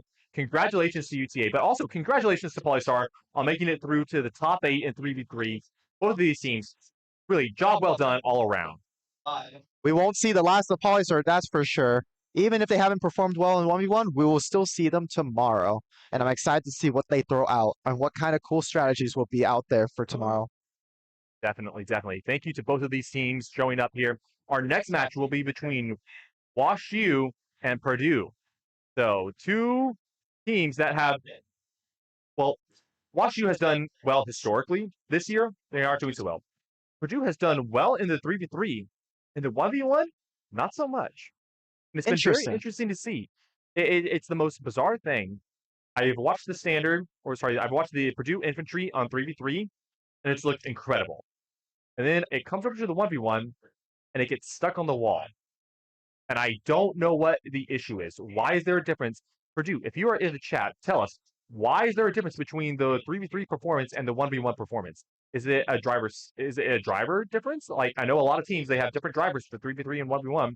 Maybe Purdue is trying to train up a new driver in 1v1, and 3v3 is their more experienced driver. I don't know. Could be a lot of reasons. It could also just be like the 1v1 is just so much smaller, and so the driver is just not used to navigating around the field. We see Purdue just field so many different unique robots, and maybe this is just one of those new robots the pilot's just not familiar with. You know, we can speculate all we want. I think we will need to do an interview at some point with the Purdue driver to find out what their process is, if they have different drivers for 3v3 and 1v1, or, you know, if there's some technical difficulties going on. I would love to do that. I would also like to get to interview UTA at some point because they have a huge fan base. Y'all have been awesome in the chat, cheering UTA on. Thank you for supporting them here at RMNA 2025. And thank you to UTA for coming out here as well. We hope to see you again next year for sure. Exciting stuff. Congratulations from me as well to you, UTA. Both the crowd and the engineers here on site. We're cleaning up the field ready for our next match, which will once again be WashU versus Purdue. I see both robots are here, ready to go. Hopefully WashU has fixed their wheel. Last match, it fell off and it started spinning like a top. You know, it was spinning like a top, but it was bouncing like a top too. It was bouncing like a top. It's the new balancing standard. It's the new balancing standard, that's for sure. But it looks like that fourth wheel is in fact on. Hopefully it doesn't come off in this round. That would be very unfortunate. But once again, Purdue with a really great robot. And I think if they can have the similar performance as they do in 3v3, they could take this match 2-0. Yes. But also, these two teams have faced each other quite often, not only in the annual competition during the summer, but also during the Midwest Conference in March or April. So these two really know each other. And so I'm curious if that has a factor into how WashU can kind of one up Purdue here. This is a different infantry design from what we've seen from Purdue. They were usually very famous for their balancing standard. This year, well, last year really, they started to go to a swerve module standard. This year, they made some improvements upon that design. So this is like the V2 version, and it's definitely been more mobile. It's been quicker than their version last year. I've noticed that for sure. We'll have to see if it just performs to the level that we've expected of them all these years, and seeing them now in 3v3. Hopefully, we get some of that skill expression here in the 1v1 confrontation. Mhm. We'll see if that maneuverability comes in to play for Purdue. They've been pretty solid. They didn't have the greatest 3v3 bracket luck, so they might be focusing a lot of their energy in a 1v1 to try to get that win. So I'm excited to see what Purdue can really throw out at WashU here. They might just go for straight aggression right here, knowing that WashU has lost the wheel, and they're trying to be a little bit more careful this time about how they drive. If I was PU, I would be very aggressive as well. I think you can't let WashU get any position on you, and you want to get away from those walls. If I'm Purdue, I have been stuck against the wall several times. I want to get as far away from them as possible. I would go to the center of the arena and just follow WashU around wherever they go and not let them out of my sight. Oh, of course.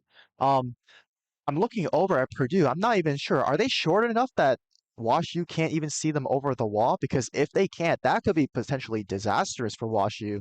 They can't get any intel. WashU really relies on that chip damage, kind of bouncing against the wall or engaging against the other team at off angles. We see both teams coming in, fielding their robots right here.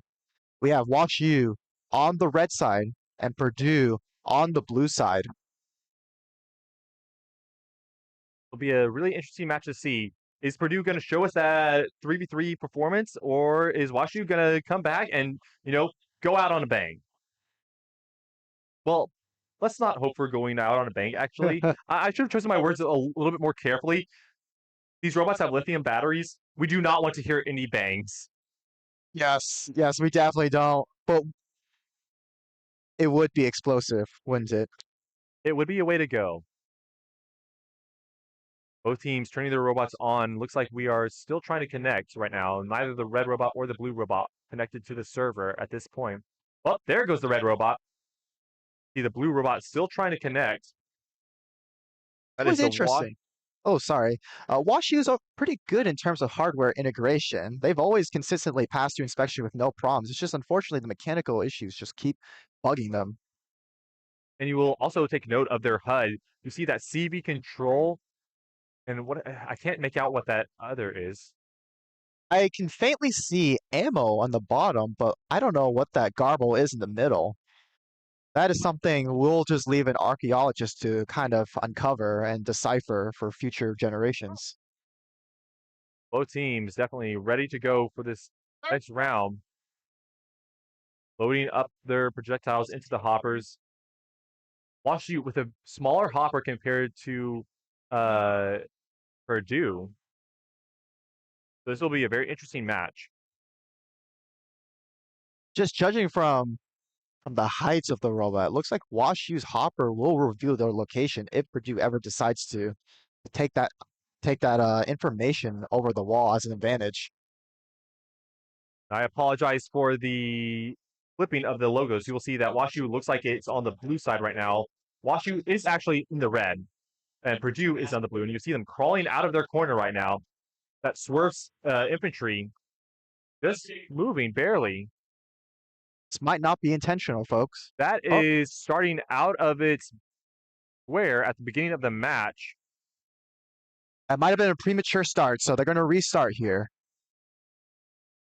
Or no, they're just going to call it. Maybe? This is quite confusing, folks. But it looks like they potentially will play this out. WashU is like holding down a sightline, and Purdue's being pretty apprehensive. This is not the aggression we expected. They're very slow here. Throwing the initial shots here, WashU is maintaining quite a lot of space. They're holding down a sightline. Purdue doesn't actually wrap around here. Well, WashU does. WashU is going to take the initiative here, and then they're going to peek. Purdue took quite a bit of damage early on. I couldn't tell if that was from overheating or not. But WashU maintains the advantage. They got the space. They got caught off guard right there. And now this game is a lot closer than it was to begin with. WashU took a lot of damage there. This is Purdue kind of not meandering around the walls here. WashU stuck. This is Purdue's time to just kind of just fire away. And the game is done. I don't know. WashU, wake up. There we go. WashU is now dancing around the wall. I wonder if there's some kind of jamming going on. WashU's not really responding to Purdue's shots right here. They're kind of just running away. WashU's not even really looking with their gimbal. I wonder if there's some technical difficulties going on. Oh, there we go. Gimbal is now locked onto Purdue. Oh, Purdue no! is pushing the wall. This is giving me flashbacks to the Midwest Conference in, I think it was 2023, when they knocked over their own wall. Yes. And funnily enough, that was WashU's first year. And this game will end with Purdue winning by basically 2 shots. It's very interesting. We will have to see what the penalty is for Purdue leaving their square before the start of the match, however. Will this come into play in determining the outcome of this round? Yeah, it's a very curious sight to see. I don't know. Usually the robots aren't allowed to move. There is something that kind of like stops them from doing it, no? Well, there's not actually anything stopping the robots from leaving their square. It's purely the pilot control. Pilot control. Interesting. So this will be very interesting. We'll have to consult our head ref, Derek, to see what the outcome will be. But as it stands right now, Purdue is the victor for round 1. However, we will see if there is any penalty for leaving the box early. Now, they didn't launch any projectiles. They just left the box early, at least to my knowledge. Someone will have to rewind the stream and see if they actually launched projectiles before the start of the match. I know teams have launched projectiles within their square. But that's fair game because there's really no line of sight. And looks like these two are going at it again. Both robots just getting some overtime in. And it looks like they're both killed. All right. So, referee stopping the shenaniganery. No playtime. no Not playtime. These two teams know each other. They're probably just trying to have some fun here.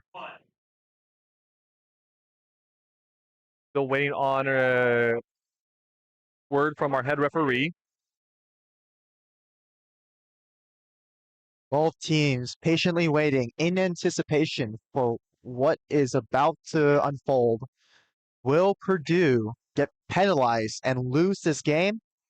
Or will the win be granted? As WashU wasn't really affected by that head start. You're right. They were it didn't have a great outcome on the match, but the thing is, the rules are still the rules, and Purdue left the box early. So we've seen it in 3v3 when the sentry leaves the box early, it gets ejected. Mm-hmm. And usually that's done by the head referee. So they weren't ejected in this moment, but we let them play the round out because we aren't sure exactly what the penalty is for leaving the box early. We'll find out very shortly, though.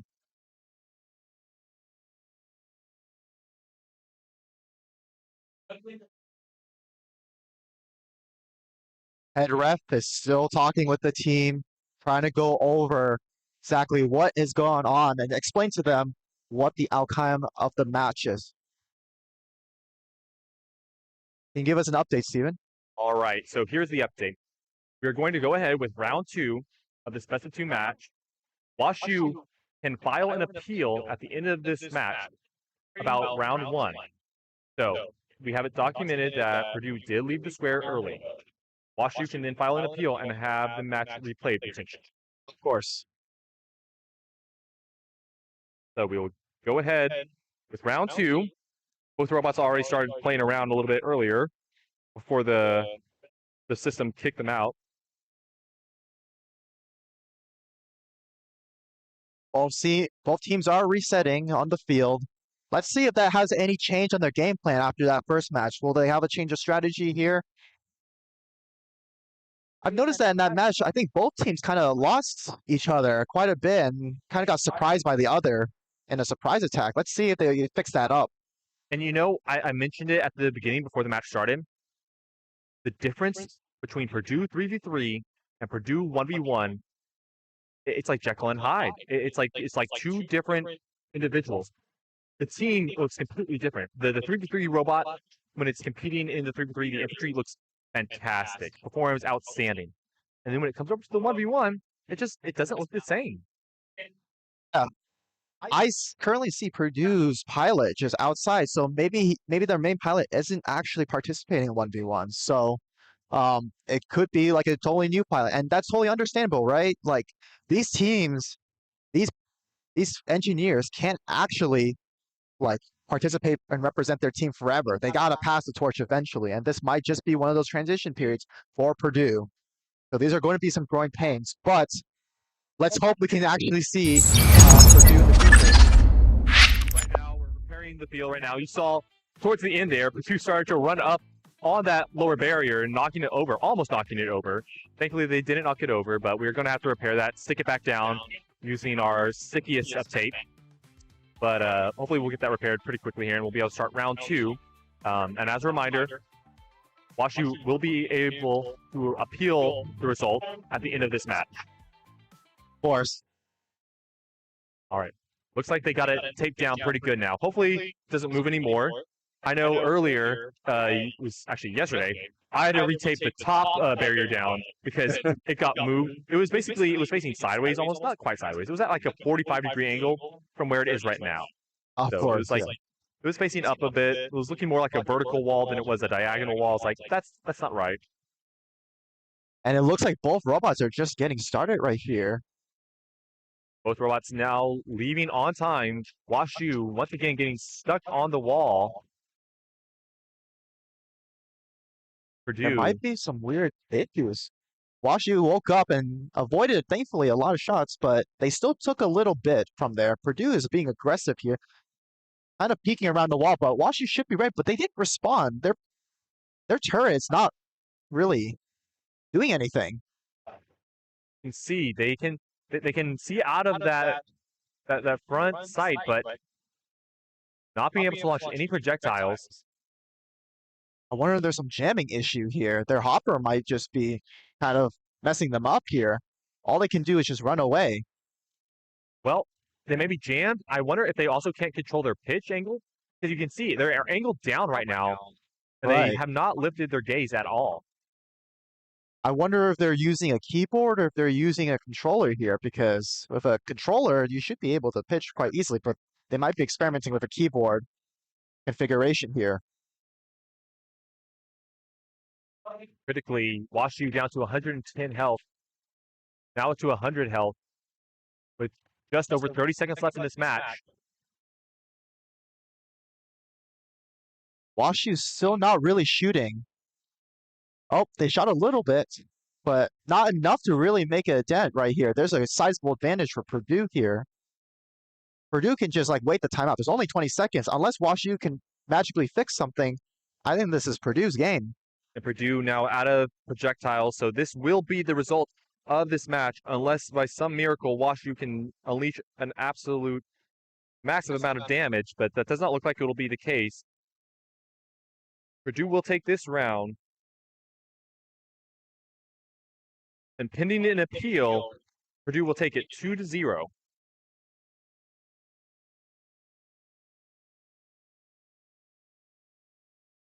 All right. Let's cut to a quick break here. while we wait on the decision and see if WashU will in fact appeal the results of round 1 and if we will replay the match. We will be right back in about 5 minutes. Stay tuned.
All right, we are back with news. WashU has declined the appeal, so they are not going to appeal the results of round 1. Thank you. Excellent sportsmanship from WashU. I think it was very clear, they just lacked in the functionality department. They weren't going to put up much of a fight. So instead of, prolonging the competition and forcing us to redo the match, they've conceded it. Purdue will take the victory 2-0. But just goes to show you, it is so easy to just have a short slip that could cost you a valuable round or a valuable match. I mean, there's nothing holding you back. There's nothing restricting you from leaving your square early. So it's just driver discipline. So you as a driver have to be extraordinarily patient, but at the same time, you want to be the one that's first out of the gate to surprise your enemy. So it's a balancing act. Of course. It's good effort from WashU. They made that first match surprisingly close, even despite the head start from Purdue. Unfortunate how things played out in that second round, but I hope they come back stronger here. Definitely. And, I think that WashU can come back stronger next year. I think that they try to, maybe over-engineer their design. I know this year they were trying to go to 3v3, and they had to pull out because they didn't have enough time to develop all 3 robots. So, maybe next year they can go back to just focusing on 1v1, I think. Make sure that they get one robot working extraordinarily well. Just very much like we've seen some of these other robots, like UTA, like Duke, like Whiskey do, right? Get one robot working really, really well, and then move on to the 3v3. Right. And sometimes these teams just go through reset years, right? This is just a natural process. Sometimes these teams just aren't always in tip-top shape, and that happens. This is just probably WashU's time. And we've seen that before with VT, with TAMU, even UW, even though they keep winning. They've had a year, I'm specifically thinking in 2023 when it was in Seattle, they didn't look like the UW that we knew. They were vulnerable. So, you're absolutely right. Some teams, they take a step back and they have to reset. There's a knowledge transfer that goes on. Students graduate and new students come in. So it takes some time to get everyone spun up. But enough of that. We've got our next match coming up. This will be between UCSD and Minnesota. Very interesting match. I think UCSD, from what I've seen from them lately, they give me a lot of confidence heading into this match. Minnesota, though, also very strong. They're a second-year team, and they've got a lot more consistency. However, they have also made the jump to 3v3, which is, it can be hard to do that.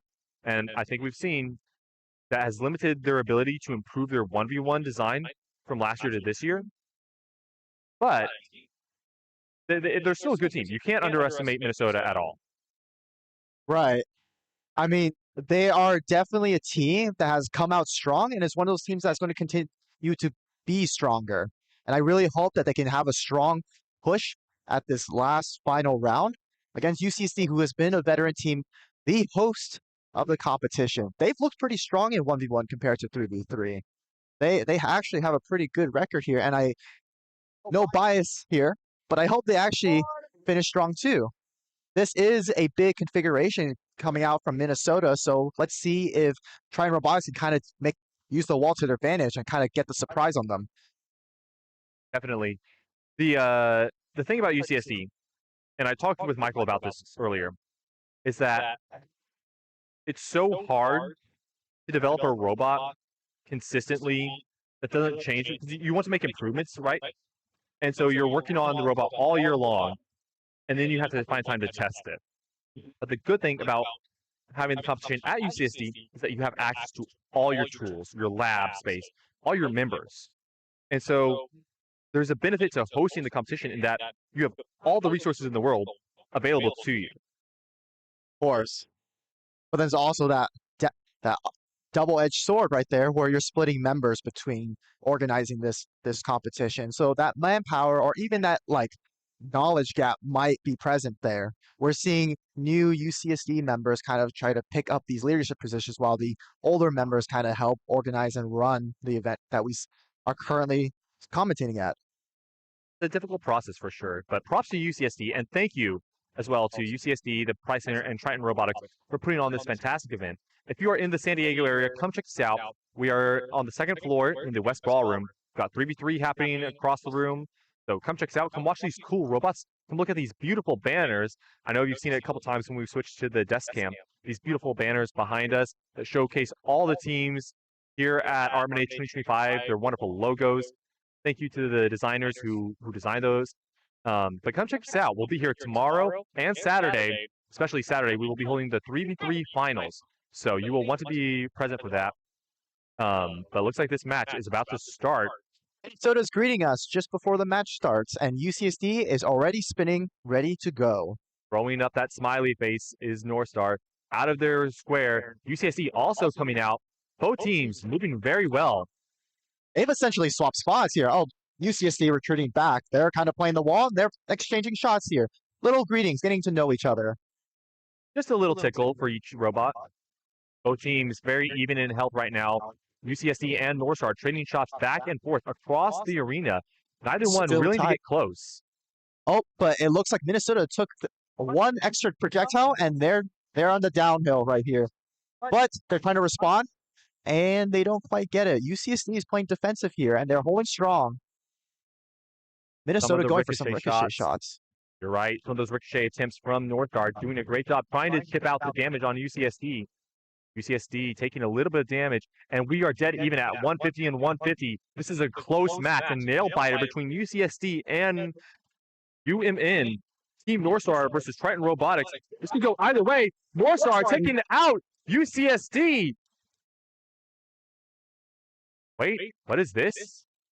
There are disconnected. Something went wrong with that UCSD robot. Let's see if we can. You see, it is powered off. It is not eliminated. They did not lose all their health points. They just are powered off. They ran into that wall a little too hard. It may have jostled loose a battery or maybe a wire came loose. We'll have to see. The UCSD engineers now entering the field trying to retrieve that robot and diagnose what happened. Team North Star, though, great use of the barriers. And UCSD also great movement. That was a very close match for the majority of it. Teams were neck and neck, right? They were down to 150 and 150. But then UCSD just tried to approach and rush North Star, ran into the wall, causing the robot to disconnect. Don't know if it was a battery. It looks like it's on now. Robot is back on.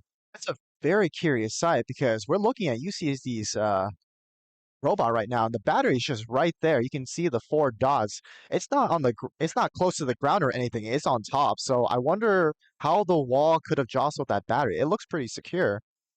And the other thing is that battery is angled down, right? It's inserted at a downward angle. Hmm? We've seen a lot of robots that are just like insert horizontally, just straight in. So when you're spinning, you generate enough centrifugal force. If you hit a wall, you can throw that battery out. But UCSD, their battery has gravity working with it to hold it in place. So Right. you're right. I'm not sure if the battery came loose, but maybe a wire, there may be a loose connection. So who knows what the issue was, but UCSD going offline in that first round, giving the victory to North Star. But they have another chance. It's not over yet. Not over yet. Job's not done. Minnesota can't celebrate too early. That was a very close round, and this could be even closer as both teams kind of got a feel for each other. They're playing a very slower or a much slower pace than what we've been accustomed to, but um, it's a close one. They trade shots evenly. We'll just see. Maybe you have to play a more defensive style here in this matchup. Both, I think Minnesota's the slower robot here, so we'll see if Trine Robotics can kind of take advantage of that. We will see for sure. UCSD in the red corner, UMN in the blue corner. This is a very important match for both teams. They want to go out on a bang. I did it again. They want to go out on a victory. I'll just say that. So Both teams starting forward, and UCSD is following the same tactics, being aggressive, dancing around the wall. and This is UCSD almost getting the early damage. North Star in the lead for right now. UCSD's overheating right now. They're not in position to really take this engagement. They got to retreat, and that is a sizable lead for Minnesota just right off the bat. We are in the cockpit with UCSD right now. You can see them taking damage from that North Star robot. North Star firing over the wall, it seems, trying to. There it goes. Going around.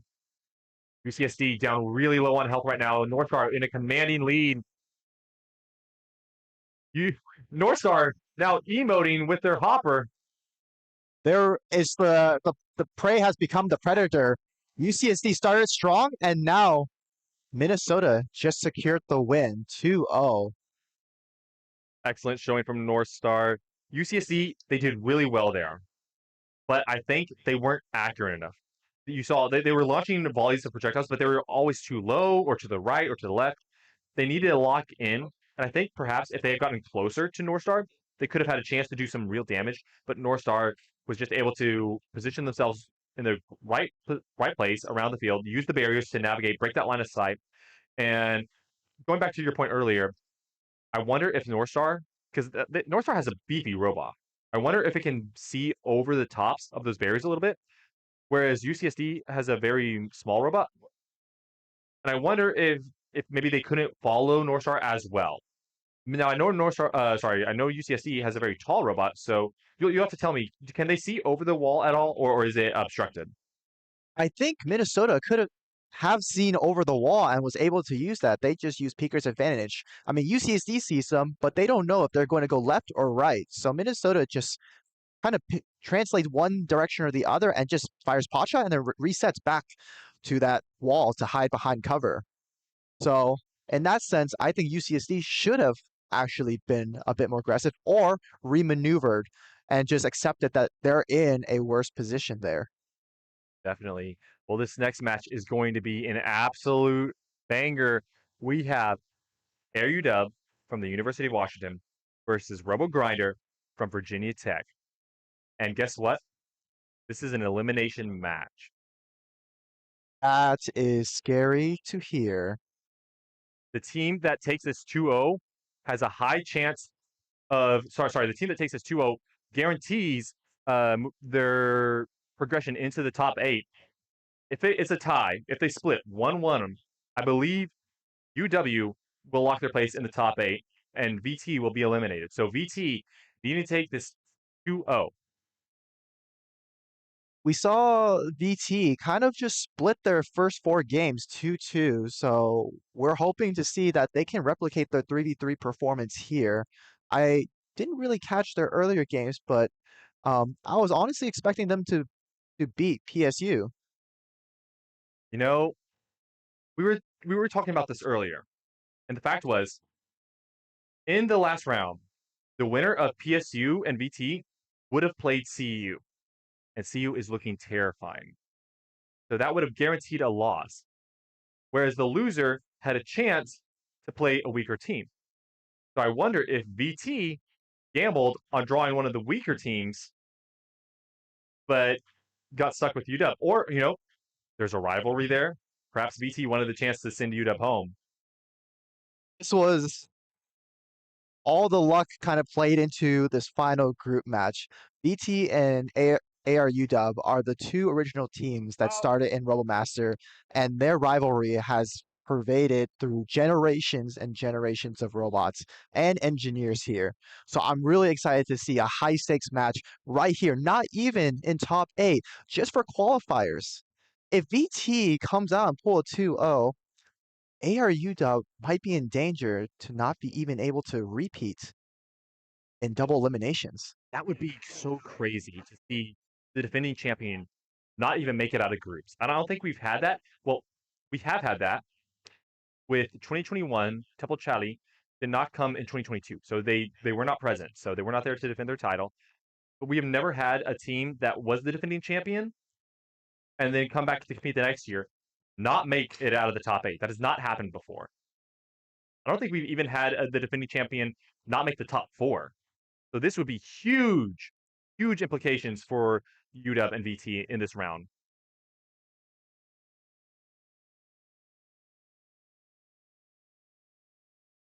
It's like both teams are, at least ARUW is here. I'm wondering if VT is still trying to get set up.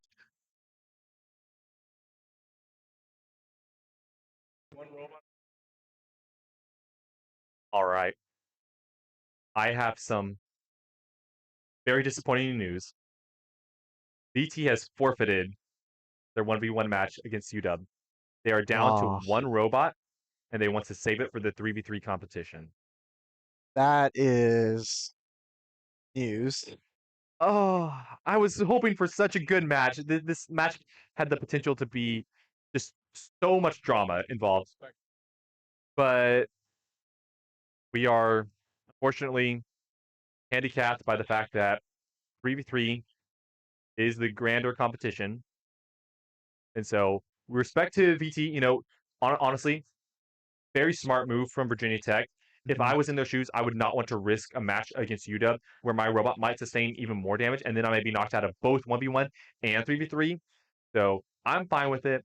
I'm disappointed that we don't get to see them compete, but still, smart decision from Virginia Tech, prioritizing the safety of their robots for the other competition that they are in, where they have a strong chance to go all the way as well.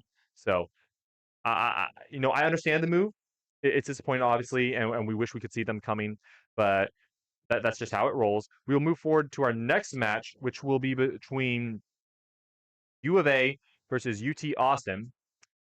This match will take place at 5:45, so in about 15 minutes. We're going to go to a short break. Don't go anywhere.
we are back with the continuation of round 5.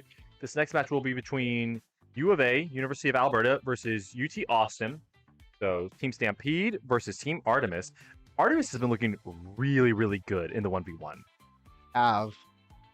They are a team that I've also had the honor of commentating for, and I'm honestly impressed. They have this very interesting turret that just keeps buzzing, and they've told me that they've always wanted to add all these different kind of capabilities and we're not able to, but for them to be able to just still perform to their standards is super impressive.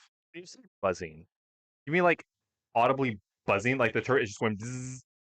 Of course, it's their PID that keeps changing it. Oh, that is not what.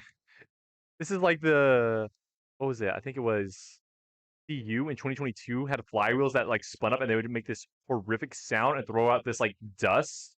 It was like particles off the flywheels. We were like, why is your robot like spewing smoke? And they're like, it's not smoke. It's just dust particles from the flywheels. That didn't make us any more comfortable. This is going to be an interesting match because both teams are running different chassis configurations. We have from Artemis the Omni Drive, and we have from UTA the standard Mecanum wheel drive. What do you know about those two? So I know that the standard Mecanum drive is definitely what teams prefer for 3v3 because you need to translate in a straight line a lot more. You need to cover larger distances. The X drive or Swerve is really helpful for 1v1 because you're doing a lot of quick movements in and out. You're not really moving across a lot of space. So you don't need the mechanical advantage of having all your wheels facing the same direction. There's pros and cons to both. With the X drive, you get the opportunity to rotate a lot faster. But with Mecanum, you get the ability to reposition and move quicker in like a linear direction. Swerve tries to offer you the best of both worlds. The only problem is that it's a lot heavier. A lot heavier and more power consumption. Exactly. So, there's a trade-off for a lot of these drivetrains and these systems. But I personally, for 1v1, I like the X drive because I think it's very useful for the type of movement that you need to use. I agree. Like, I think Omni Drive here with their ability to change directions, go between walls, and kind of meander around, kind of jump the other team, has been really useful in 1v1, and we haven't been able to see that translate to 3v3. I was hoping with this like new field that Omni Drive would have kind of reigned supreme. Like you're kind of driving around, maneuvering the field a little bit, maybe even like kind of like jiggle peek around the walls. But those bumps are kind of serving more of a deterrent for the Omni Drive than the Mecanum wheels. Definitely. And for this match specifically, I think you have two teams that have really worked on their drivetrains. UT, they put a lot of time into developing this robot. We talked about it before. And I think this is a very simple design, I think, compared to some of the other robots that we've seen at RMNA 2025. But because it's so simple, it's very robust. And there aren't a whole lot of issues with it. So, we saw it in one of the earlier matches where WashU's standard, which had that X drive, the wheel fell off. The hub just like gave out and they lost a wheel. They managed to still somehow move on 3 wheels, but it wasn't, optimal. And so maybe, if you're a team that struggles with reliability, Mecanum is the way to go because it's a simpler design, it's more reliable, and it will work. But it's up to each team, I guess, how much risk they want to take. Looks like Blue is having some issues right now. Saw earlier the referee in the field checking on the robot. And we are in a technical timeout. They might be okay now. They're trying to reload the ammunition into the hopper. Might be a slight miscommunication between the pilot and the pit crew, but looks like they're ready to go. We'll see how this fares and if this has any foreshadowing for the match that's about to unfold. Who do you predict is going to win this match? This is pretty close. Right now, I like UT. All right. I really like the performances that I've seen from them. They've been really consistent. They've looked strong. But we could be shocked. Be shocked. I like the small form factor of Artemis, and so I think that's going to be quite the advantage for them trying to maneuver around the speed. They're the lightest robot at 14.2 kilograms, and that might be what helps them kind of meander around the field for them. It is very, very small. And you're right. It's like being able to hide behind those barriers and not reveal your position, being able to move a little bit, getting a little bit of flexibility. That's something that could be invaluable in this first match. Here we go between UT and University of Alberta. University of Alberta taking a little bit of damage, though, from that initial trade. Looks like the red side has been standing firm while the blue side has been pretty much traveling around the entire field. Both teams are just hiding behind walls. Looks like we're seeing some more aggression right here. It looks like there's an exchange going on. I will say UT running into a few more walls than Alberta. You see it then again hitting that center barrier and hitting that top wall. Not as clean of a driving performance from UT. Alberta being able to deal a little bit of damage, but taking the worst end of these trades. UT still in the lead with 122 health. It could go either way at this point. Yeah, UCA has been just like hitting everything. I don't know if the driver realized it, and maybe that's just a testament to how strong the chassis is, but they just been hitting everything and just ignoring all the damage. But Artemis is here just firing pot shots, and they're maintaining a I'm gonna field have control. to reposition these cameras at the. You can see my blue camera is turned all the way to the side, and Artemis dealing a lot of damage to UT, clawing it back. It is now 72-20. This could go either way. Artemis flanking UT. This might be it. Oh, there's so much wall hitting here coming from UT, Whoa! and we have a turret. This is Artemis's chance to really capitalize on the damage, and they're going to take it. They're chipping away, and that's it. Wow, what a turn of events for UT. They had the lead there, but you saw they were bumping into the walls quite a bit during that match. I wonder if something got knocked loose. They lost gimbal control, and it started spinning out of control into that corner. Then Artemis capitalized, deleting them, taking round one in this best of two match. That was crazy. That was crazy. The UTA had all the control right there. They had position control. They had the damage control. They just had to play time. Something went wrong, and I think the wall bumping just kept jostling the wiring in all the hardware, and something may have disconnected, or they just kind of malfunctioned. So I hope to see if UTA can kind of respond back a little bit stronger here, try to be a bit more careful about how they pilot their robot. But good on Artemis for keeping a cool head, even at 30 HP, and really securing the win. A testament to their perseverance in that round, not giving up till the very end. I mean, a lot of teams I would have thrown in the towel and just rushed the enemy at that point. But Artemis keeping their cool, like you said, being calm, collected, navigating around the field, waiting for an opportunity, and when it showed up, they took it. I'm excited for this next round here. Artemis has got to be feeling great here, and UTA, even though they lost this match, they can definitely win it. They had a full control of the match up to the last points. So I'm excited to see another close one here. Looks like UTA is working.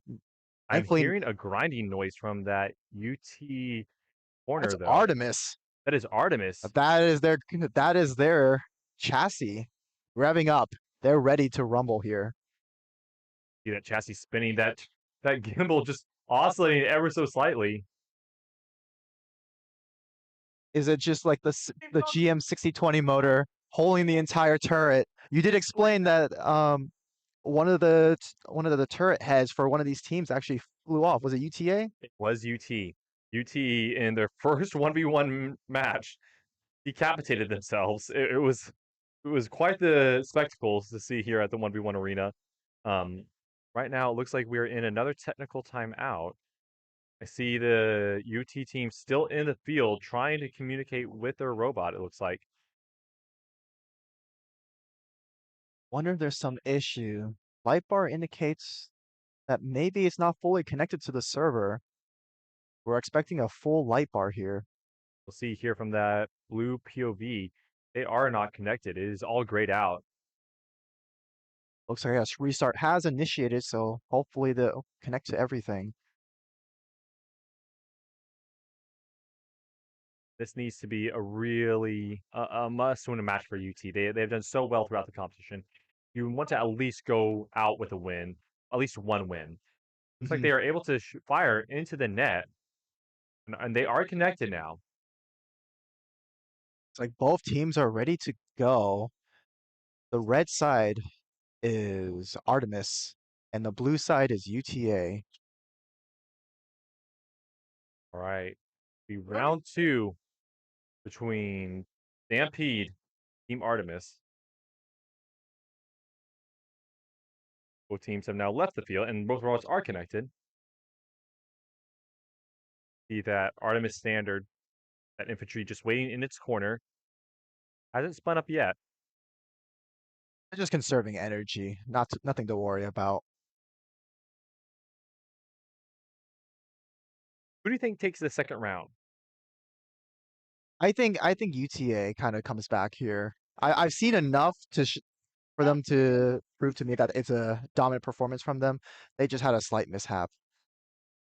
And No, plus, I think that's a fair assumption. UT was in the lead for most of that round, and they just had that unfortunate incident with losing the gimbal control at the end. I think without that, they win that one easily. right, and I'm sure the pit crew has explained to the pilot that, dude, stop hitting the walls, be more careful. And the match is starting here. Both teams kind of engaging in the fight on the blue's corner. Artemis is just shooting tons of shots. UT once again running into the barriers. They need to be very careful there. But doing an excellent job, using some more controlled movement this time, firing just short little volleys at the Artemis Standard, doing some good damage. 128, 180. And this is the dominance performance that we've expected from UTA. They know how to maneuver around the walls, and they're more accurate. And we just see that at play here. Artemis is just not keeping up with exchanges. Some great movement this time around from UT. Really, really clean movement, navigating those barriers, not bumping them too often, not bumping those outer walls at all, and being able to deal out consistent damage against Artemis. Great showing from UT, taking the second round, so splitting it 1-1 with University of Alberta. Great showing from both of these teams. Neither one is going to make it to the knockouts, unfortunately, but a really good showing and impressive performances. They had some slip-ups early on in the competition, which I think hindered them, but I would be really excited to see them next year. It's honestly shocking that both these teams aren't making it to top 8. These look like great robots. They're taking an aggressive approach to robot design, and their speeds are top notch here. It's just unfortunate we don't get to see all of the great competitors here, but that just shows you how much the skill and expression and the level of technicality has improved here at RoboMaster. Well, we were robbed of a banger match earlier.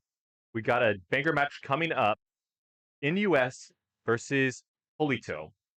And this is Yes. also an elimination match.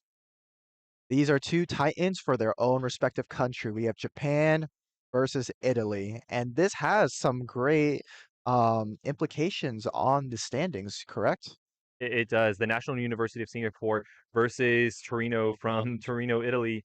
This is for international pride, but it's also a position that Torino has been in before and has only achieved once, and that is making the top 8.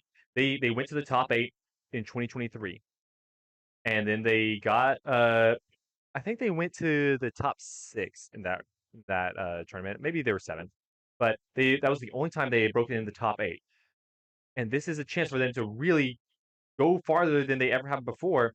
For NUS, they were I want to say, I don't think they ever made it to the finals in 1v1. I know that they got, I believe, 3rd place in 2024. Not mistaken. I would have to look back at the matches. But in US, a very capable standard. This is going to be an uphill battle for POLITO, I think. I made a mistake. NUS is a Singaporean team. I read the sheet wrong. Apologies, NUS, for that. This is going to be an exciting match. I'm really excited to see what these two can push. NUS has always had performances year after year recently, and they've really shown that they can build robust, reliable robots here. Absolutely. And we will have that match at 7 p.m. So we are going to cut for dinner. Don't go anywhere. Be back here at 7 p.m. Pacific Daylight Time. So 1 hour from now, or 57 minutes from now. And we will have that match between POLITO and Team Roboto versus NUS and Team Caliber. Stay tuned.